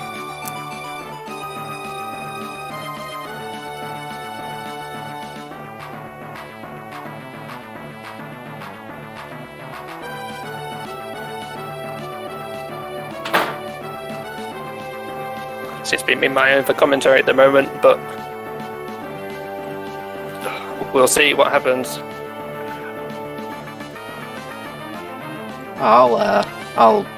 I'll join you for this if we're having connectivity issues. Yeah, this is just so intense. Like, I get why people like doubles because this is just. Yeah, doubles is a lot of fun. Yeah. Incineroar comes in with a double intimidate. That's a big predict. Hydro Pump. Yeah, that's nice. Oh, body press failed. Body press failed? What was that? What happened there? I don't know. Maybe they clicked it in the wrong slot. Yeah, maybe they clicked it onto the That is odd. Oh yeah, he just said in the chat that he misclicked. Oh, that's rough. That's big. Yeah. Yeah. It's rough. I mean, it was probably just going to be, all things said and done, if they were going to body press into the Rotom, it's probably better that Oranguru didn't come in, and if they're body pressing into the Melmetal, maybe the chip will matter, maybe it won't, we'll have to see. Yeah, the body press. Yeah, that was a shame. but on the other hand, at least they didn't kill their own mon, because that could have been worse. Yeah, I was thinking then, was that some like crazy like weakness policy tech? Yeah, weakness policy. Definitely would have got the weakness policy on Tyranitar, but probably would have knocked it out at the same time. Yeah, I mean, we see Tokus coming in here. Yeah, on York's side. The Tokus will do. I mean, we've seen it before. With Night, with 90% sure it's super luck, you know. Yeah, I we've seen the heat wave. Anyone gets that many crits normally. Yeah, okay. If it's not super luck, then I'll be pretty upset, to be honest. Yeah. But they're just that. Yeah, we're seeing the heat wave, which did a lot of damage to Melmetal last time. So we'll see how they deal with it this time. And they deal with it by switching out into their own Togekiss and Hydro Pumping to knock out the Melmetal. That is probably for the best, all things said. And Dazzling Gleam getting no crits. Yeah, but it means one of Lancaster's many Agua Berries going off on the Togekiss. Oh, it means probably Tyranitar is able to come in. Although I'm not sure how they now handle the. It all comes down to can they handle the Melmetal this? Yeah, they have the Excadrill, but Melmetal just has such a high defense. Yeah. Like, an Earthquake before it gets up a body press, maybe, and if you can get a Heat Wave off, but... Yeah, oh, but they went into the Oranguru. I mean, this is going to be a game of flinches, I think. Yes. Definitely could end up panning out that way. So I don't know if the Togekiss has shown Air Slash, but you're relying on Rock Slides and Air Slash flinches here, you know? Yeah, Lancaster's Togekiss has shown Air Slash for sure. Yeah. I mean, you'd be stupid not to run Air Slash on a Serene Grace set, you know? Yeah, for sure. Such a disgusting mon, I'll be honest. It's everywhere in VGC and doubles, that's the issue. They switch Togekiss out into Tyranitar. Follow me, yeah. Follow me, Rock Slide, going for the Rock Slide flinch on the They get the Trick Room off. They don't get it. Yeah, Trick Room gets off. Yeah, I think that might be game for Lancaster. Because... Yeah, they Melmetal is just going to be so strong. If they can somehow stall out the Trick Room, but I don't see how you stall it out with so few mons left. It's hard to do with what they have left, especially one of the Pokemon only on 1 HP. Yeah. I mean, they do have the bonus of Sandstorm Chip, so I think at the very least the game will be close. Did they go for the double? They do. But I think... Oh yeah, they went for the double protect. Yeah, I think that's most likely going to be game. Because now Oranguru can attack and Melmetal can attack. And... Yeah, and they've just done double protect. So they don't have any protects left this turn, unless they can get off 2 protects in a row. They need 4 at this point. Maybe they can switch around, but even if they do, I don't think. It's struggle at this point. So unless they want to reveal like a bright powder somewhere and dodge the attacks, double Iron Bash coming out and double Iron Bash crit. Oh, Instruct. Instruct. Yeah. Yeah. And that will of course be game 2. We get to see the Oranguru tech though. I do like that. Instruct double Iron Bash. Yeah. It's a good thing there's nothing like Veraphon about, because one of my favourite ways to beat Melmetal is like Iron Barbs and Rocky Helmet. That's game 2. Double Iron Bashes do a lot to Veraphon though. Yeah. Lancaster taking their first win in the second match. So it's now going to hit game 3. Let's coming through or not? Have I just been commentating to myself this entire time? Yes, you have. Yes. We love that. It's also quite quiet. See if you can like get the volume up. I don't think there's anything I can do. I think it's just my internet's being bad because of virtual media. Screech louder. Great. Hello. Yeah, just yell the entire time. Like it's really exciting. Hi, I'm a shouting man. Shout out to the 2 people who liked that joke. We did see a very unfortunate misclick leading to a game. That was a shame. That Trick Room late game was definitely the right play. Yeah, I don't know what would have done to prevent it. Yeah, it was hard to do at that point. Match 3 is up. It's not started yet though, they're just facing enough.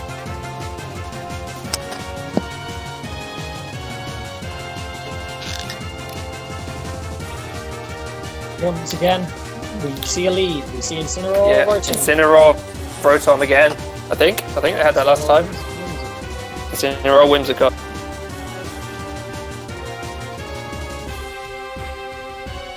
Yep, so again, Incineroar with the fake out could definitely shut down any Pokemon, so I'm wondering if we might see a Protect again. Since York have seemed fond of protecting against the fake outs. But equally doing that means they lose their chance for getting off a move that turn, so We have to focus on what that Whimsicott is going to do. I think that made the difference last game. yeah. And I think we'll recognise that. And how that plays in here, we don't know. Okay, so they go for Protect on the Whimsicott, Fake Out on the Rotom. And a Flare Blade protected on. Flare Blitz, yeah, you can see Lancaster recognise the importance of getting rid of that Whimsicott. But yeah. This may be all down to VGC. Yeah. I really hope not, to be honest, but... I would rather it doesn't either. We shall see. Yeah, well, if Lancaster lose every match up until VGC, then Lancaster's lost anyway, so there's no pressure on me. But something tells me I shouldn't root for that outcome, so... Generally speaking, this has been an interesting series of events. I'm sure that York are going to be fuming that they misclick, but we'll see. Yeah, that's a shame. Was also huge, but we'll see. Yeah, the burn was important. I don't know how big the misclick... No, because they would have knocked out the Rotom. Never mind. Would knocked out the Rotom. Melmetal. Yeah, for sure. Completely different game. Yeah, no, you're right. Yeah, especially with how important that was at the end. Pause as Roses is 2020 is sorting on the. So in the meantime, nothing is happening. Nice. Both sides picking their move. We've not seen any predictions yet. We've not seen any plays yet. And we see our first move. Yeah. We see Tyranitar come in. Will-O-Wisp. Incineroar slot. Oh, they must have predicted the Protect.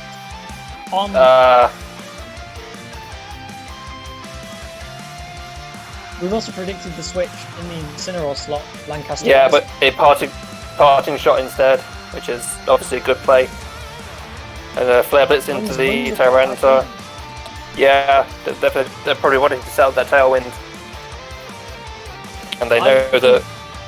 Oh, I think we're going to see a repeat from earlier. Or we're in a repeat scenario, rather. Yeah, for sure. Locked into Willow, doesn't want to be taunted. But equally, do they risk losing their Whimsicott again? And I'm not sure how the last game is going to change that. We don't know for sure that Rotom's choice, so if Lancaster's been bluffing it the whole time, that would be pretty crazy, but somehow I don't think that's the case.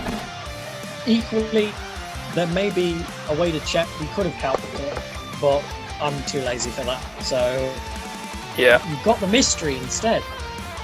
Yeah. Equally, we've not seen Tyranitar Wings Policy coming off, which shows how important the knockoff was early. Yeah, wondering if they'll go for a knockoff again, but York are probably going to be expecting that, so it'll be interesting to see how they play around. This is a huge turn, as reflected by how long it's taken. Yeah. Who knows? Maybe we'll see a very fire Dynamax Tyranitar. They packed into the Showdown code. They're going to Dynamax their Tyranitar.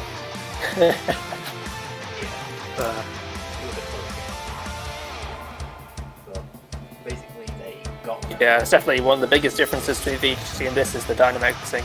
Oh, hang on, Melmoth's come in. Ooh, and they switched out the Tyranitar. And it so switched out into Gyarados.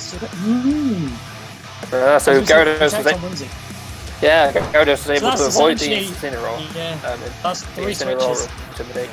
Yeah. Melmoth's got his attack lowered, so... And we've already seen the attack on the Incineroar. So both these physical attackers are going to be scared of that. I think Whimsicott definitely scared of the Melmetal. Yeah.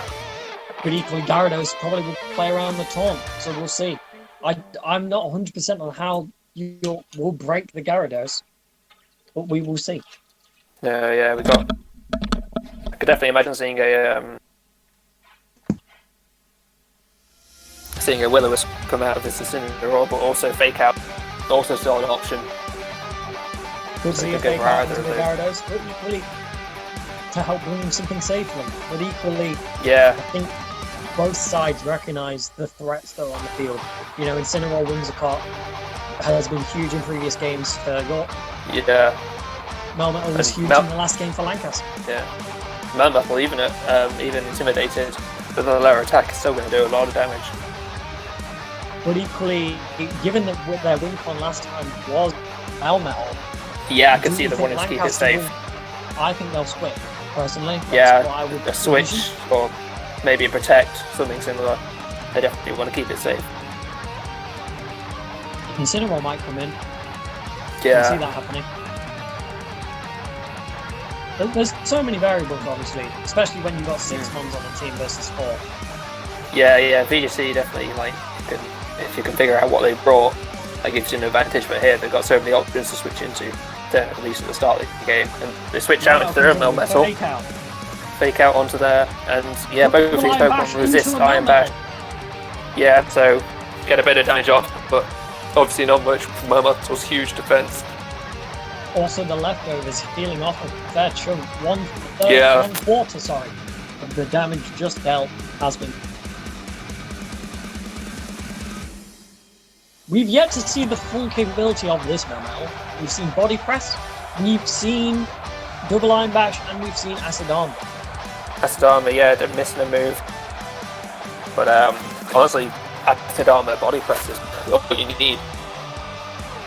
Especially when facing down to 2 physically strong attackers. Yeah. Acid Armor could very well be the play. Yeah, Acid Armor would be difficult to break through.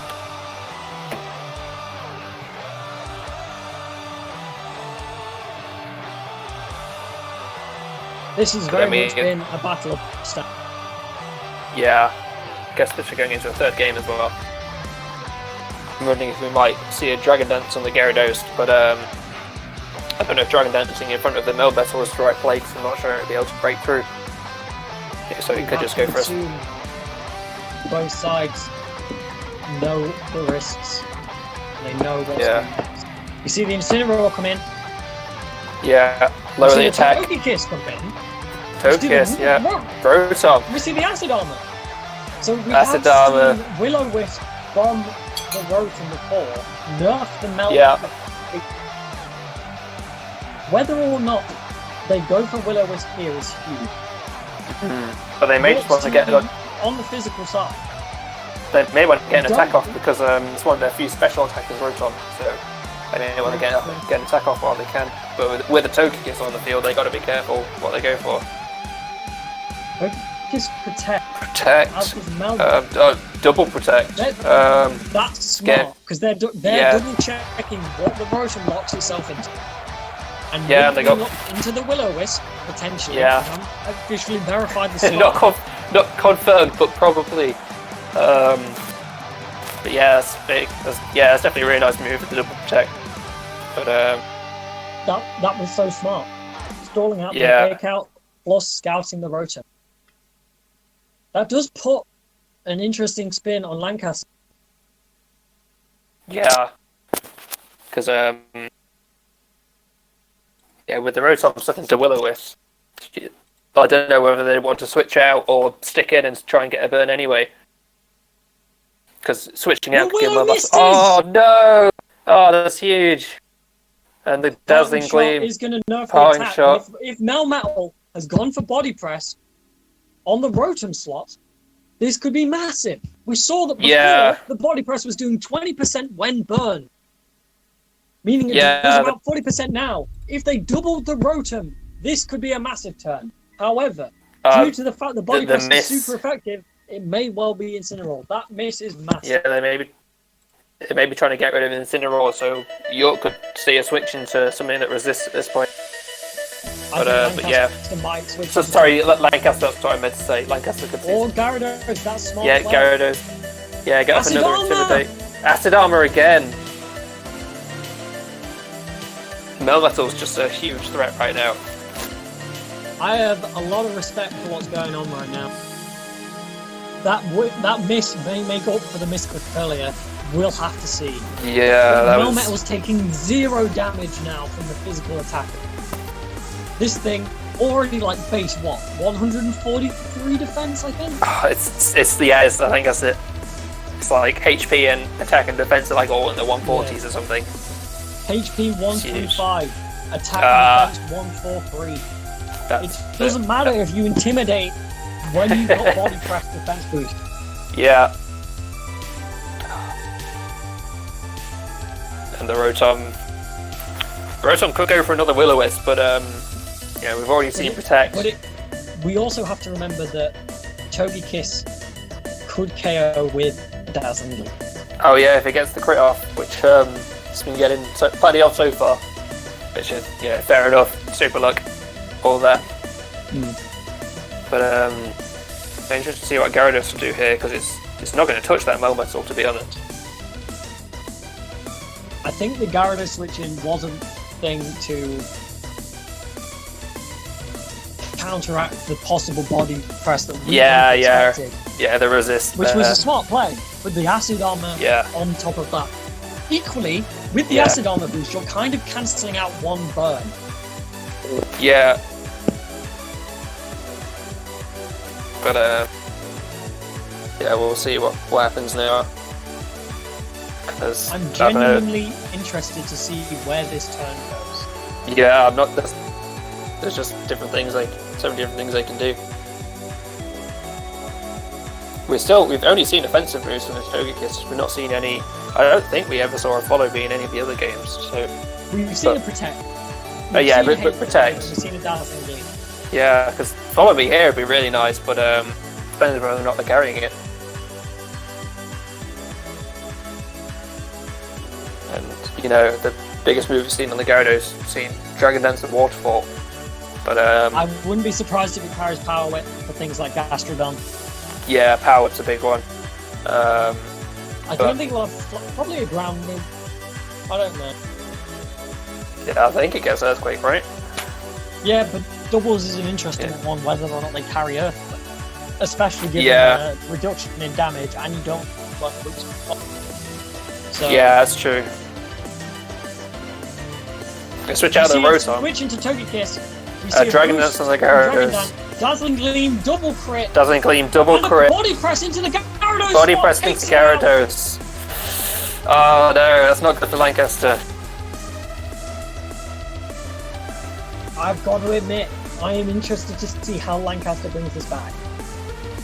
I think the Togekiss is going to try and get some flinches off. I think that's all it can do at this point. But I'm wondering what's going to come in on the other slot. Incineroar. Another attack drop, probably just to make sure that the Iron Bash can't touch the Togekiss. We saw that when it was burned in -1, or just burned, it was not doing it. Yeah. They go for the double protect again. That's get rid of the fake out. That's fair play. To the flinch game. You got a 60% chance not to get. Whether or not Lancaster wants to risk that is the other thing, because you don't want to take a body press as an incident. I'm not sure they got much of a choice here though, because aside from that, they've got nothing that can take a hit. So I think I would not be surprised if when something goes down, we see Rotom come back and start firing off attack. Yeah, for sure. And another crit. Another crit on the Incineroar. It just triggers the Agua Berry. The Agua Berry, one of the many Agua Berries. That's it for the Togekiss. Flinch, so it's not flinch. Yeah, that's pretty big. But it gives Lancaster a chance to switch in something else here to try and deal with the Melmetal. But I honestly think they'll try and deal with the Togekiss. Yeah, I could see that. I don't anticipate Origuru coming in until the Melmetal is down, which is what Lancaster wants. So I would imagine, we see the Rotom. Yeah, that's what I would have thought. But now, the question is, do we anticipate Rotom going for an attacking move or a burn. I would not be surprised if this is like Specs Rotom or Scarf Rotom. But I think we're probably going to see a Protect on the Melmetal. Yeah. Some kind of attack from the Togepi. Dazzling Gleam off the Togekiss, because with a crit that'd KO the Rotom. So that definitely seems like the right play on York's side. So it'll be interesting Lancaster to see. side, I think they've got to go on the offensive with Rotom. Those burns just haven't been working out in recent turns. And Yeah, I think the offense is the way to go. Just if they get some damage off of this Melmetal, then maybe their own Melmetal could do something. But I don't know. That's a stretch with how high his defense is. This Togekiss is utility. Based on the fact that we've seen, he's following me there. We see the Excadrill switch. Tanks a Hydro Pump. Melmetal not protecting. But Air Slash on the Melmetal. Oh, but it doesn't get flinched again. It's pretty big. That is unfortunate. It is only a 60% chance. But I mean, that's higher than 50-50. It's been done twice. But yeah. In York's favour this time. But we're now in an interesting scenario. Yeah, follow me. Coming out. And Rock Slide though. Takes it out anyway. They got a ready body press. I think we're going to see the York win in multis unless this Melmetal does something incredible. I mean, if anything can do it, it's a Melmetal. But I think he's going to struggle at this point, to be honest. I'm not 100% on how much. I think that's that's game. And that's game. Yeah. Well done game. to both teams. A fantastic set of 3. Congratulations, York, who now go 4-2. Well done, York. Yeah, well played, York. OU. This could be the second victory York ever has at Roses. Let's get our multi-battle competitors into the chat. I want to know everything. Come on down. The price is right. I don't know if they can hear the stream. No, I don't think they can. I'll add the Lancaster guys and get them to try and come in here.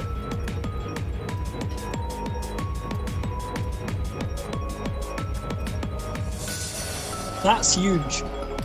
Yeah. Lancaster now fighting for a draw.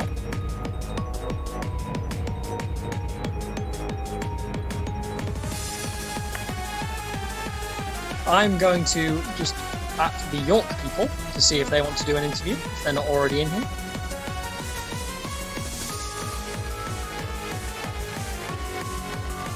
But, honestly, fantastic game. Yeah, they were good games. York played really well, gotta admit. Matt's here in the chat. Hello. Congratulations on your fantastic win. Thanks. Very, very well done. We thought we were fucked when we body pressed our own Melmetal. I know it was the Incineroar. That was a bit of a yikes.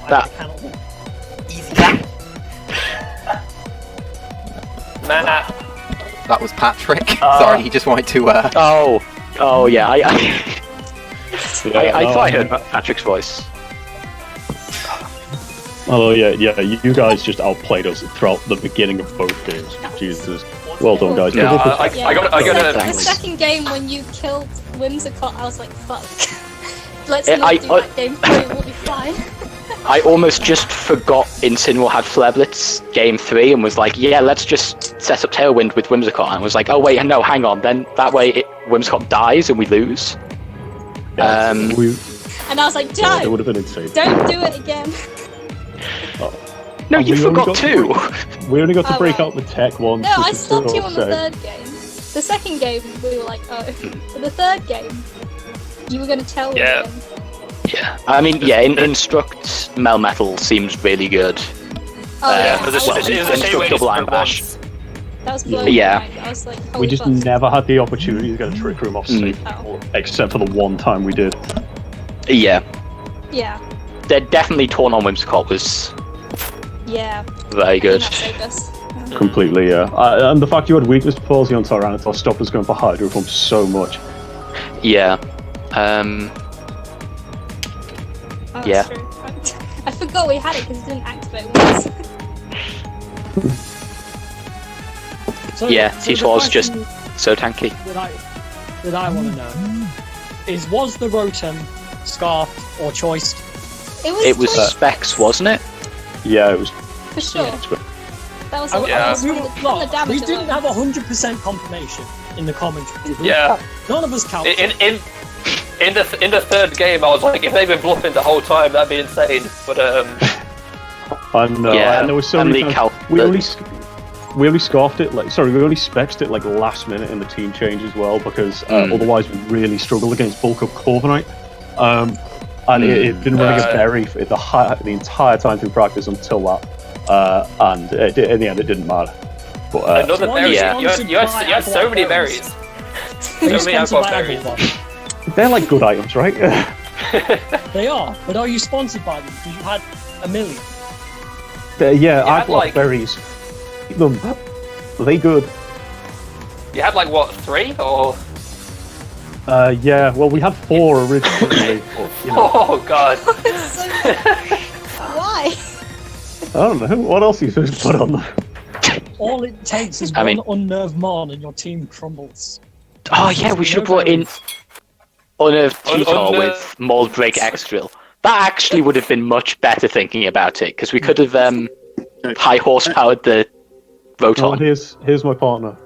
Hey, yes, hello, Steve's here as well. Hello, everyone. Well done to you both, obviously. Any thoughts on the game? Anything you think went badly, went well? Melmetal's too good. It's illegal. Missing the Will-O-Wisp or Melmetal in the last game, I think, mad. That was big. I think that was half body press. So. Yeah, I know there were hacks on both sides throughout the whole game, but I feel that out of all 3 was the moment of hacks that mattered the most. But I don't know if you guys agree with that. It was definitely I think Will-O-Wisp in game 3, which it was definitely the Will-O-Wisp missing game 3, which swung it entirely in your favour. In your Hydro Pump's game 1 didn't help either, to be honest. But it happens. Rotom in the first game, Rotom didn't hit a single move in the first 4 turns because it got protected and missed and. It went for 7 Hydro Pumps, and I think it landed like 1. God. Yeah. Oh, by the way, I don't know who's streaming. Matt, are you streaming the whole tournament? Yes, I am. Whoever. Yeah. Okay, I'm streaming. Are you gonna save the VOD afterwards? I've set it up so it should automatically save and be on the Twitch stream. So. Okay, good. Yeah.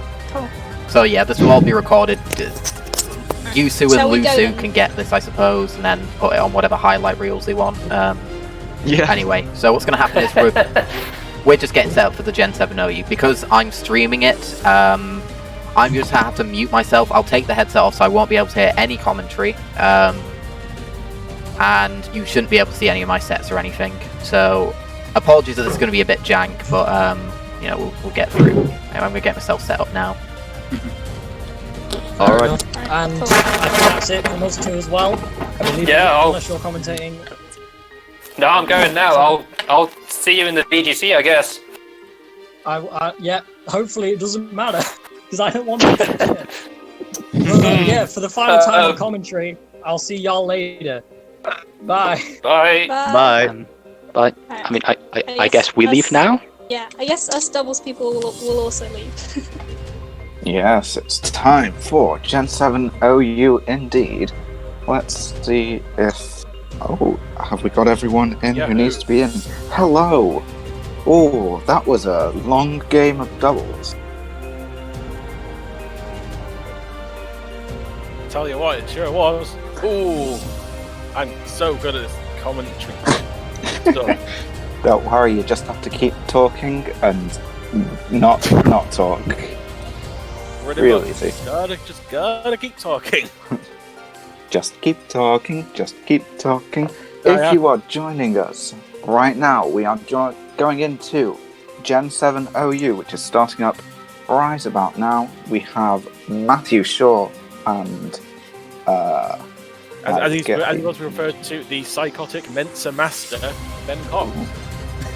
His words. Wonderful. Of course, Matt Shaw is a very prominent player, or was during OU's time in Gen 7. He was often on the top 500 lists. Does our Darth Clisto also have a lot of experience in this? He has a lot of experience in competitive in our field. I wouldn't say top 500 because it's quite a prestigious position. I mean, I've never even got to like top 1,000, probably not 500. But I don't know if this obvious rain team is obvious.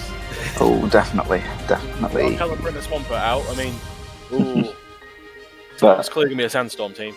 I am incredibly surprised that we aren't seeing a Landorus on both sides. Landorus, of course, I've got up the stats from last year. Not from last year, sorry, from this year. There is a Clefable. Currently, Landorus sits at a 46.6 usage percentage, which is absolutely ridiculous. It's what I expect from Landorus, the ground flying boy. Yeah, it's And out the Celesteela now, bulkiest of the. Oh no, got to Ferrothorn. Switch open to switching. Now the Burb's out. Yay!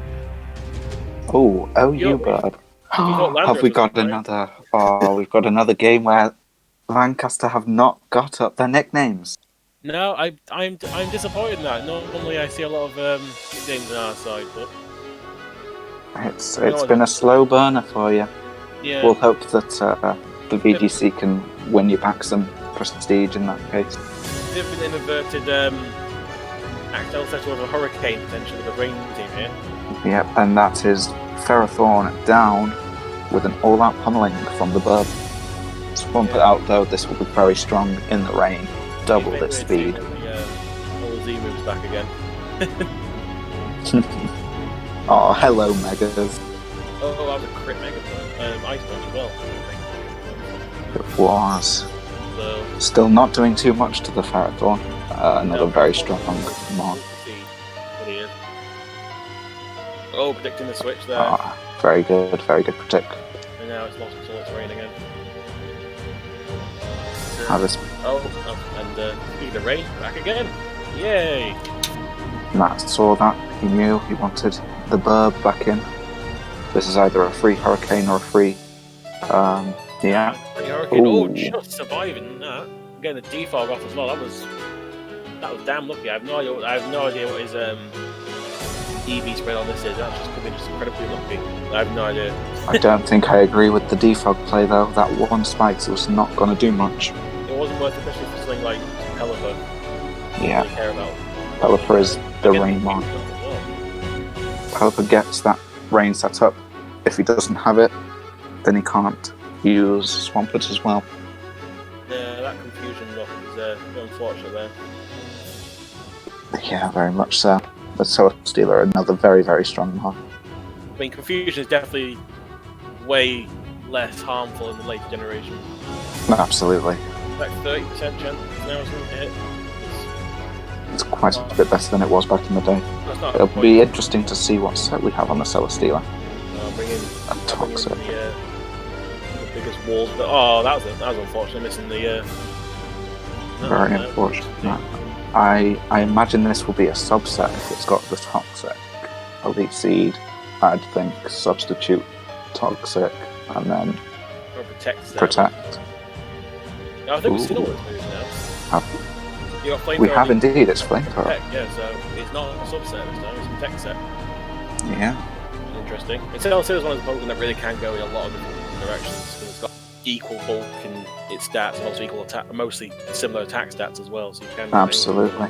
I've had it in the most recent York Pokésoc draft. Took a tier 1, very first pick.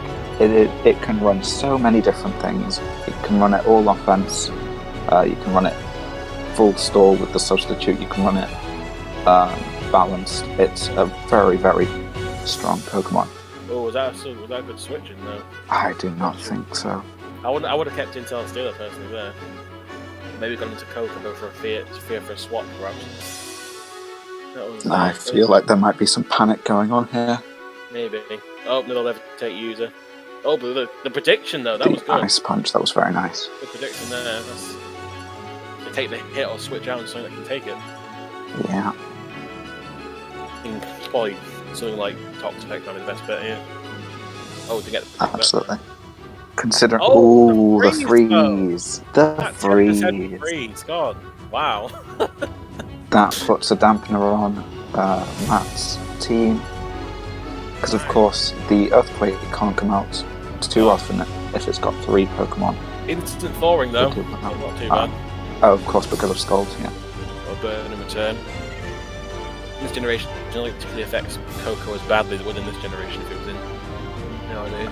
Have we seen whether we haven't seen whether it's a special or a?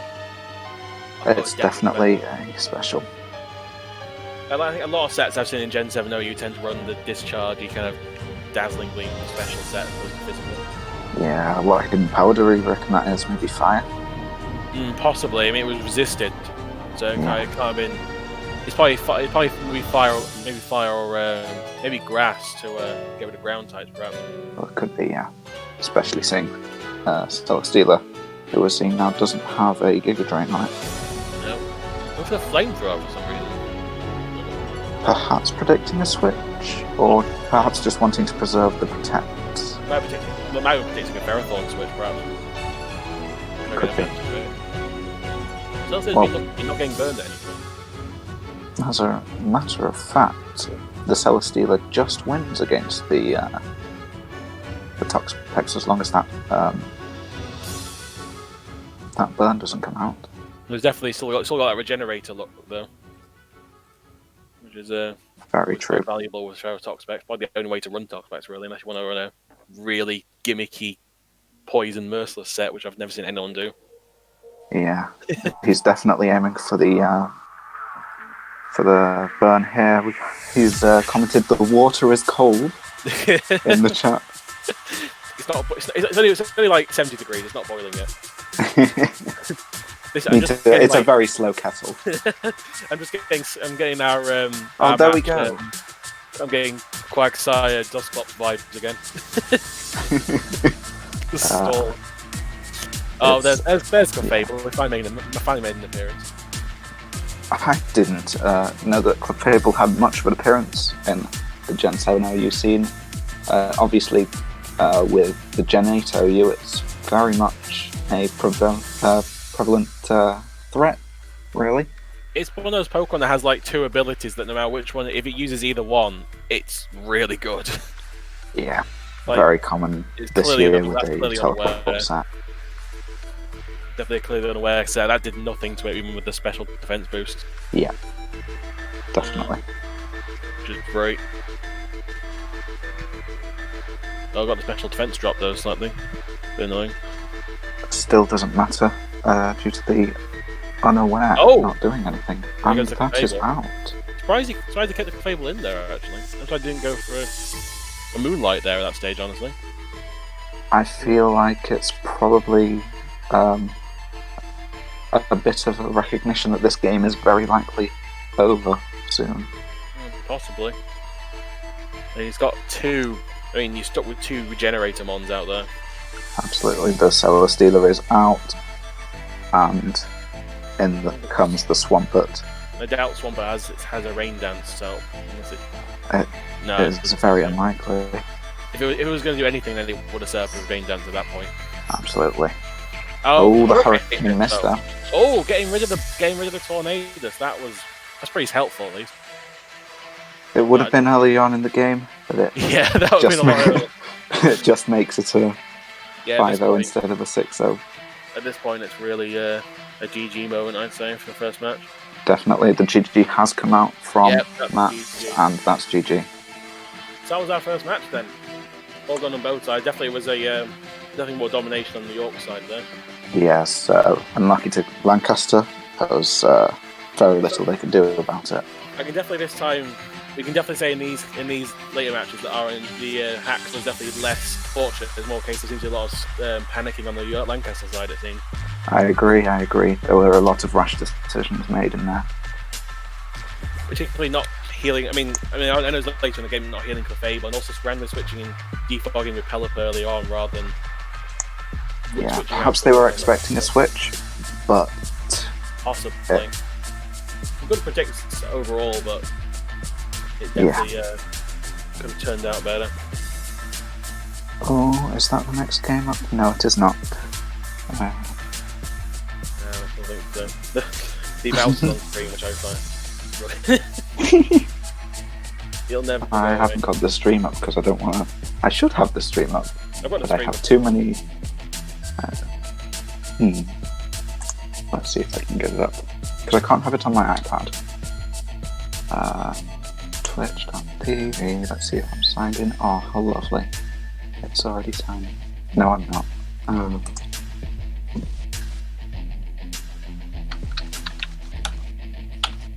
No, it's Coco versus Burb at the moment. There's a Oh, are they already in? the set match. Ridiculous. They haven't sent in the link to it. Let's go. I'll put the link in the Oh, thank you. on the general chats. Either that was randomly playing the first match over and over again for some reason. I am in. Ooh, an interesting start. Yep. Rain's still set once again now. The nicknames are very on point on the York side. We've now got Lancaster on our left and York on our right. In case you're getting mixed up. His own Rain and playing against him in this game. Unable to get the a significant amount of damage on the Ferrothorn with flamethrower though. Yeah, very true. But now the Leech Seed's up, you need a switch or probably maybe go to their own Ferrothorn to kind of neutralise it a bit. I would think the Ferrothorn is probably the best play, but there's almost definitely going to be a switch on the other side. It just depends on who to. I'm expecting a double switch. Yeah, not really much either one can do to each other, particularly because although if they do, the inside stall out for the Rain. I personally would have gone out to Lancaster so it could get a bit of a heal from. Oh wait, no, the seed is off. Going down to the Heat Wave. Yeah. There's much else there. Ferrothorn can really do there because got not many options left. Absolutely, I think that was a case of sacking it and hoping that it can. I predict probably going straight into the Pelipper now to get the Rain back up again. Although it might not want to do that with the Tornadoes out at the moment. Yeah. It might be easier to get rid of it first. But both these guys can hit each other pretty hard, so. They can. The heat wave from the tornado can do quite a bit to that Stealer. Wasting a heat wave there, so that's pretty good prediction with the Protect there to keep them alive a bit longer. Yeah, so. They can punish by one, I think, of that 70%, but I'm not sure. Depends on what. Because that thing is pretty. Oh, going into the drizzle now. That was a good switch, honestly. Although that was a very good switch. Although now Hurricane's running around rampant again. Swampert, can it? Oh, that does a lot. But no Swift Swim is up, or it will be. So that's the least advantageous to him. Now it's getting the predicted to go for an Earthquake or go for an Ice Punch, or straight to a Waterfall. Ice Punch and there comes the Tornadoes. Oh. We have even things back up in this game. I'm not sure why they stuck it. I would have predicted a Toxic Axe switch maybe, but it's going to be a clear, unless prediction Ice Punch could go for an Earthquake perhaps. Yeah, so if you're just tuning in now, this is a very important game for Lancaster. If they lose this game, they have lost the entirety of the tournament. If they win, they still have a chance during the VGC to get a draw. Absolutely. Yeah, very biggest hard count to this one. Interesting. Going into the Pelipper, not the Fable. Does Pelipper have Roost? It does. It does have Roost at least. That is. Oh, now getting the spikes up now. But again, Pelipper can defog here. Unfortunately, Defog doesn't get rid of Leech Seed. It does not. I'm not sure why it doesn't, honestly, but it doesn't for some reason. Having tried to do it during NU with a stun tank. Is it stun tank? Stun tank, yep. I know Pokemon. I like the Pokemon. I'm not the chef enough. Yeah, I quite like the idea that because defog is sort of you're clearing the environment. Leech Seed isn't really in the environment. You're more so the seeds go on to the opponent. I suppose it's If the you've same ever way watched some of the Scrap anime. doesn't remove screens, I guess. Yeah. For the same reason. And now we're just getting a car mind war now. I don't know why it went. I think it could be because of the maybe Clefable was unaware, so he's not bothered by stat changes. Even so, there's no point in either of them going for. Oh, the store power. That makes sense. And I don't think that anything can be done about this Mega It Latias didn't matter if it now. was unaware or not, that was going to do a lot of damage. Absolutely. And unless the Swampert can come out and KO the Latias. That's KO quite a lot of them. They can safely switch back to the Terror, probably there. Yeah, it's Oh, the doing ice that. punch. A lot, but not getting an. the Oh, freeze, though. the freeze! God! I was That actually is about to say, unlucky. unless they got a freeze, and then it just happened. They've been very lucky with the freezers. They've had 2 Yeah, out well, the of first how many one times did they use out. it? Maybe 6. The fact they didn't thaw out in the first hit, that's lucky. It means they've got to sack off the Mega or switch into a mon that can take it. And there's only 3 turns of rain, including this one.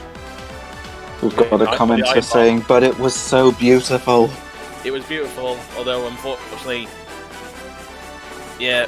Oh, this one more to the last turn of rain they have. Last turn of rain, and then any Pokemon can come out. Anything can just take this thing out now. Yeah, just flexing with Easy the Able to go in with the Clefable. And Although this is that's the the worst W. matchup, unless we'll find out now once for all. Is this thing unaware? It is unaware. It is unaware, although it's not going to make much of a difference now. You can stall out a little bit, but I believe the leftovers have already been knocked off too. If it was leftovers, it was. yeah, it was leftovers, yeah. And that's the game. Game for the second one.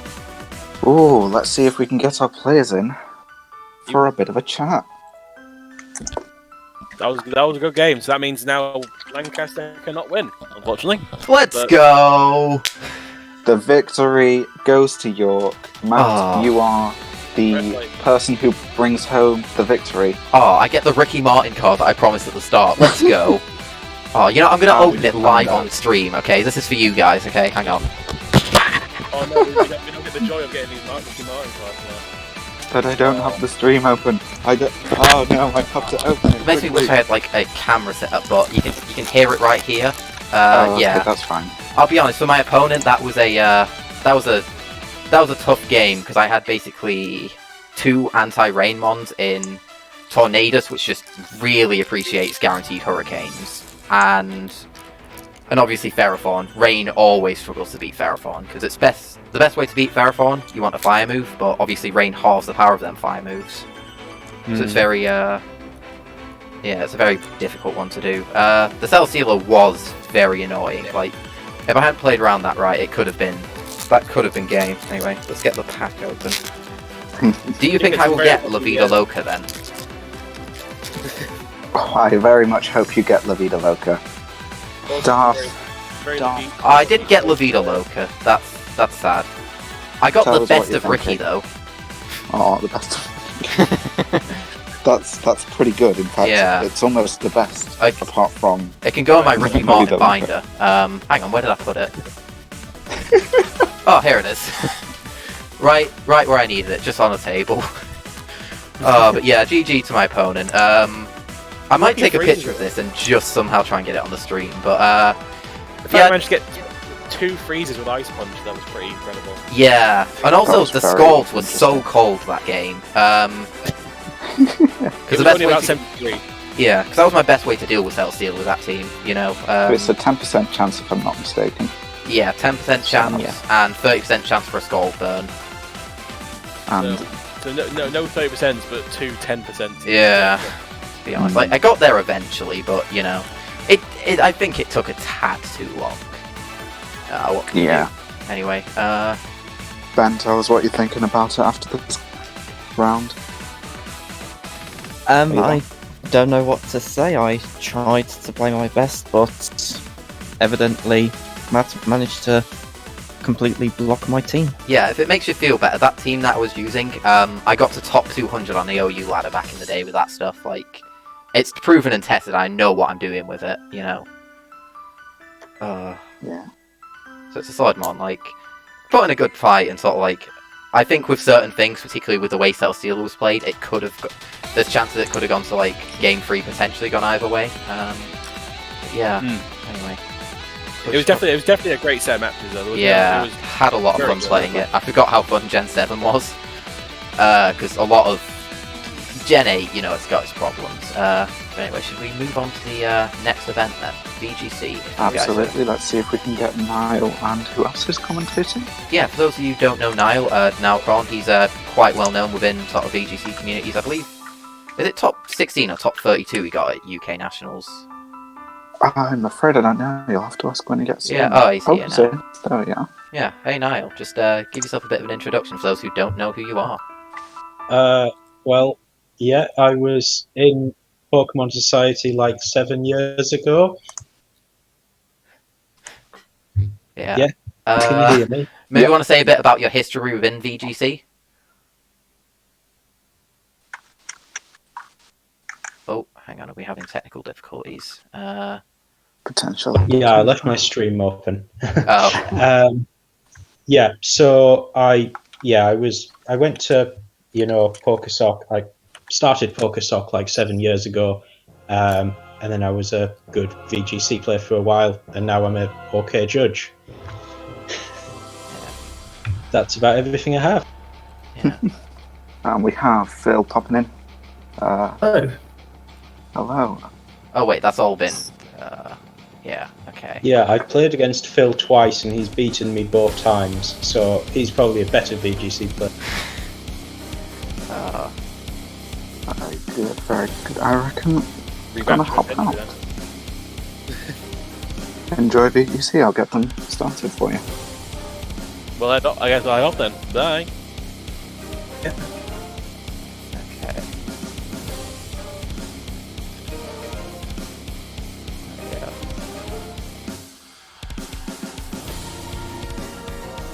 Okay, so we're just waiting on them to get set up now.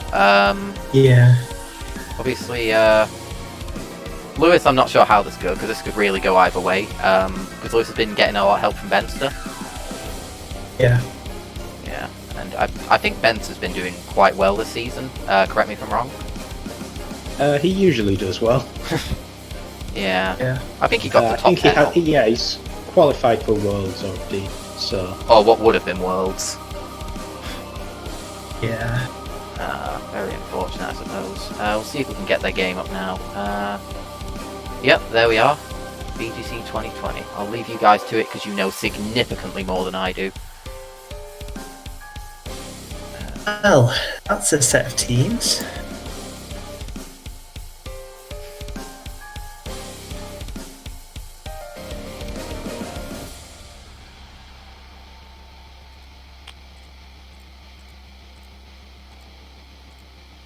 Screw it. I think, yeah, I'll stick around a bit. Why not? You can listen to me say bad things about the VGC. Just gotta swap them around, and yeah.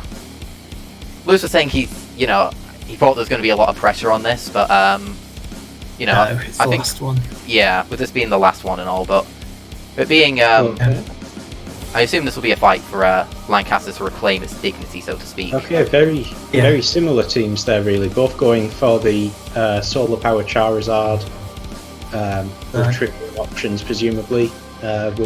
Yeah, the York team looks very similar to the Malmo winning team, but with Charizard and Venusaur replacing Dusclops and Butterfree. I'll have to bring up what exactly that team was. The only team I remember from that tournament was the Altremy team, which I dropped. I think there was an article on Trainer Tower with it. Right. But yeah, so it will be the Torkoal Charcoal, looking at Follow Me and DD with Psychic Terrain, Emax Hatterene, likely Life Orb with Trick Room, Weakness Policy there on the Rhyperior, likely going to be also Gigantamax Charizard. So that could go either way.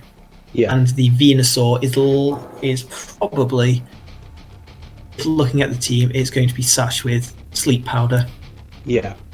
Which is... I would expect it to be sort of like a more sort of Sun Sweeper. Maybe I'm just coming from like a stupid singles mindset, but I was thinking like chlorophyll growth. Chlorophyll, yes. They run chlorophyll. Their favourite thing basically is to get out really fast sleep powders and put whatever's Dynamaxed to sleep. Because unlike in a lot of single battles, like the Smogon's formats, there is no sleep clause in the VGC format.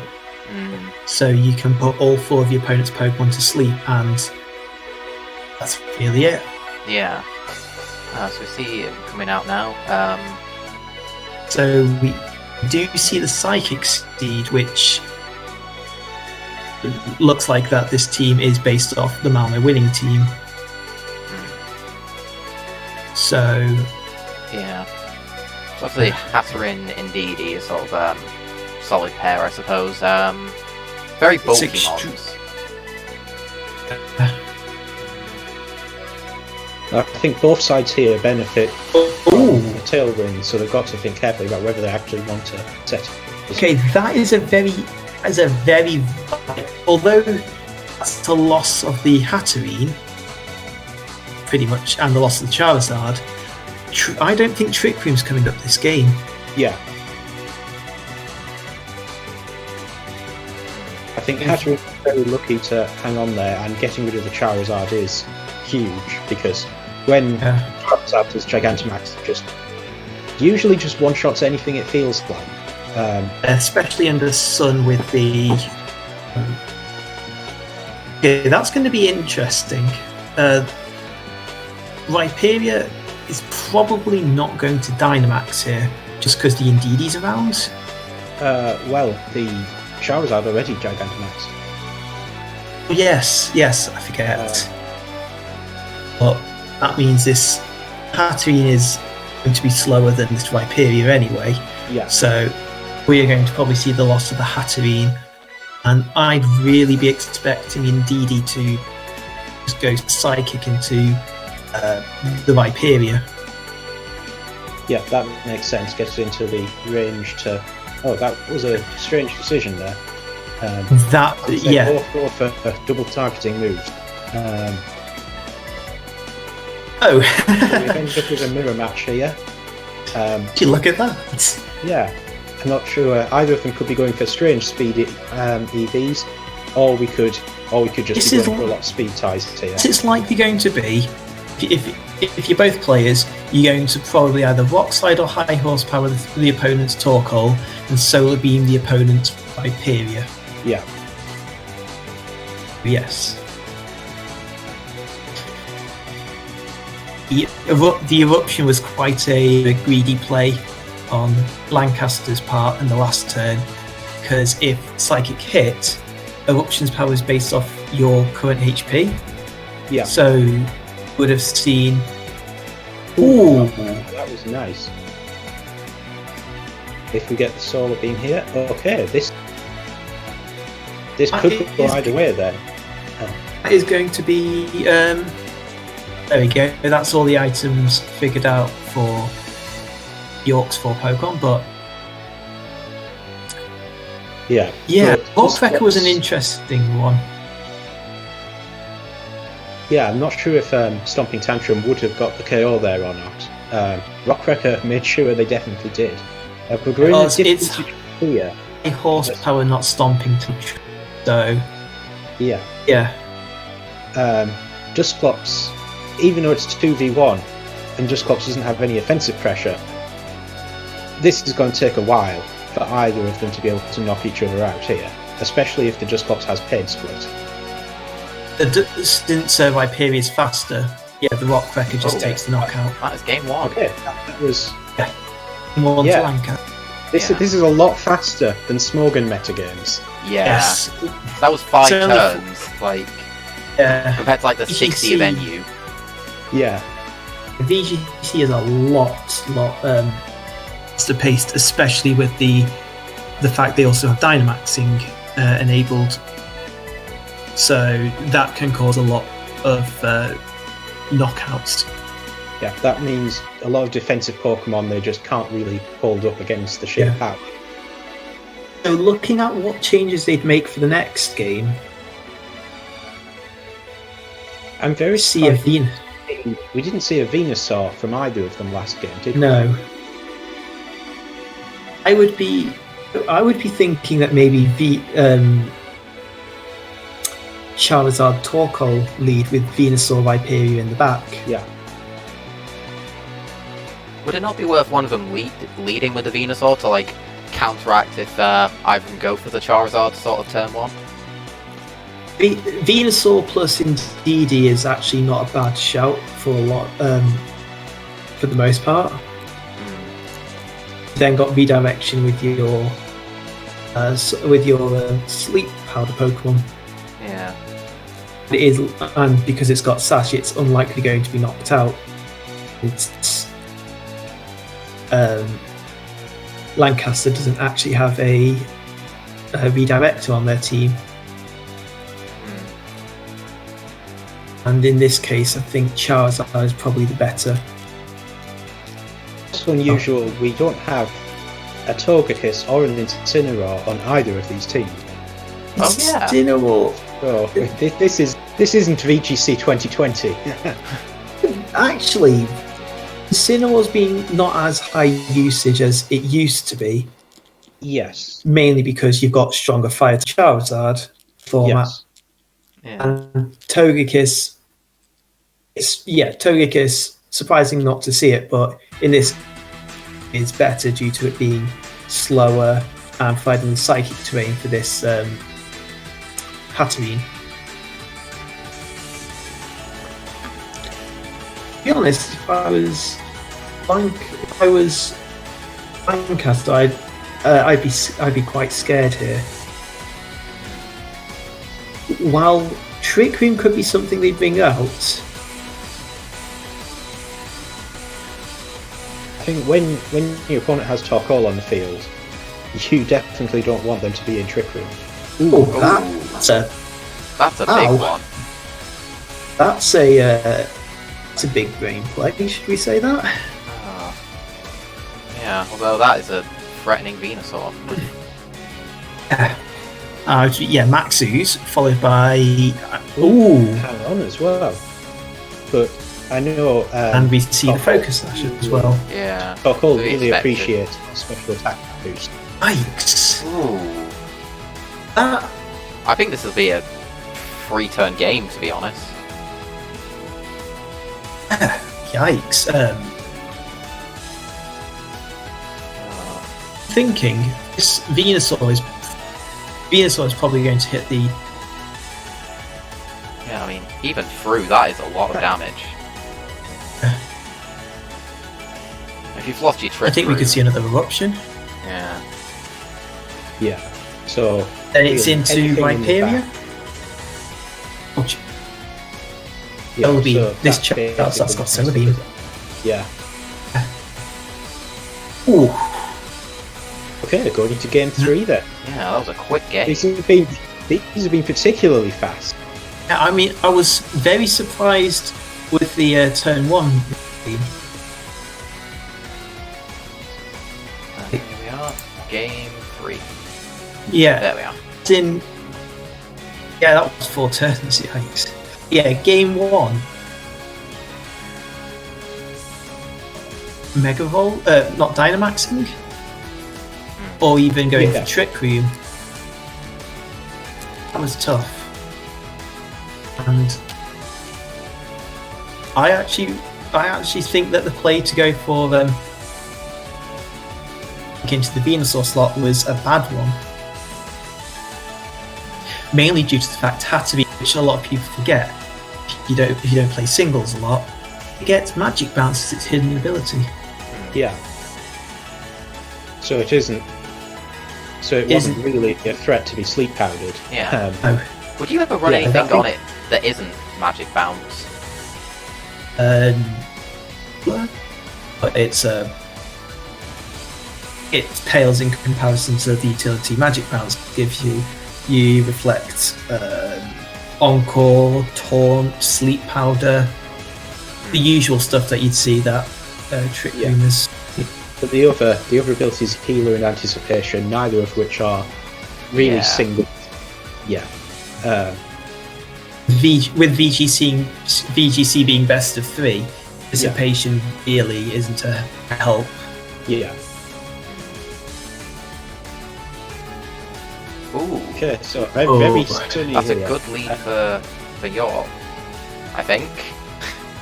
It's potentially, yes. It is. I mean, however, it's good for Venusaur. It's good for Venusaur, but I don't think we'll see the Charizard Dynamaxing this turn. Yeah. I think we'll just see potentially Heat Wave plus, maybe just double Heat Wave coming from the two of them.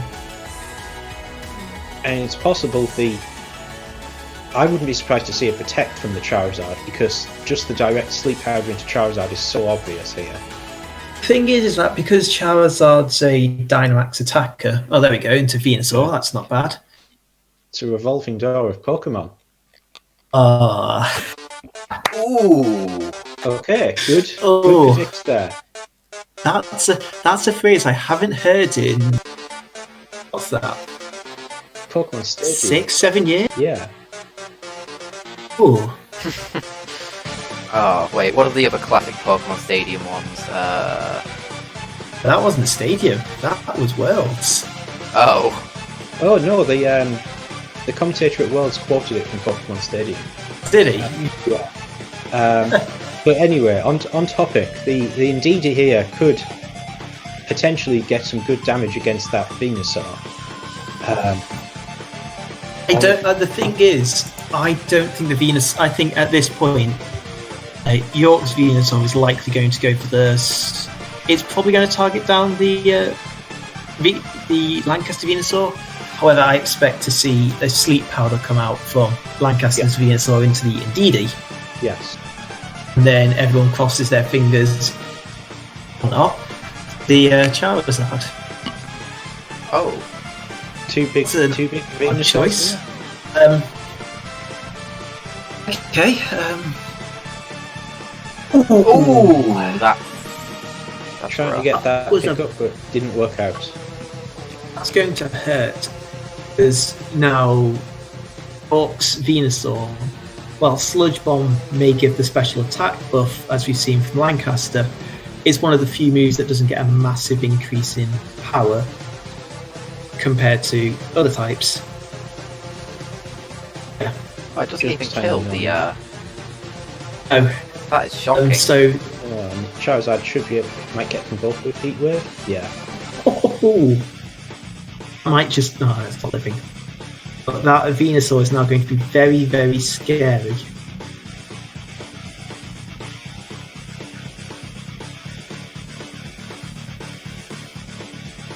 And that's a Charizard and a Charizard and Torkoal, but they're not happy with that, with either of what's on the opponent's side of the field. Yeah, I mean, at this moment in time, it's going to be.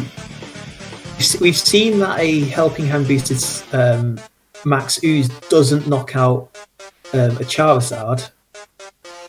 So we could potentially see. It's probably going to be this Charizard is going to Solar Beam Rhyperior. Torkoal is probably going to use Heat Wave. Yeah. The problem is, Venusaur outspeeds the Charizard, Rhyperior outspeeds the. Ooh, okay. This is a good shout. It probably would have gone Max Quake into the.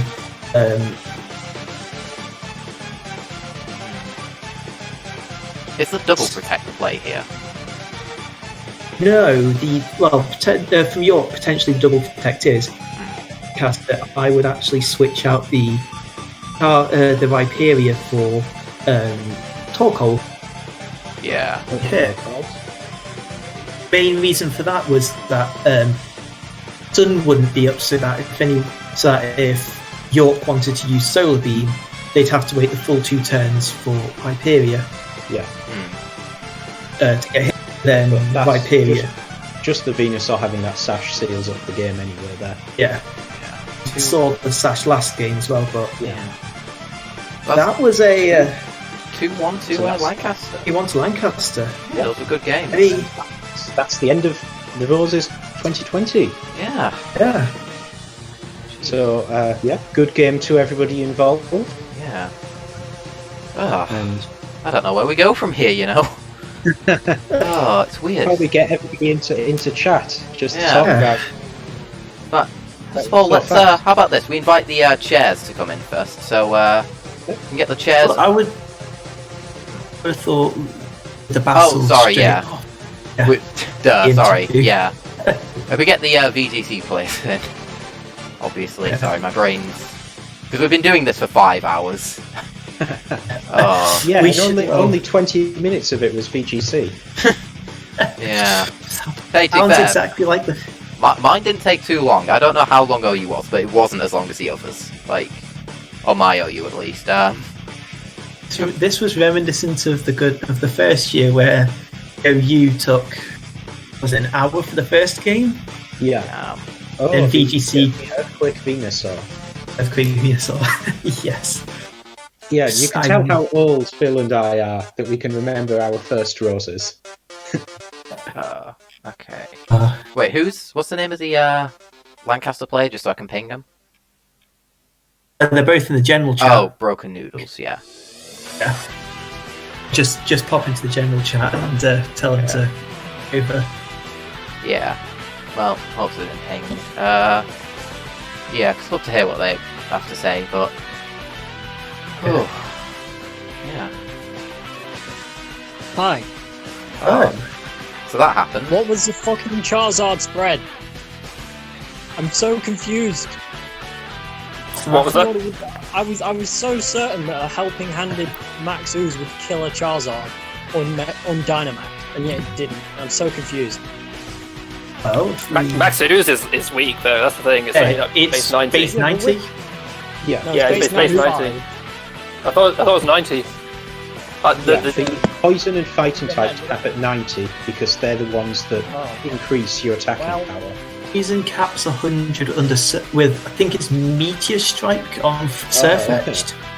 Yeah, they don't scale as big as say terrain setting ones and stats. With the helping hand, I thought probably would. I mean, have a quick calc. Yeah, is your opponent in here as well? Yeah, I'm here. I've got the calc up, so Venusaur with the helping hand boosted max Ooze from a Sludge Bomb with max special attack Venusaur in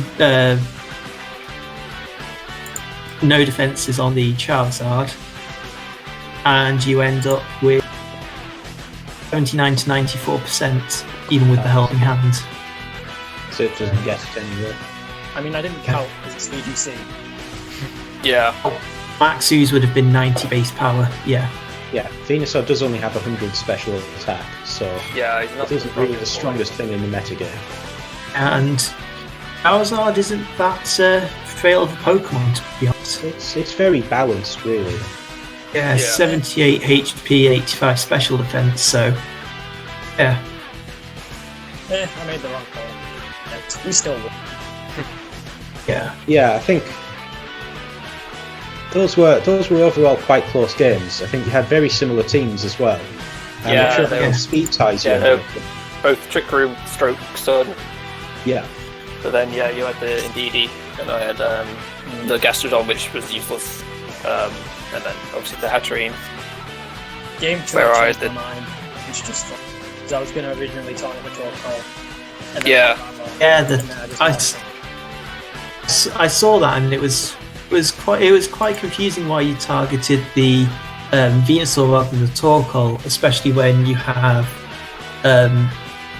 Magic Bounce on the Hatterene. I'm not saying my plays make sense.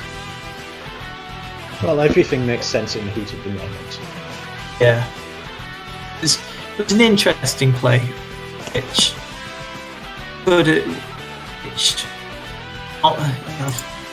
we didn't know that there was a summit until later on in game 2, but yeah, even then, equally, after game 1, like, for them to go for max guard on the Venusaur, predicting some kind of attack into it, it can't have been that far out of a play. Max guard was a very unusual play, but it's. Not the best. Okay. It worked out. It worked out. Okay. I mean, I'm assuming neither of us are pro VGC players. Nope. And like, at the end of the day, like, if the game actually mattered, I think we'd have both spent a lot longer between turns. Yeah, to be honest, it was like a lot faster than doubles OU, for example. Yeah. Like, we've been going since 12 o'clock, so yeah. It's nearly 5 hours. Everyone's, I think, a bit done at this point. Yeah. I mean, looking at your teams, like, three very similar selections. You were 2 Pokemon off in. Well, you have your Trick Room in Dusclops and Hatterene, and then there was the divergence of Indeedee versus Gastrodon. Yeah, and Indeedee's really nice against Venusaur as well. I was worried about the opponent having an Indeedee and then saw it, so yeah, you know. Oh, okay. Right, yo. We're not having connection. So, yeah, how about we hear a little bit, now that we can confirm that Roses is over. Just once again, for those following at home, York won the OU, the TCG, the NU, the OU doubles, and the Gen 7 OU, and Lancaster won the UU, the RU, and the VGC. So that means the overall score is 5-3 with with York claiming the points. Almost give it to Lancaster there. But yeah, I'm just going to invite the chairs of York and Lancaster to say a few words, say what they make of the event as a whole.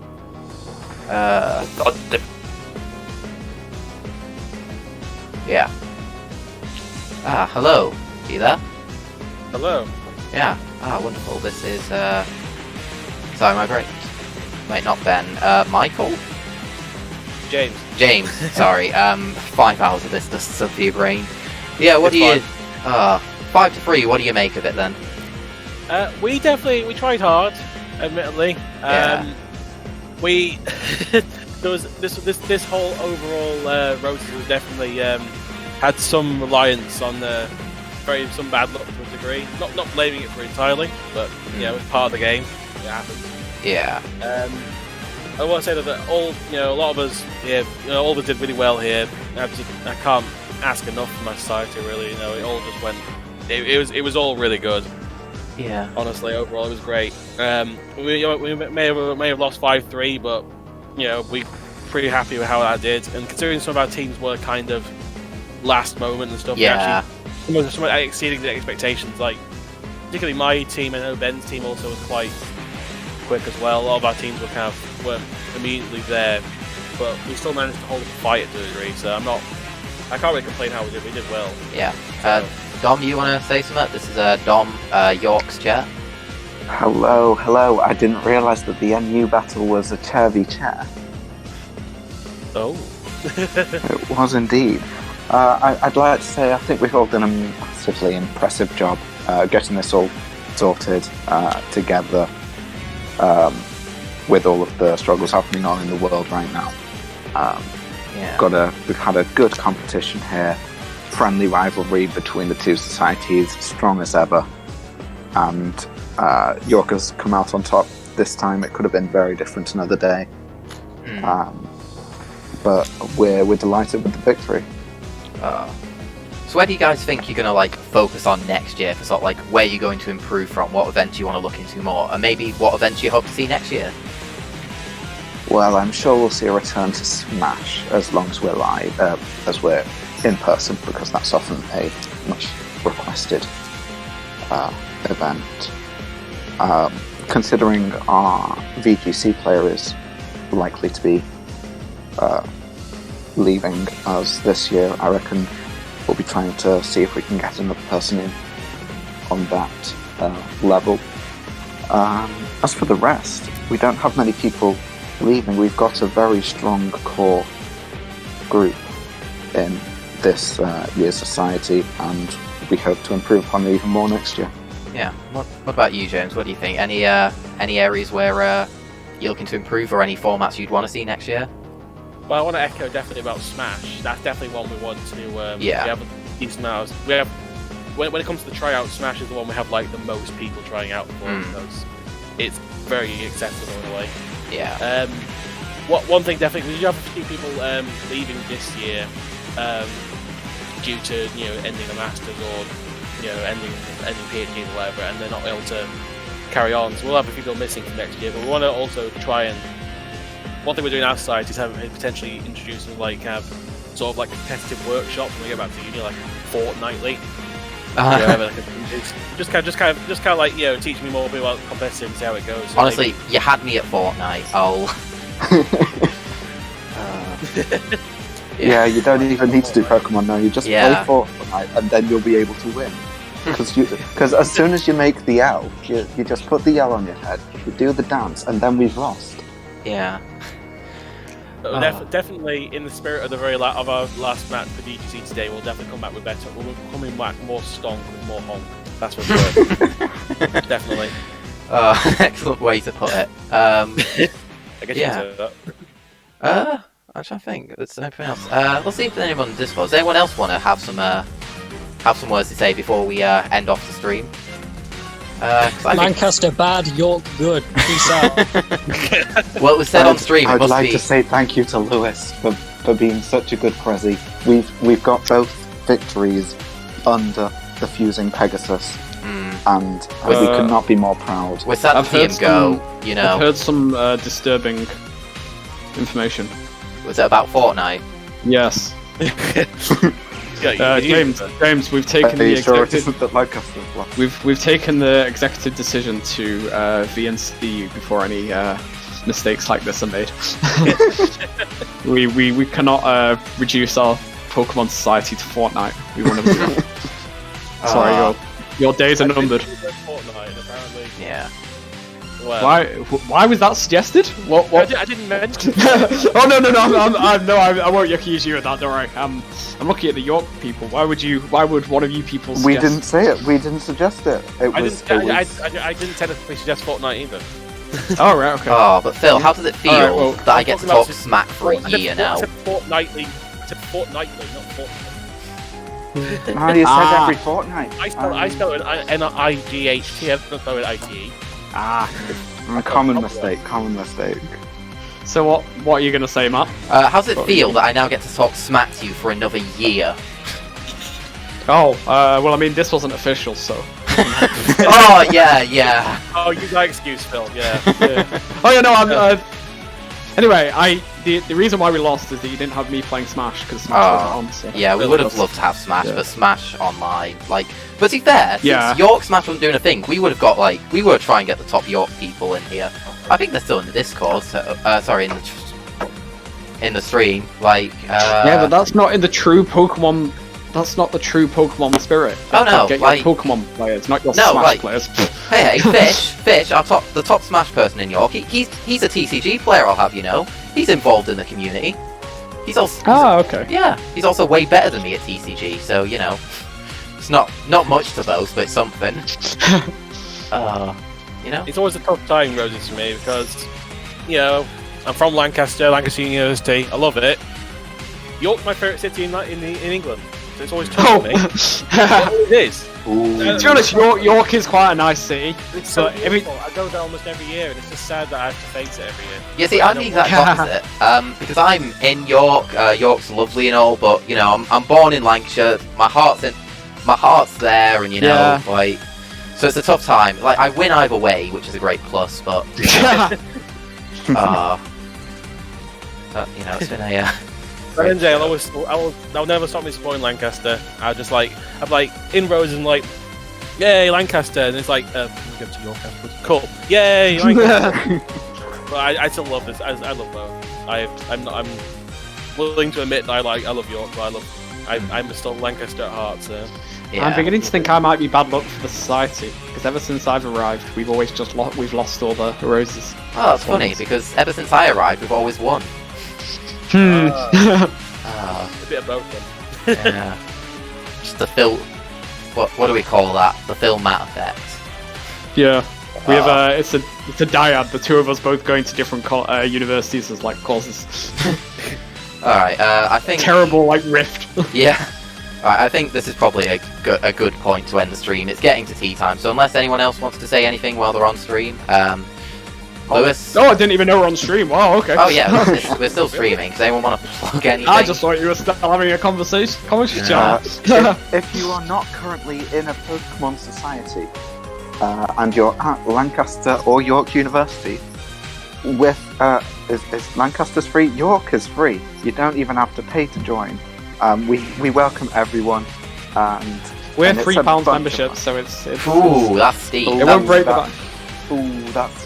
Well, no, because we give out prizes. We hold professionally hosted events. I'm hosting this professional event. We've got Ricky Martin cards. Like, no excuses. Do you have Pokemon themed prizes though?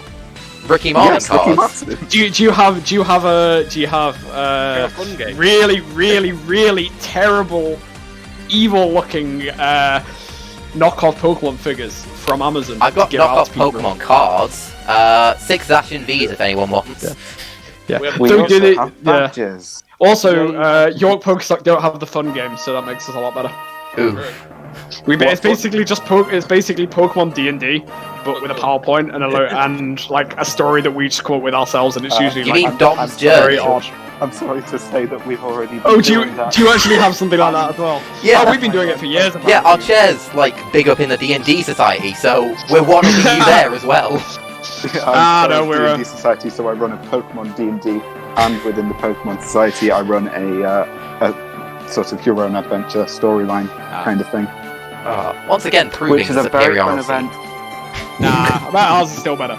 Okay, but I think if you're still listening to the stream and you are not part of the society and you want to be, please join.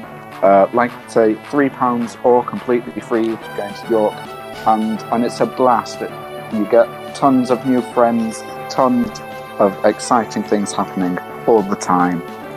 Give us a try. Yeah. I will say one thing that is universally agreed on now: what side? From Lancaster, from York side, somewhere in between. I don't know, Harrogate.